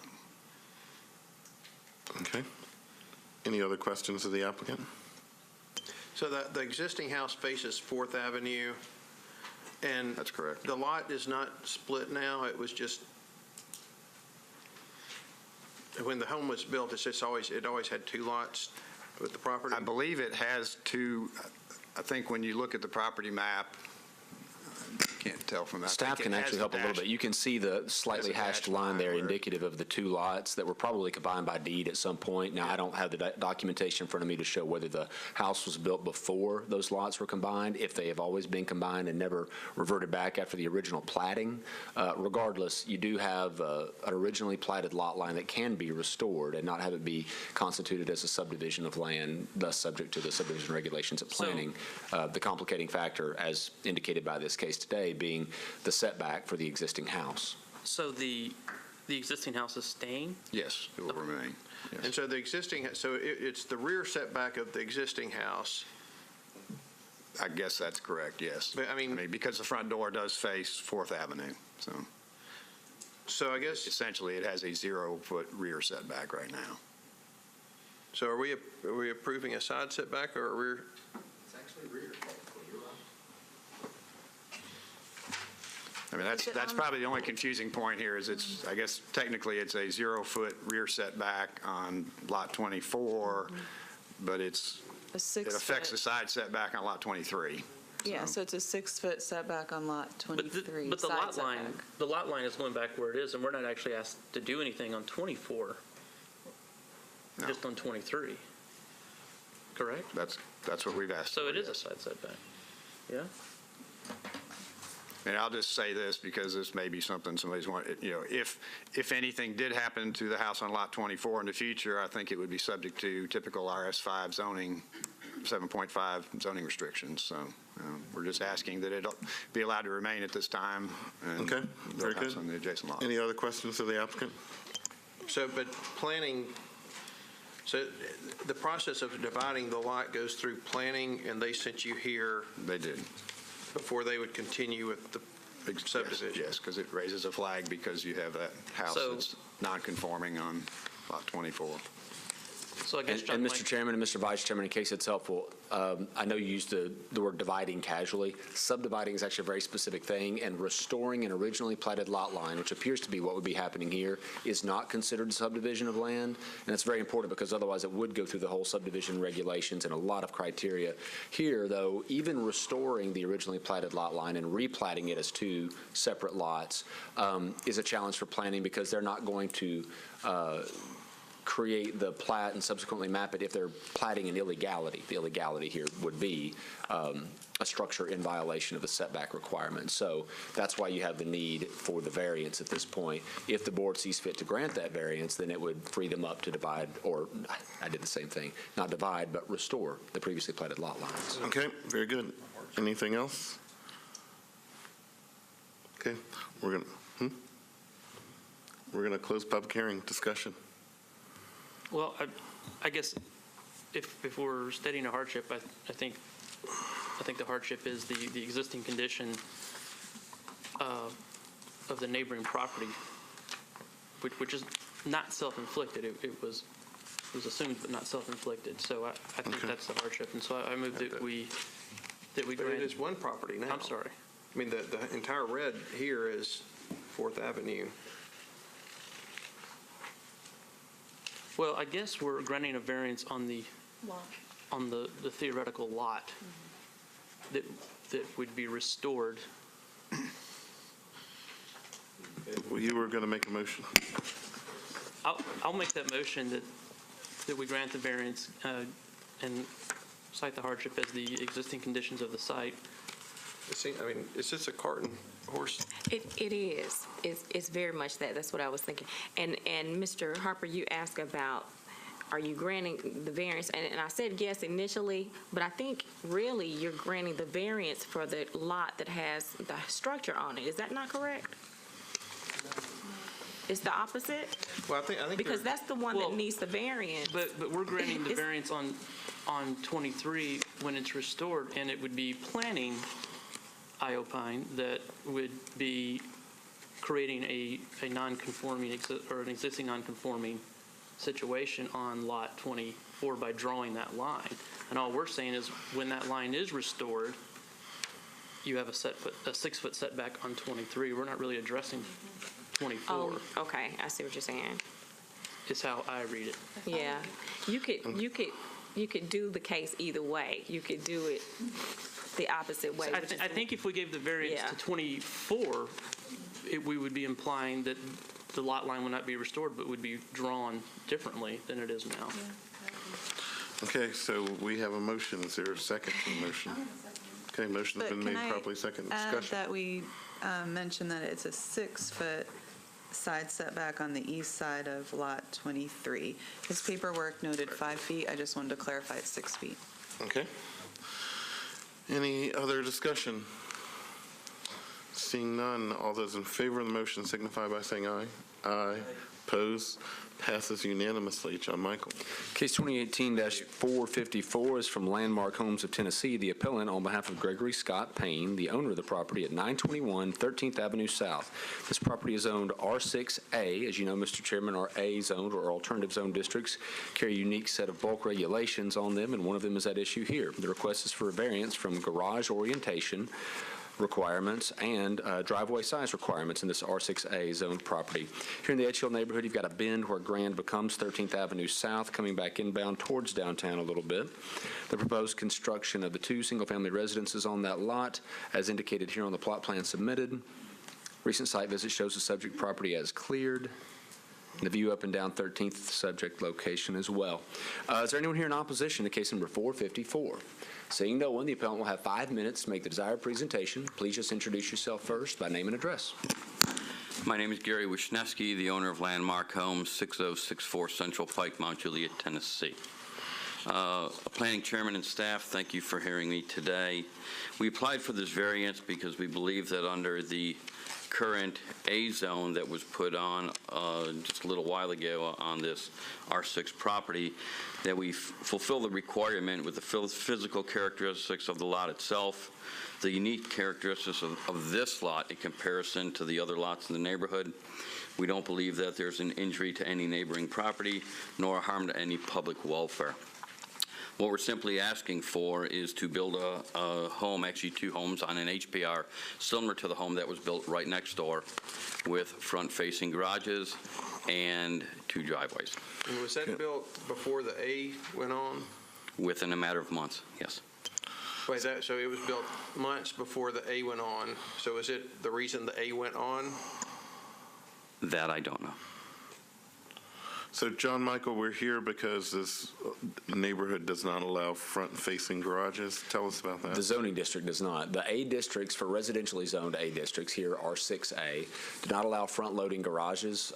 We've seen more of these districts come in, not just in the Edgehill area, but some in Council District number 17, kind of in the fairgrounds area, as well as certain portions of the outer limits of District number 19, I'd say maybe towards Salem Town, and a little bit westward from there In also. general, why do these get proposed and passed? The notion of the A districts is to create some neighborhood characteristics more consistent with planning's broader objectives for residential neighborhoods. And again, I'm speaking to the residential component separate from the commercial and mixed-use areas that are rezoned as A. I do not presume to speak for the planning department as to why they recommended these zoning districts be brought into existence and the bulk regs that go with them under 17.12 of the Metro's zoning code. However, what we find a lot of times is the elevated stoop requirements, the build-to zone, and this is more in commercial districts rather than setbacks, create a more pedestrian-friendly environment, a more activated streetscape, especially in mixed-use areas. However, for the base districts like R6, you start talking about reducing from 2 driveways in an HPR development down to 1. That's an example of one of the ideas that the A districts pursue as a means of reducing overall amounts of traffic and cuts into the street, thus helping with a more pedestrian-friendly environment. As to the front-facing garages, the cynic would say it is merely an aesthetic that is inappropriate in the zoning code, but the supporter would say it's yet another opportunity to make sure you don't have cars backing into streets, thus further complicating traffic scenarios in residential neighborhoods and otherwise pedestrian-friendly areas as well. That's my very poor 10 cents on A district. That was very good. What's your hardship here? Why do you need to build these garages? Well, the hardship, number one, is that it's a lot without an alley, so the only way to get in is through the front of the lot. It's a very unusual shaped lot, so with building a building on it, it's near impossible to get down a side setback and have a 30-foot turnaround for a car. I mean, but it seems like that is necessary because you're building 2 houses instead of 1 house, right? I mean, it's the desire to build 2 on the lot that's creating the hardship, not the well, space necessarily. I mean, because you're asking for the orientation of the driveway, which you know a lot of folks don't like, which is why it's there, and then the driveway size requirement. So I mean. I'm sorry. With the narrowness of the back of the lot, even with 1 house on it, in order to get a reasonable size house, you're not going to be able to have a turnaround for a side entry, which you need at least 25 to 30 feet. But what about just 1 house? That's what he was saying. Yes, even with 1 house, as narrow as the back of the lot is, when you put the 1 house on the lot, you still won't have a 25 to 30-foot setback turnaround on the side. So whoever would be there would have the same situation with just 1 house. Any more questions for the applicant? There's another part of the variance request which deals with the driveway being 22 feet wide and then 44 feet wide, and the requirement is 12 feet wide? Yes, the requirement in the A zone says you can only do 1 drive, and that drive can only be 12 foot wide. So if we do the 12 foot wide, we would need 2 drives. If we would do 1 drive, we would need a wider drive. So either way will work. It just seems you're adding a lot of impervious surface for maybe no reason. Are you allowed to have 2 drives? In this zone with the A zone, the answer is no.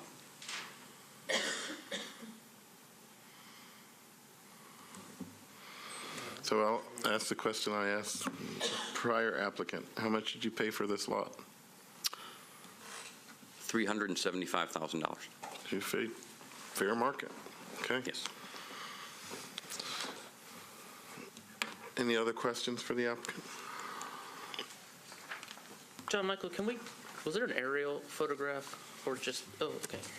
So, Of course, you see the house that was there previously. so which lot are we talking, the one? Just to the right of the red icon, so what looks like a single-family structure, brown roof. Isn't that correct, sir? That's correct. Okay.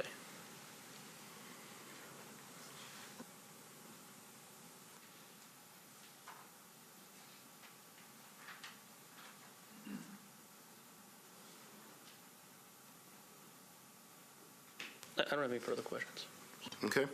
Anything else? Okay, we're going to close the public hearing. Discussion. Architects, again.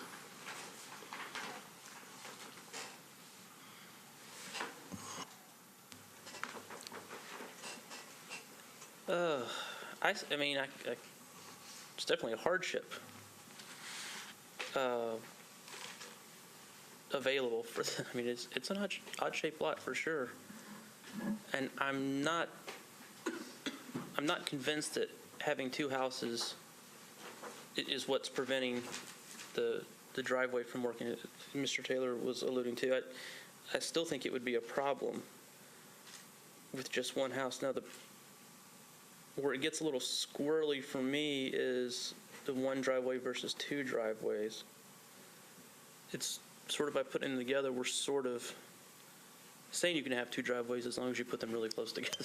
Well, I mean, really close together. well, you're getting, it's a turnaround space, but it's also a parking space, So I guess to me, the spirit of the A says, because there are driveway lot size requirements, is, don't pave your whole front yard. And they're saying, I think this site plan is, it has the same hardship or the same issue that the next door neighbor did what they did before this happened. And I don't know if that, and it kind of swallows the house next to it. And I don't know where this neighborhood is necessarily, or how it's evolving, but I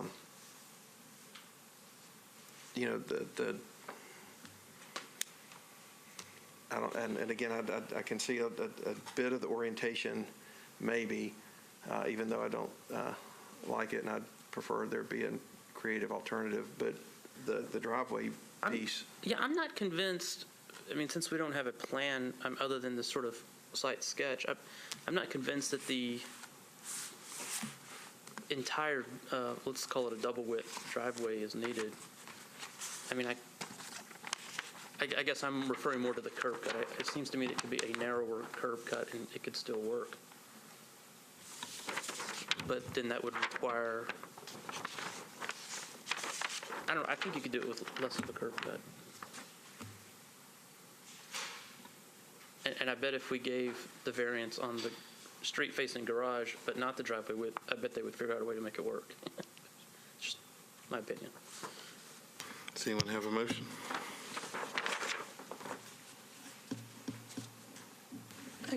I just don't feel comfortable with it because there's a reason for that alternative zoning district, and it seems like granting this goes against that. Does anyone have a motion?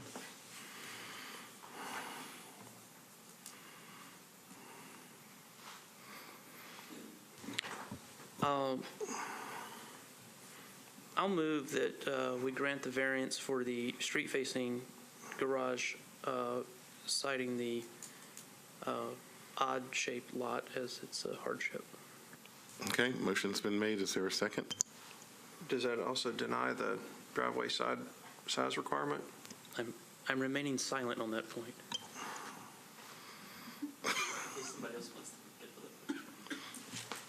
Okay, that's the motion. Is there a second? Motion fails without a second. Did we hear anything from the council person? John Michael? Nope. Anyone else have a motion? Is this the first time this case hasn't been deferred, has it? I mean, we could just take no action and see who's here next time. Maybe someone else will, or you guys can make a motion to deny it. Yeah, I mean, I guess I'm not. I don't hear by any stretch a majority. It's going to take everybody to vote for it. I don't feel that that's happening. And so, in fairness to all parties, the applicant, I think when this does happen, and we do need more reservation, the applicant has certainly heard our reservations, and I think the need to have some type of council, or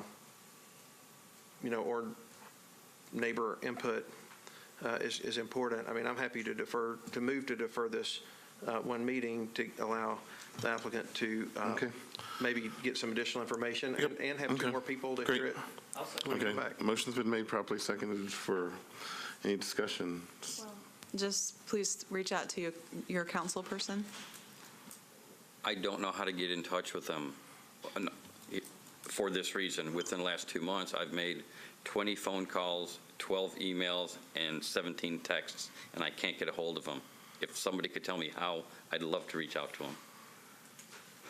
Metro Council meets twice a month at the Metro Courthouse. Exactly. Thank you. Tuesday, 6 o'clock. Thank you. They're going to be there. Thank you. The only reason I asked that is that I know this particular council person had worked on rezoning properties, and so that's why it was important.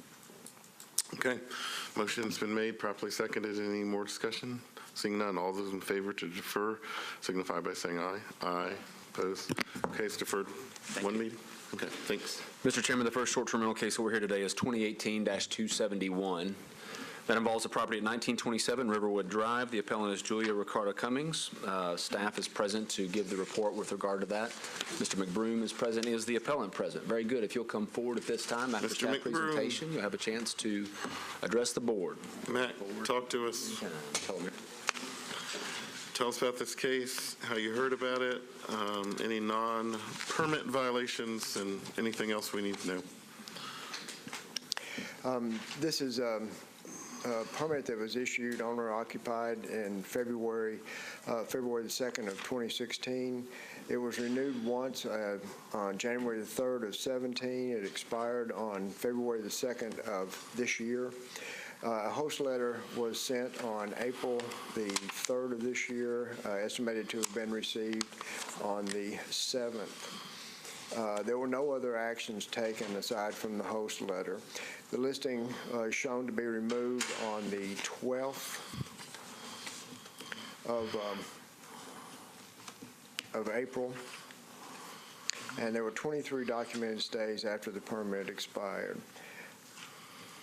And what was the last stay that you have documented? The last stay was Is it April? It says April. Okay. Any questions for Mr. McBroom? Okay. Get us started. Name, address, why you're here. Julia Cummings Strahe. I live at 1927 Riverwood Drive, and I'm here to ask you to shorten my punishment period. Okay, so you did all the legwork to get a permit. Yes. And then you did not send the city of Nashville a check for $50. Yeah. Yes, that is what happened. I mean, I forgot to renew my permit, and then when I got the letter and realized I had forgotten, I took it offline, and then I kept honoring my existing reservations. How many was that? Well, he just told me 23, so I'm guessing that's what it was. I don't know. And then when I went into... Why didn't you cancel those? Well, it's, so to give you a reason, not an excuse, okay? Because I've had to cancel things on Airbnb before, and it's intimidating. They give you lots of warnings about delisting you. I didn't know, again, reason, not an excuse, that all of this was totally visible to the city. And I thought if I can just get back in and I can get my permit, I can Mr. McBroom sees all. He does. I did not know we had Such sophisticated Yes. people in software. So, if I had known that, obviously I wouldn't have done it. If I had known that I could just call Airbnb, which is what I did when I came in to renew it or to start over, I saw that there was no option, and then I just called Airbnb, and they made my life very easy and were very sympathetic. I mean, had I known that, I also wouldn't have done it. It's Okay. very stupid. Sure. Questions for the applicant? Anything else to add? Please. What was the last day you rented the property? Can you, all knowing, tell me? On April 12th, did you rent it after April 12th? After I got my letter, I kept honoring my existing reservations. What was the last one? What was the last day that you rented the property? I don't remember. What month was it? Probably March, end of March. Okay, we have April as what Mr. McBroom says, but, okay. I honestly don't Yep, remember. I'm sorry. Very good. Thanks. Closed public hearing, discussion.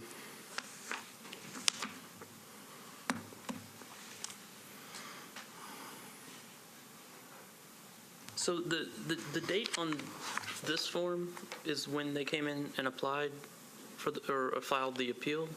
Or when they apply for the permit? Or do they apply for the permit when it expires? They applied for the permit in order to file the appeal. And so the 423 is, I'm looking for the official date here. One moment, I'll tell you that. Yeah, I'm sorry, it says right here, application date 423.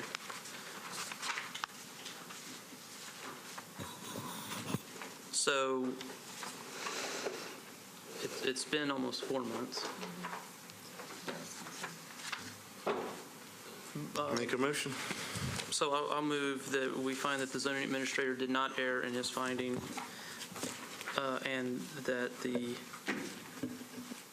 appellant be allowed to apply for permit 4 months after the application date, which is 4/23/2018. I'll second. Okay, motion's been made, properly seconded. Any more discussion? Seeing none, all those in favor signify by saying aye. Aye. Opposed? You're eligible 4 months after April 23rd to reapply. Thank you. Okay. John Michael. Mr. Chairman, you've already heard case number 291. Case 318 had to defer to September the 6th as he had children to pick up a couple hours ago, which brings us up to 2018-340 involving the property at 1101 Shelby Avenue in Council District Number 6. Sheetal Javeri is the appellant and owner of that property on the short-term rental case. We'll hear from staff first and then from the appellant as she comes forward. Okay, what can you tell us about this? How many non-permit violations and any other information we need to know? This was, again, an expired permit, owner occupied, issued September the 14th of 16. Expired September the 14th of 17. Host letter sent on the 5th of May, estimated to have been delivered on the 11th of May. There were no other actions taken aside from the host letter. On the 26th of May, the advertisement was removed and has not been reposted. There were 4 documented stays in May, 61 documented stays, total of 35 of which were after the permit had expired. There were no short-term rental property-related complaints, and at the last meeting, Councilman Withers gave his support. In fact. Right, and we have that email from him that basically says he has spoken to the homeowner and the East End Neighborhood Association representatives about this case, and I am in support of granting a permit so the homeowner can come in compliance with the code. Brett Withers, District 6.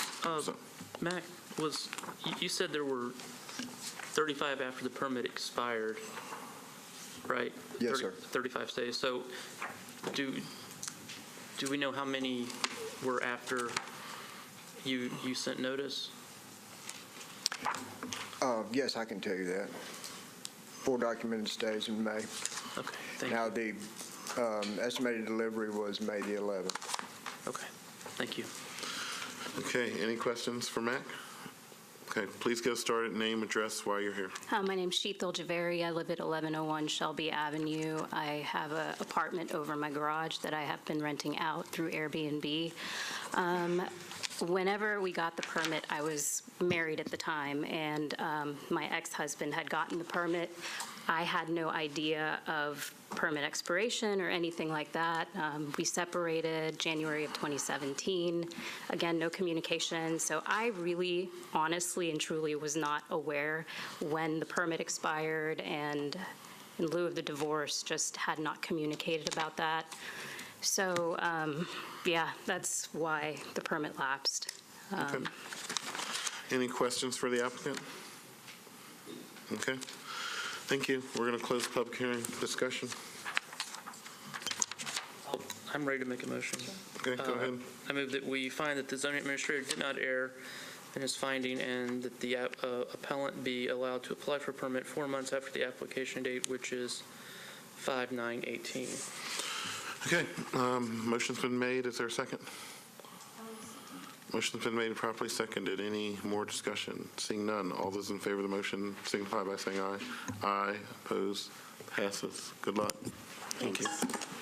The next case is 2018-376 involving Joel Hood and Nora Thomas, the appellants and owners of the property at 1626A Northview Avenue. The appellants are present. Is there anyone here in opposition? Seeing no one, the appellants will have 5 minutes to make the desired presentation after we hear from staff with regard to this short-term rental permit case. Okay, Mac, tell us about this. This was a type 1 owner-occupied permit issued 11/29/16. It expired 1 year later, operated from May 2017 through May of 2018, 27 documented stays, 12 of which were after the permit had expired. No notice was sent nor any other action initiated other than the Airbnb tax letter mailed by Host Compliance on the 28th of March. There were no complaints associated with the short-term rental. The advertisement was removed approximately June the 6th, and there were no special concerns on this property. And just a note, the Airbnb letter sent by Host is a letter that informs the host of the property or the owner of the property that they must remit taxes that are in arrears, and that Airbnb is withholding taxes, but it does not include the city hotel motel tax, only the state sales tax. Okay, any questions for Mac? Thanks, get started, name, address. My name is Joel Hood, 1626A Northview Avenue. This is my wife, Emily Hood. In April of 2016, we got our house. We got the permit in 2016. We had our first rental in May of 2017. We remitted hotel taxes the entire time we were renting. What he mentioned was I had emailed Tamara Brooks about we got a letter from Airbnb, message for Airbnb saying they're holding the taxes. She just sent me that to clarify what they were holding. Sorry. We discovered on June 3rd that the permit actually expires. I didn't realize they had an expiration date. On the permit itself, it has the wording issued and not expiration date. So I assumed wrongly that they were, once you got the permit, you were good to go. Anyways, I went in on the 3rd to renew the permit. I was told we couldn't renew it at that point. We had to apply for a new one. So I went back the following day, gathered my materials, applied for a new permit. But I was missing some new things because it had changed since 2016. The next day, I went back and we were denied the permit. It said we had to appeal. And basically, that's why we're here today.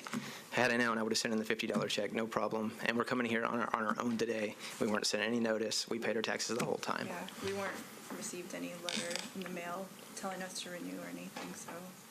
Well, how'd you find out? You just heard that? A friend of mine was talking to me about Airbnb, and he wanted to do it, and then he looked it up that day at work, and he's like, I think you need to check on the expiration of your permit. Okay. Mac, does that go along with what you think? My assumption was the trigger would have been the host compliance letter sent informing them that Airbnb does not withhold all of the taxes and that these local hotel motel taxes were to be remitted separately. Time frame was so similar. Okay. And I give a packet at the last meeting, I don't know if you guys still have it, but I have proof of where I paid taxes throughout. Sure. Yes, we have that. Questions for the applicant? Okay, anything else to add? Okay, thank you. Can we close public hearing? Discussion? I mean, it's self-reported. I appreciate it. May have been I know that it was close, that they reported at the right time, but the fact that they had a permit, to me, I don't see the intent. So I'll move that we find that the zoning administrator did not err and that they be allowed to apply for their permit.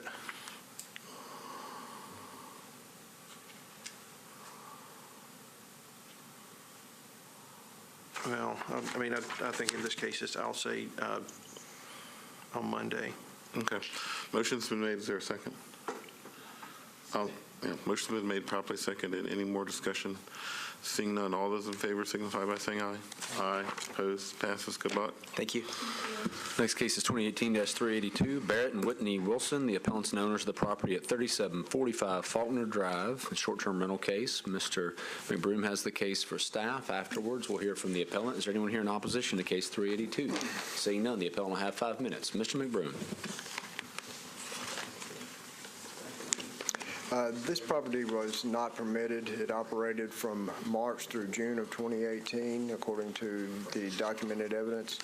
The host letter was sent on June the 1st of 18. No other action was taken. Estimated delivery of the host letter was June the 9th. The ad was removed June the 12th. Appeal with the Board of Zoning Appeals was filed on June the 11th. 38 documented rentals, 2 of which were in June. Those were the last 2 documented rentals. There were no complaints associated with this property. Okay. Please state your name, address, while you're here. Barrett Wilson, 3745 Faulkner Drive, Nashville, Tennessee.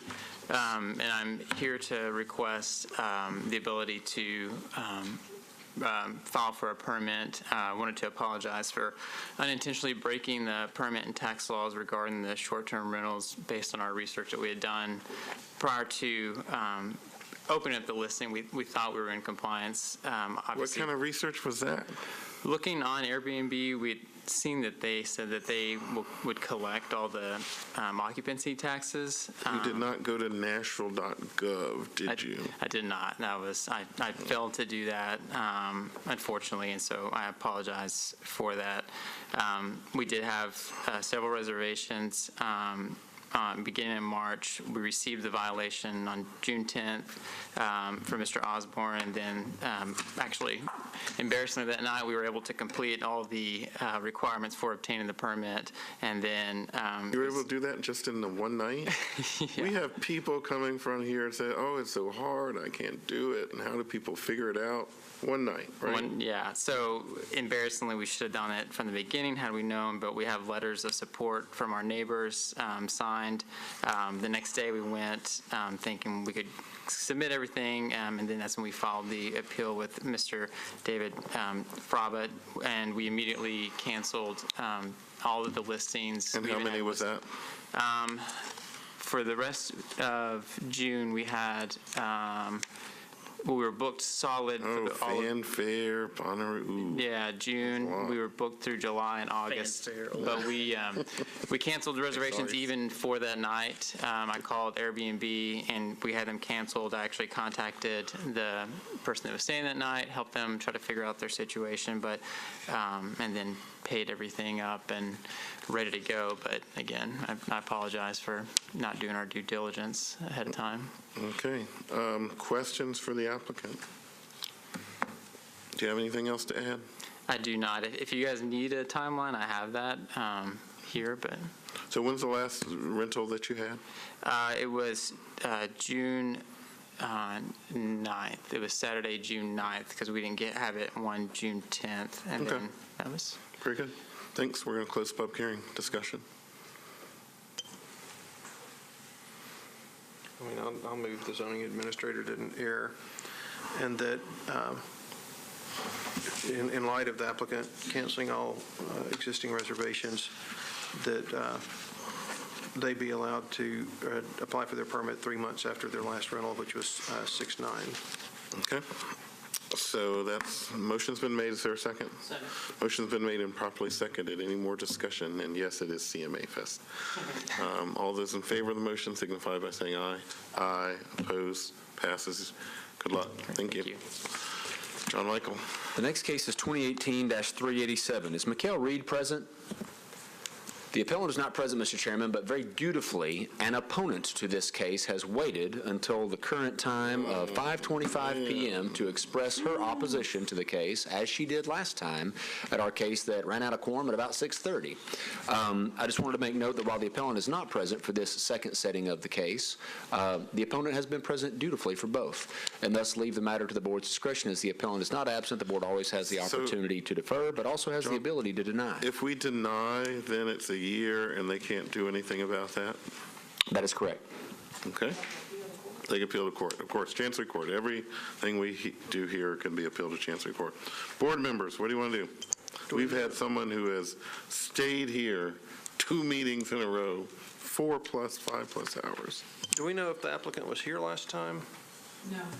I do not believe so, but I can't say with specificity. I just don't recall having talked to so many. And then we don't know if the applicant was here at all today.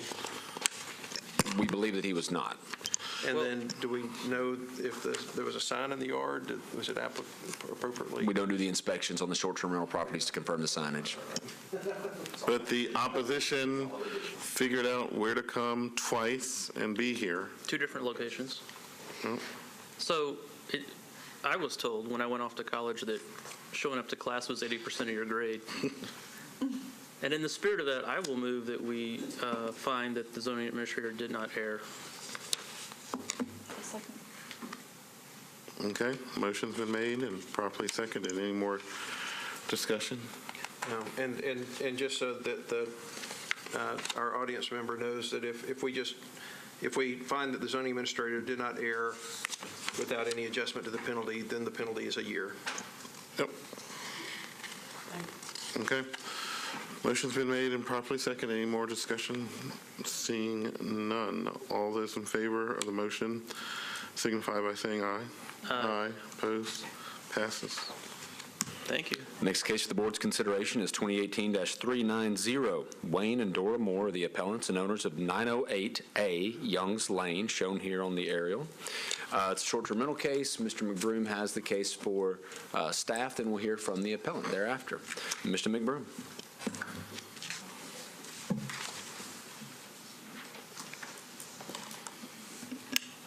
In this case, there was no permit. The short-term rental was operated in April of this year. Host letter was sent April the 2nd. No other action was taken. Estimated delivery of the letter was the 9th of April. The ad was removed on the 18th. Appeal filed June the 14th. There was only one documented rental, and we had no short-term rental complaints associated with the property. However, the website advertisement was for the entire house, and this is an R8 zone district, which allows only owner-occupied permits. This was just a concern that we had based upon the advertisement's wording. Also, we'd like to note that the Moores also own a property at 309 Church Street, number 106, for which the mailing address is Quail Valley and Brentwood. So there was some confusion as to the owner occupation, but just merely put that in. They've not been cited for that. Okay. Get us started. Name, address, while we're here. Dora Moore, 908A Youngs Lane, Nashville, Tennessee. And where do you live? I reside currently at Youngs Lane. Currently? Where have you, 4 months ago, where were you living? Same address. Okay, you said currently. How long have you been at Youngs Lane? Since December, when we purchased the house. Okay, and that's your home, that's where you are, that's where you're going home today after this meeting? Yes, sir. Okay. So how did you end up renting a house short-term without a permit? So I was in the process of trying to get a permit, and I did break the law by advertising and renting it for one time for 2 days on April the 6th and 7th. I advertised with a company called Evolve, and it just went so fast that we got all this money in and stuff. And as soon as I got the letter, I notified Evolve that, what had happened and everything. And so I refunded $5,772.09. I got How much did they pay to stay at your place? You refunded $5,000? How many nights was that? No. Those were the reservations that I canceled immediately when I got the letter. And how many were that? I think it was 5 or 6. You charge $1,000? No. They're all for more than one day, yeah. Okay. So. What do you charge? What were you charging for 2,000 square feet of space? Well, Evolve sets the rates depending on the month, I guess, or the You don't day set the or- rates Evolve does? No, Well, I'm right. looking at one of the ads, it's $548 a night. Mr. McBroom, I've never heard of Evolve. There's all sorts of sites out here, right? Well, Evolve is a management company, sir, that advertises for you on the different sites. Oh, okay. Yeah. Well, that's why I haven't heard of it. Okay. So they did all the work. To be quite honest with you, though, there are boutique websites in every city. The number is incalculable. Sure. So do you own the property at 309 Church Street? Yes, I do. And then what is that, is that a condominium or what? That's a condo. And then do you, Who lives there? There's a renter there. Okay. but it's not a short-term rental, it's Oh, no. Mm-mm. And then who lives at 916 Quail Valley in Brentwood? My husband. Okay. Do you ever stay there? I do sometimes. How often? Maybe once or twice a week. Okay. So, but you consider this location your home? I do. So when you rent it, I work in Nashville. We work in Nashville, and it's convenient to live when you there. rent, are you there with the renters? I only rented it once, and those 2 days I was not there. Okay. Where were you when you rented? It was a Friday and a Saturday. Okay. You were at Right. Quail Valley. Right. Okay. Other questions of the applicant? Can I just say that I did go ahead and pay for the hotel tax? I registered with Davidson County Hotel Occupancy Tax. Yes. I also filed for the business tax license as well as the sales tax with the state of Tennessee. Any other questions of the applicant? Okay. We're going to close the public hearing. Discussion.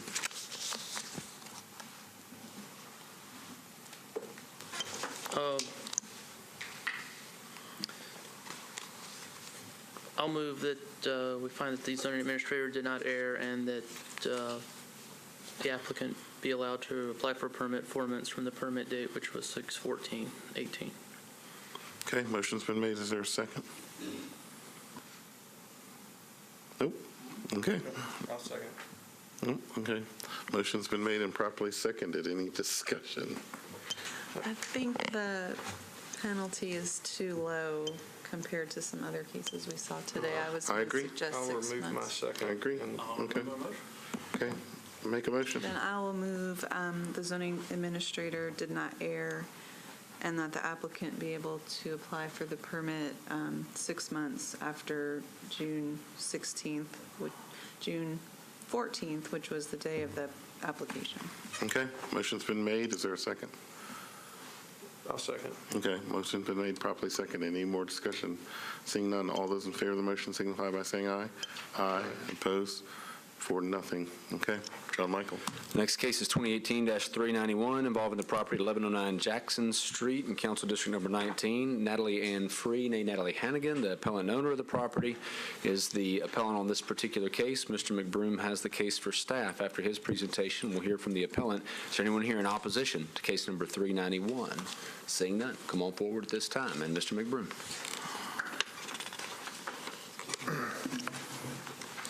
This case came to us as a result of a hotline tip, which actually involved excess occupancy. Whenever we receive a complaint on a property, we check it out thoroughly. We check the permit status, and we make sure that the advertisements are compliant with the Metro ordinance. We found at that time that the permit for this property had been expired. We then placed a stop work order at the property, and the advertisements were subsequently removed. Ms. Free attempted to, and by all evidence, she canceled her bookings. She attempted to obtain a permit. However, zoning discovered that they already had a Type 1 permit at another location in Nashville, and so they were denied. Okay. So they already own, they have a Type 1 permit, I think, on Steinbach, is that what? Yes, sir. And then they're asking for a Type 1 on Jackson. And it was denied because they already had one on That's Steinbach. correct. And I think the notes here also say that they own a property on Ordway Place. But do you know if it's rented, or I guess we can ask the applicant, but you don't have any knowledge on that other than that it's noted that they own that property too? I had no evidence that it was rented. Okay. Okay, please identify yourself, name, address while you're here. Natalie Free Hannigan, currently live at 1315 Steinbach Avenue. I had a permit for Jackson. I did not remember it was owner occupied. I just knew I had a short-term rental. So when I got Steinbach, long story short, I have long-term rental at Ordway. I would like to make Steinbach long-term rental, and I would like the short-term rental back for Jackson. And it was my fault that I did not check my check registry for the $50 check. Is how this all. But you still have a current active permit on Steinbach, correct? I would like to stop that. I haven't renewed, and it's for the end of this month. You can check, I haven't submitted paperwork for But it. that's where you said you live. I would like to move back to Jackson, to Steinbach. It's a bigger house. It's a little bit further out of town. I mean, Do it that for sounds to me like long-term, you like need to the Ordway. move to Jackson, get your driver's license changed, and then come back and ask for a permit on Jackson. Okay, if you'd rather I mean, we I do. don't know what, I It's mean, not owner occupied. I mean, it sounds like we've already gone through this once with you, because it sounds like when you asked for Steinbach, I mean, the notes here say you weren't living there, but you were going to move to Steinbach. And then, so he apparently at that time, well, it looks like it was a year ago. Then you moved to Steinbach, at which time you short-term rented it. And then apparently you were short-term renting Jackson also without a permit. And now you're going to, I mean, it's very confusing.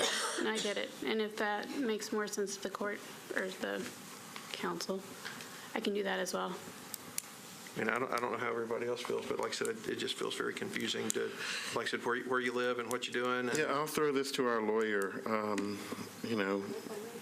Here, we have somebody who's trying to get a permit of a place or back a place that an owner occupied, and she doesn't live there.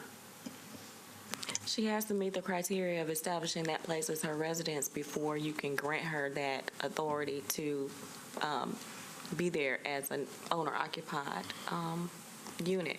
So if am I understanding your question correctly? Okay, yeah. So if she hasn't presented evidence to this board or to the codes department that she in fact lives there, and it seems like her testimony is that she does not. I do not currently. Right. But if I'm, she would have to live there in order to meet the code standard. But generally, we're not tasked with determining residency. I mean. Correct. Normally, that's done at the administrative level. And on behalf of staff to join that point, and is exactly right that it's done at the administrative level, the board can determine at what point the appellant is eligible to come in and make an application. On the date of that application, the staff would have to confirm whether or not she lives at 123 Main Street or at some other property across town. Toward that end, also, the board can put a condition on one of these motions, and I think you may have done it once before, I'm not positive, where you say the Type 1 permit at whatever prior address must be canceled, surrendered, whatever else, before applying for this next permit that's now at issue on Jackson Street. That is one of the conditions. And we could determine when they're eligible to apply for that. I concur. Okay. So it's your testimony that there's just been a series of errors. You're not trying to pull the wool over anyone's eyes. and you were here 2 weeks ago, whenever We met, didn't, we at the other couldn't get to the case. Yeah, got deferred. So how long have you owned Jackson? A decade. And when did you fix it up? Get it fixed up. I had some work done to it last year. Oh, but you bought it, it was in this condition, like, all fixed up. We see pictures of, I think that's Jackson. I was like, do you see a crappy house? It looks nice. Yeah, that's what I mean. I mean, Oh. a lot of people fix up their house for short-term rentals. That's what I'm asking. Did you fix up Jackson to do short-term rentals? A couple years ago when I first did it, yeah. You did? Okay, little so bit, you yeah. did fix it up then? Okay. I'm sorry, misunderstood.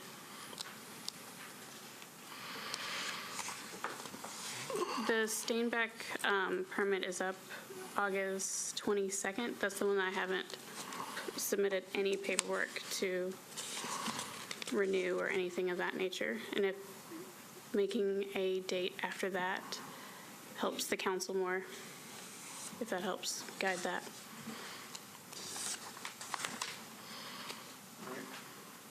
Any other questions for the applicant? Okay, we're going to close the public hearing. Discussion.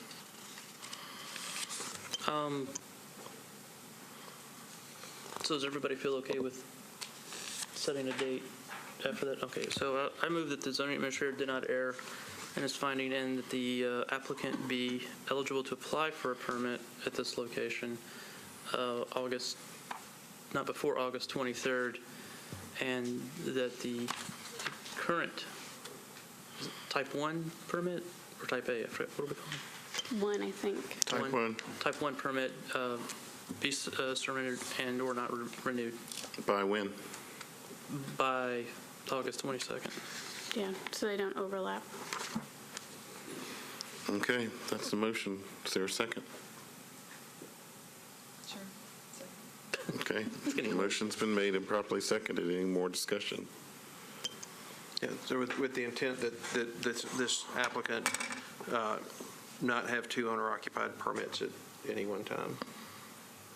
So I agree.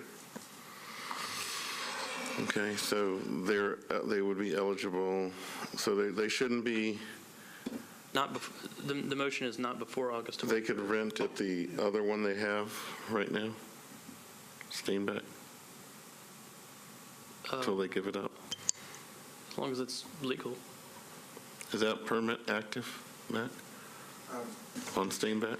At last check, which was actually the last BZA meeting, yes, it was valid and current. Okay. Any other discussion? Will you repeat your motion so we'll know? We find that the zoning administrator did not err in his finding and that the applicant be allowed to apply for a permit at this location not before August 23rd with the condition that the current type 1 permit not be renewed and or surrendered.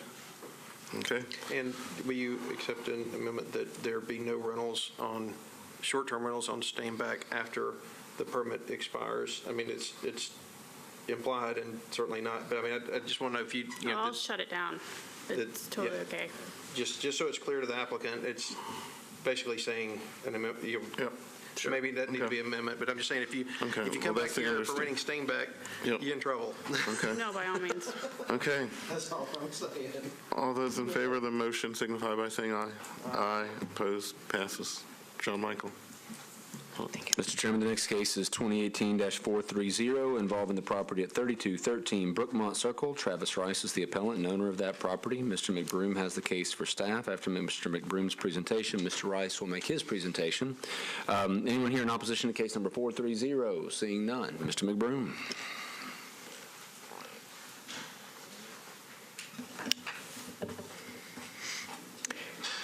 Well, host was quick on this one. This property was documented to be advertising and operating without a short-term rental permit from April the 12th until June the 12th of this year. The website advertisement first appeared on April the 12th. The host letter was sent June the 1st, and there was no other action taken aside from the host letter. The estimated delivery of the letter was June the 8th. The ad removed June the 12th. BZA appeal was filed on June 27th. There were 13 documented stays during this time. The last stay, in fact, was in June, and there were no short-term rental complaints on this property. Any questions for Mac? Let's get going. Name, address, while you're here. Good afternoon, Travis Rice, 3213 Brookmont Circle, and I'm just here to ask you guys to shorten my sentence down to where I can apply for a short-term permit, seeing as I have, to the best of my knowledge, taken all the necessary steps now that I've learned the error of my ways, and let me get back to business as soon as possible. So what was this business you were in before you had a permit? Airbnb, 1 bedroom and 1 bath in my house.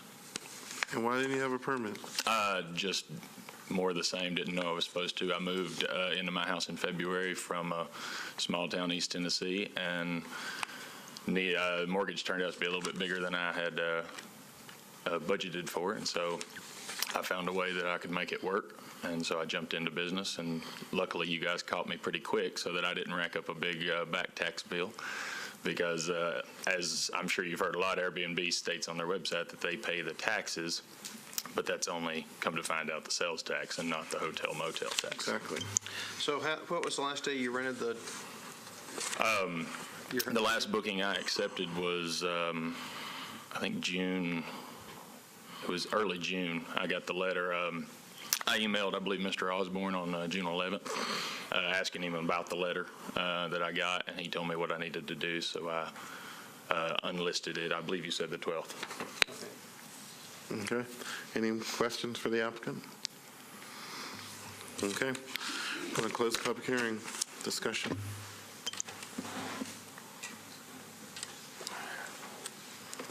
Well, I'll move that we find that the zoning administrator didn't err, and because the applicant took the steps of canceling reservations, that he be eligible to apply for a permit 3 months after June 9th. Okay. Motion's been made. Is there a second? Motion's been made and properly seconded. Any more discussion? Seeing none, all those in favor of the motion signify by saying aye. Aye. Opposed? Passes. Good luck. Thank you all. Mr. Chairman, Okay. case 2018- John Michael, we need to take a short break. Okay. That's 3. I was up before break too, so. Okay.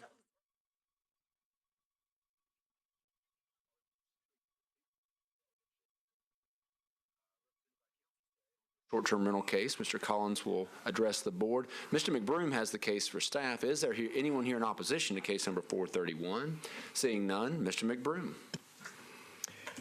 This property was advertised and operated without a short-term rental permit. Operation dates were from June the 30th of 2017 until July the 9th of 2018. Those were the dates that the advertisement remained up. June the 30th, the advertisement was posted. February the 9th of 2018, the host letter was sent, estimated delivery February the 17th. 9 documented stays from June the 30th of 2017 through February of 2018. The ad was removed and reposted several times beginning February the 21st. There were 3 documented stays after the host letter was delivered, 12 total. Inspection by our department was made in follow-up to the host letter on May the 2nd, and the ads were posted and active at that time. And that there was a documented stay in April, which was the last. Therefore, a warrant was written. The case was adjudicated on June the 6th in environmental court, at which time the appellant was found to be in compliance, and the case was dismissed with court cost.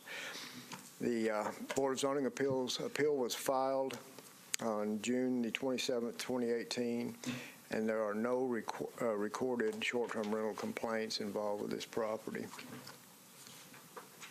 Okay, Counselor, get us started. It's just, I'm sorry, it's just owner occupied permit? There is no permit. Okay. Do you know what they're applying for? If you'll give me just a moment. I'm sorry, it's probably in my, it's probably in my packet.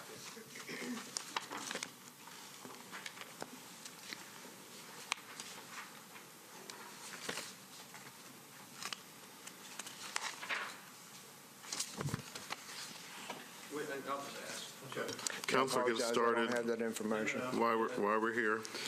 Thank you, and I appreciate it. My name is Grover Collins of Collins Legal at 414 Union Street, Nashville, Tennessee, 37219. I'm here on behalf of Ms. Ivy Arnold, the owner of 1111 Archer Street here in Nashville, Tennessee. The crux of what happened with Ms. Arnold's case is she hired a property manager to manage the property. Ms. Arnold is a real estate agent who's very successful. She has an assistant as well. She got all the she knew the requirements. She got all the requirements for the application together. She got everything prepared and got them to her assistant and leaned on her assistant and this property manager to be the one that would actually go ahead and start renting everything. The property manager is the one who managed, put the listings up.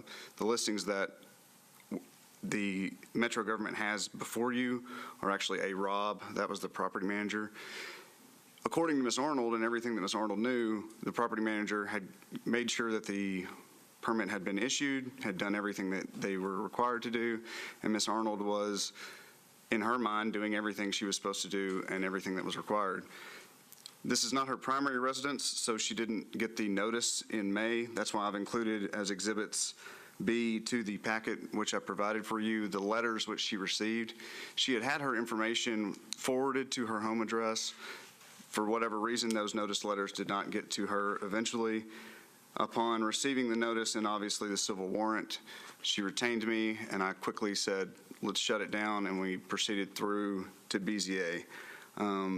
Based on the arguments to Metro's attorney at the BZA, they found it appropriate to dismiss the action with the payment of court costs, and that brings me to you all today. We promptly filed that appeal and are simply requesting that Ms. Arnold be able to apply her permit, give her a 3-month suspension from the time the warrant was issued, being a May 4th date, which would make her eligible as of August 4th, 2018. And that would be the request of us today. If you have any questions for me specifically, I'm happy to answer those this time. Okay, board members, any questions? So the assistant was supposed to do all this? Well, it was twofold.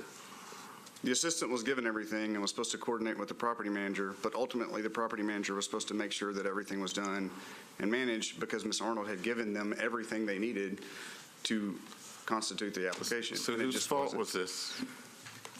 For the purposes of the property owner, ultimately all fault, and we're not trying to shun guilt or anything like that. Obviously, it would be the property owner's responsibility, but she had entrusted that to the property manager, and the property manager told her everything was good.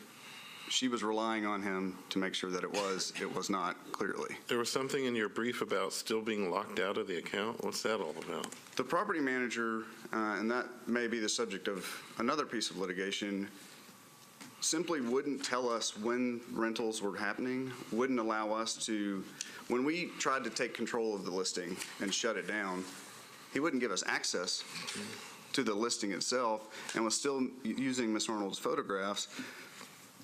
For the, as you can see, and Mr. Michael well documented, it's not a very unique area. So he was using Ms. Arnold's property because she had made it very nice and looked very good as his model photos for many of his other rentals that he rents in the same area. I believe he has 4 or 5 rentals that he manages in this small little development. So we had to fight with him on that just to get the pictures down, just to get Ms. Arnold's listing off. And we still to this day don't know exactly how many listings he did. And so, Counselor, what would you say to others who entrust people like this to rent their property? What kind of safeguards do you need to have in place? Well, I always tell them as soon as they come into my office that it doesn't matter what the property manager is doing. You have to make sure that you're doing that. The problem with that is Ms. Arnold, when she gave him all of usually a person that comes doesn't have all of the items that you need. Yeah. When Ms. Arnold gave him all of that, there's no logical reason that he wouldn't have done that. Is that an excuse? I understand the board's position on that, but he was listing, had the rental. There was no reason he shouldn't have got the permit. This is an RM20. She's available for a non-owner or owner-occupied permit. In this case, she would have been asking for a non-owner occupied. So what was the last day it was rented? The last day it was rented, I believe, was in April. And then, so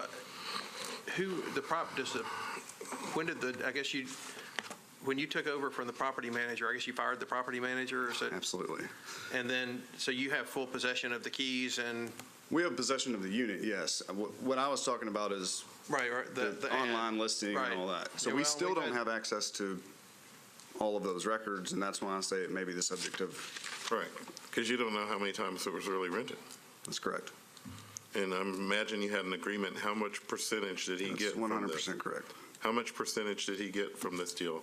He got 10%, and then he would also do the cleaning. Please press the button. Oh, sorry. The cleaning and He would do turning. the clean. He had the cleaning, and he would charge there's a pretty high amount of cleaning, and yeah, so that's. Okay. Counselor, you have a very good brief here, listing everything that happened in the exhibit, so. And the only thing that I would add that I did not have in my original brief, and they didn't make it, and the reason that I gave you all a packet, number one, I wanted to show you the property in question, but also on the left side is the letters of support we've gotten from neighbors. Yes, and community. I also want to make note of that you have some enthusiastic letters of support from, it looks like about 7 or 8 people, saying that you should be allowed to do this again, so. Mr. Chairman, as a closing note from staff, in the late-breaking email from Councilmember Sledge, there was the statement, short-term rental appeal at 1111 Archer Street. I heard from the property owner yesterday, and I am supportive. You have the support of your councilperson.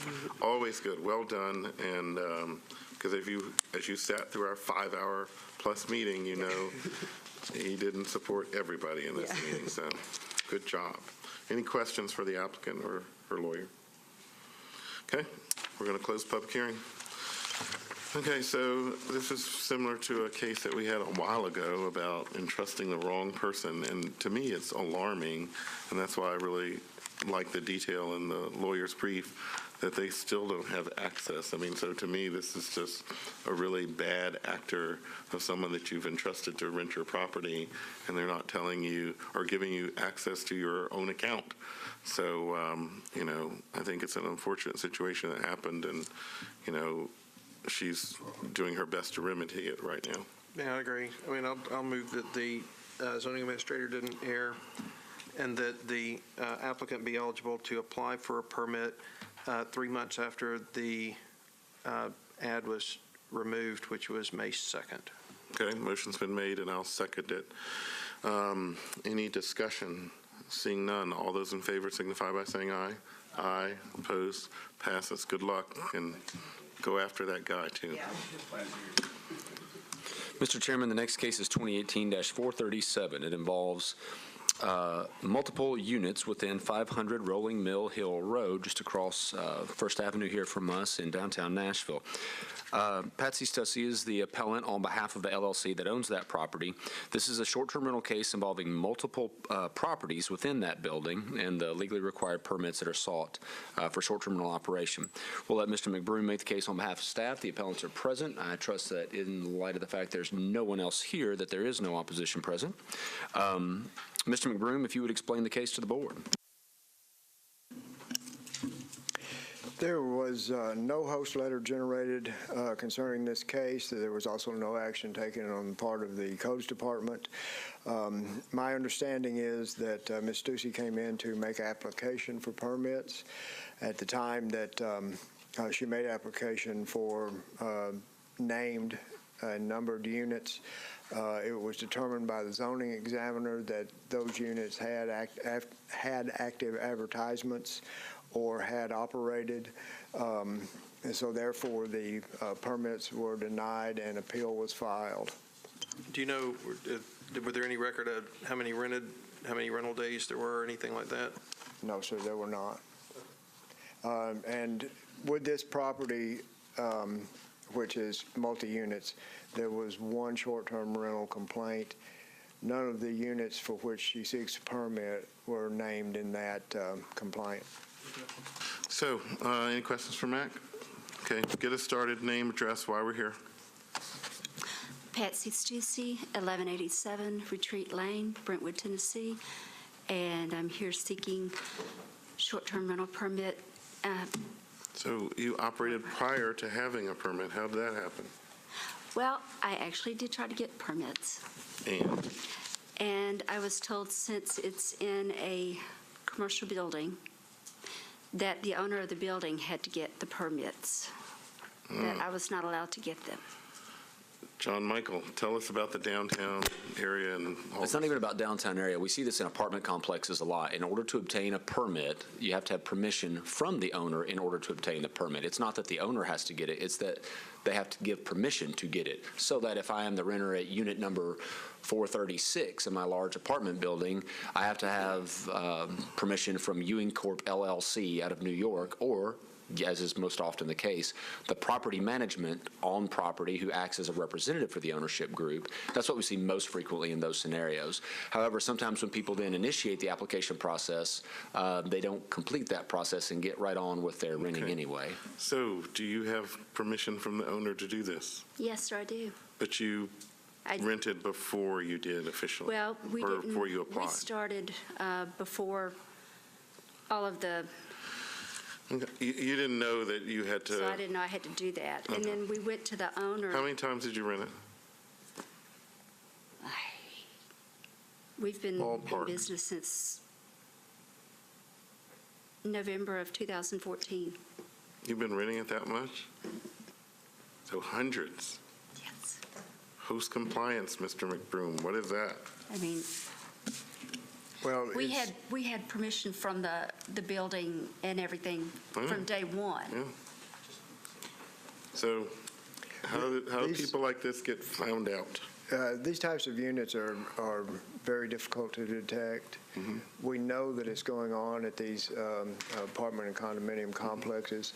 However, unless you can identify positively from the advertisement a Right, particular exactly unit, where the unit. and it gets into lots of, in fact, you would have to obtain a warrant to enter, and so it becomes My name is complicated. Tim Thompson, and I work with, Patsy He's and our Kurt. property manager. Oh, good. So you're here to say... So, well, I was, so they were doing this before the short-term permit process even came into effect when they started.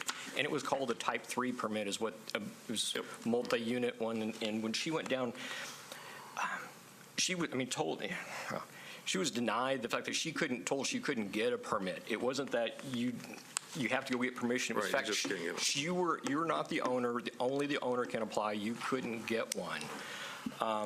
And I apologize, I'm a little nervous here. So what's prompted this is that, they're also, if you turn the page, they have units at Elliston on the next, they're on the next. Oh, that's you all. That's the same. Okay.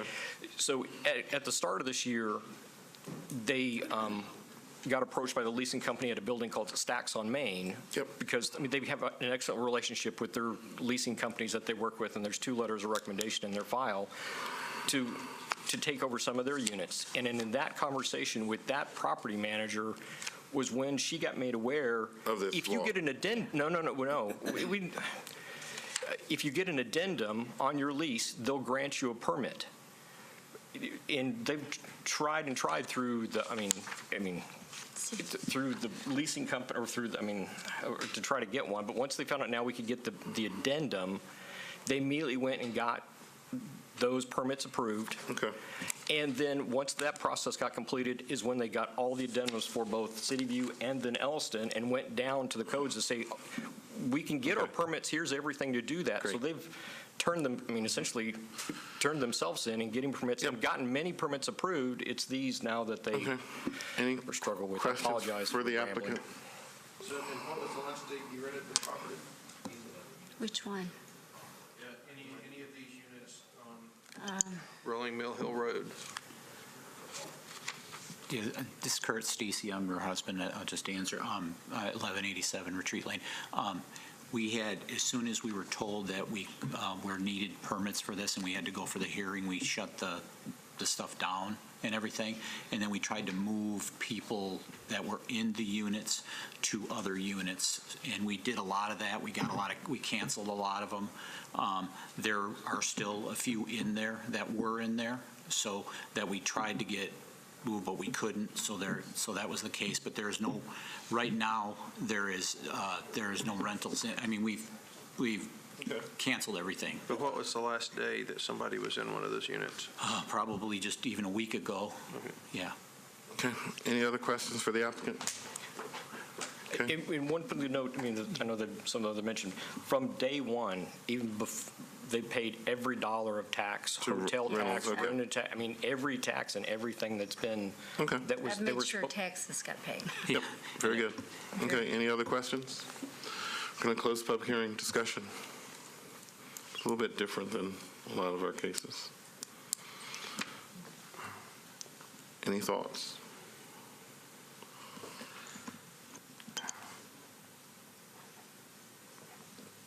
Any motions? Why not? I will move the zoning administrator did not err and the applicant be eligible to apply for the permits 4 months after July 2nd, which was the date of the application. Okay, motion's been made. Is there a second? Motion. Is there a second?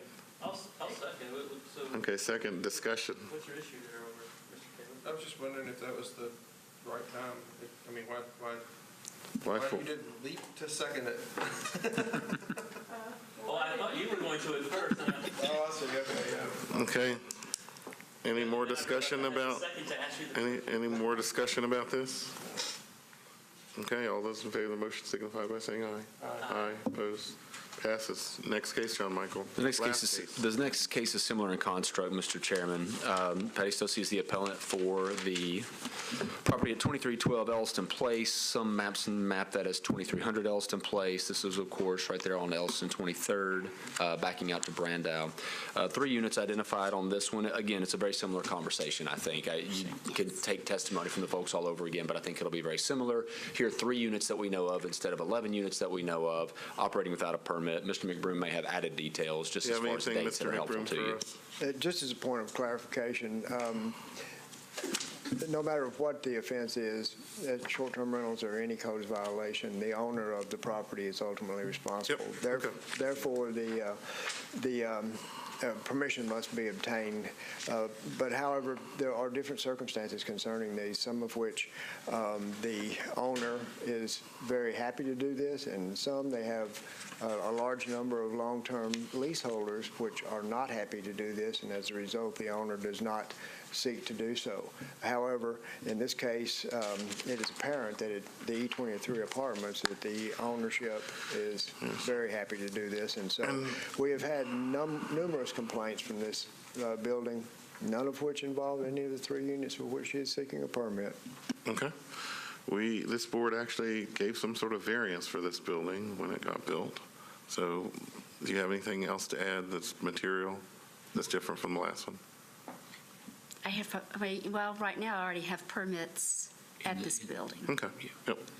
It's just those 3 units that were flagged. Right. Okay. Any other questions? Let's close the public hearing. Discussion or a motion? May I ask one question? Sure. The permits, what type of permit is she seeking for, is the applicant seeking for? It's formerly known as a Type 3. It's now called multifamily. So it's a commercial use permit, not a residential use permit? It is a short-term rental permit. Okay, but in terms It's a short-term rental permit, but the current designations are just owner-occupied, non-owner occupied. So that which would have once upon a time been a Type 3 is lumped into the now broader category of non-owner occupied. Okay. Okay. All right, thank you. Any motions now?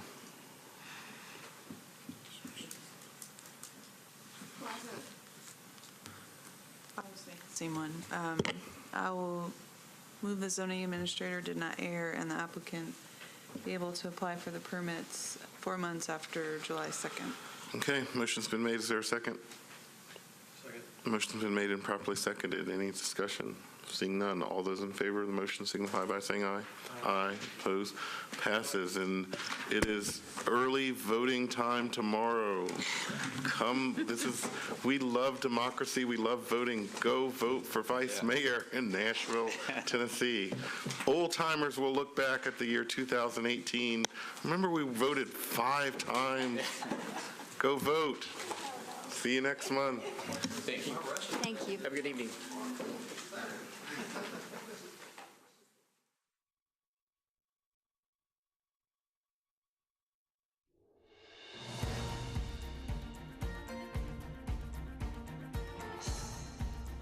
This has been a service of the Metro Nashville Network.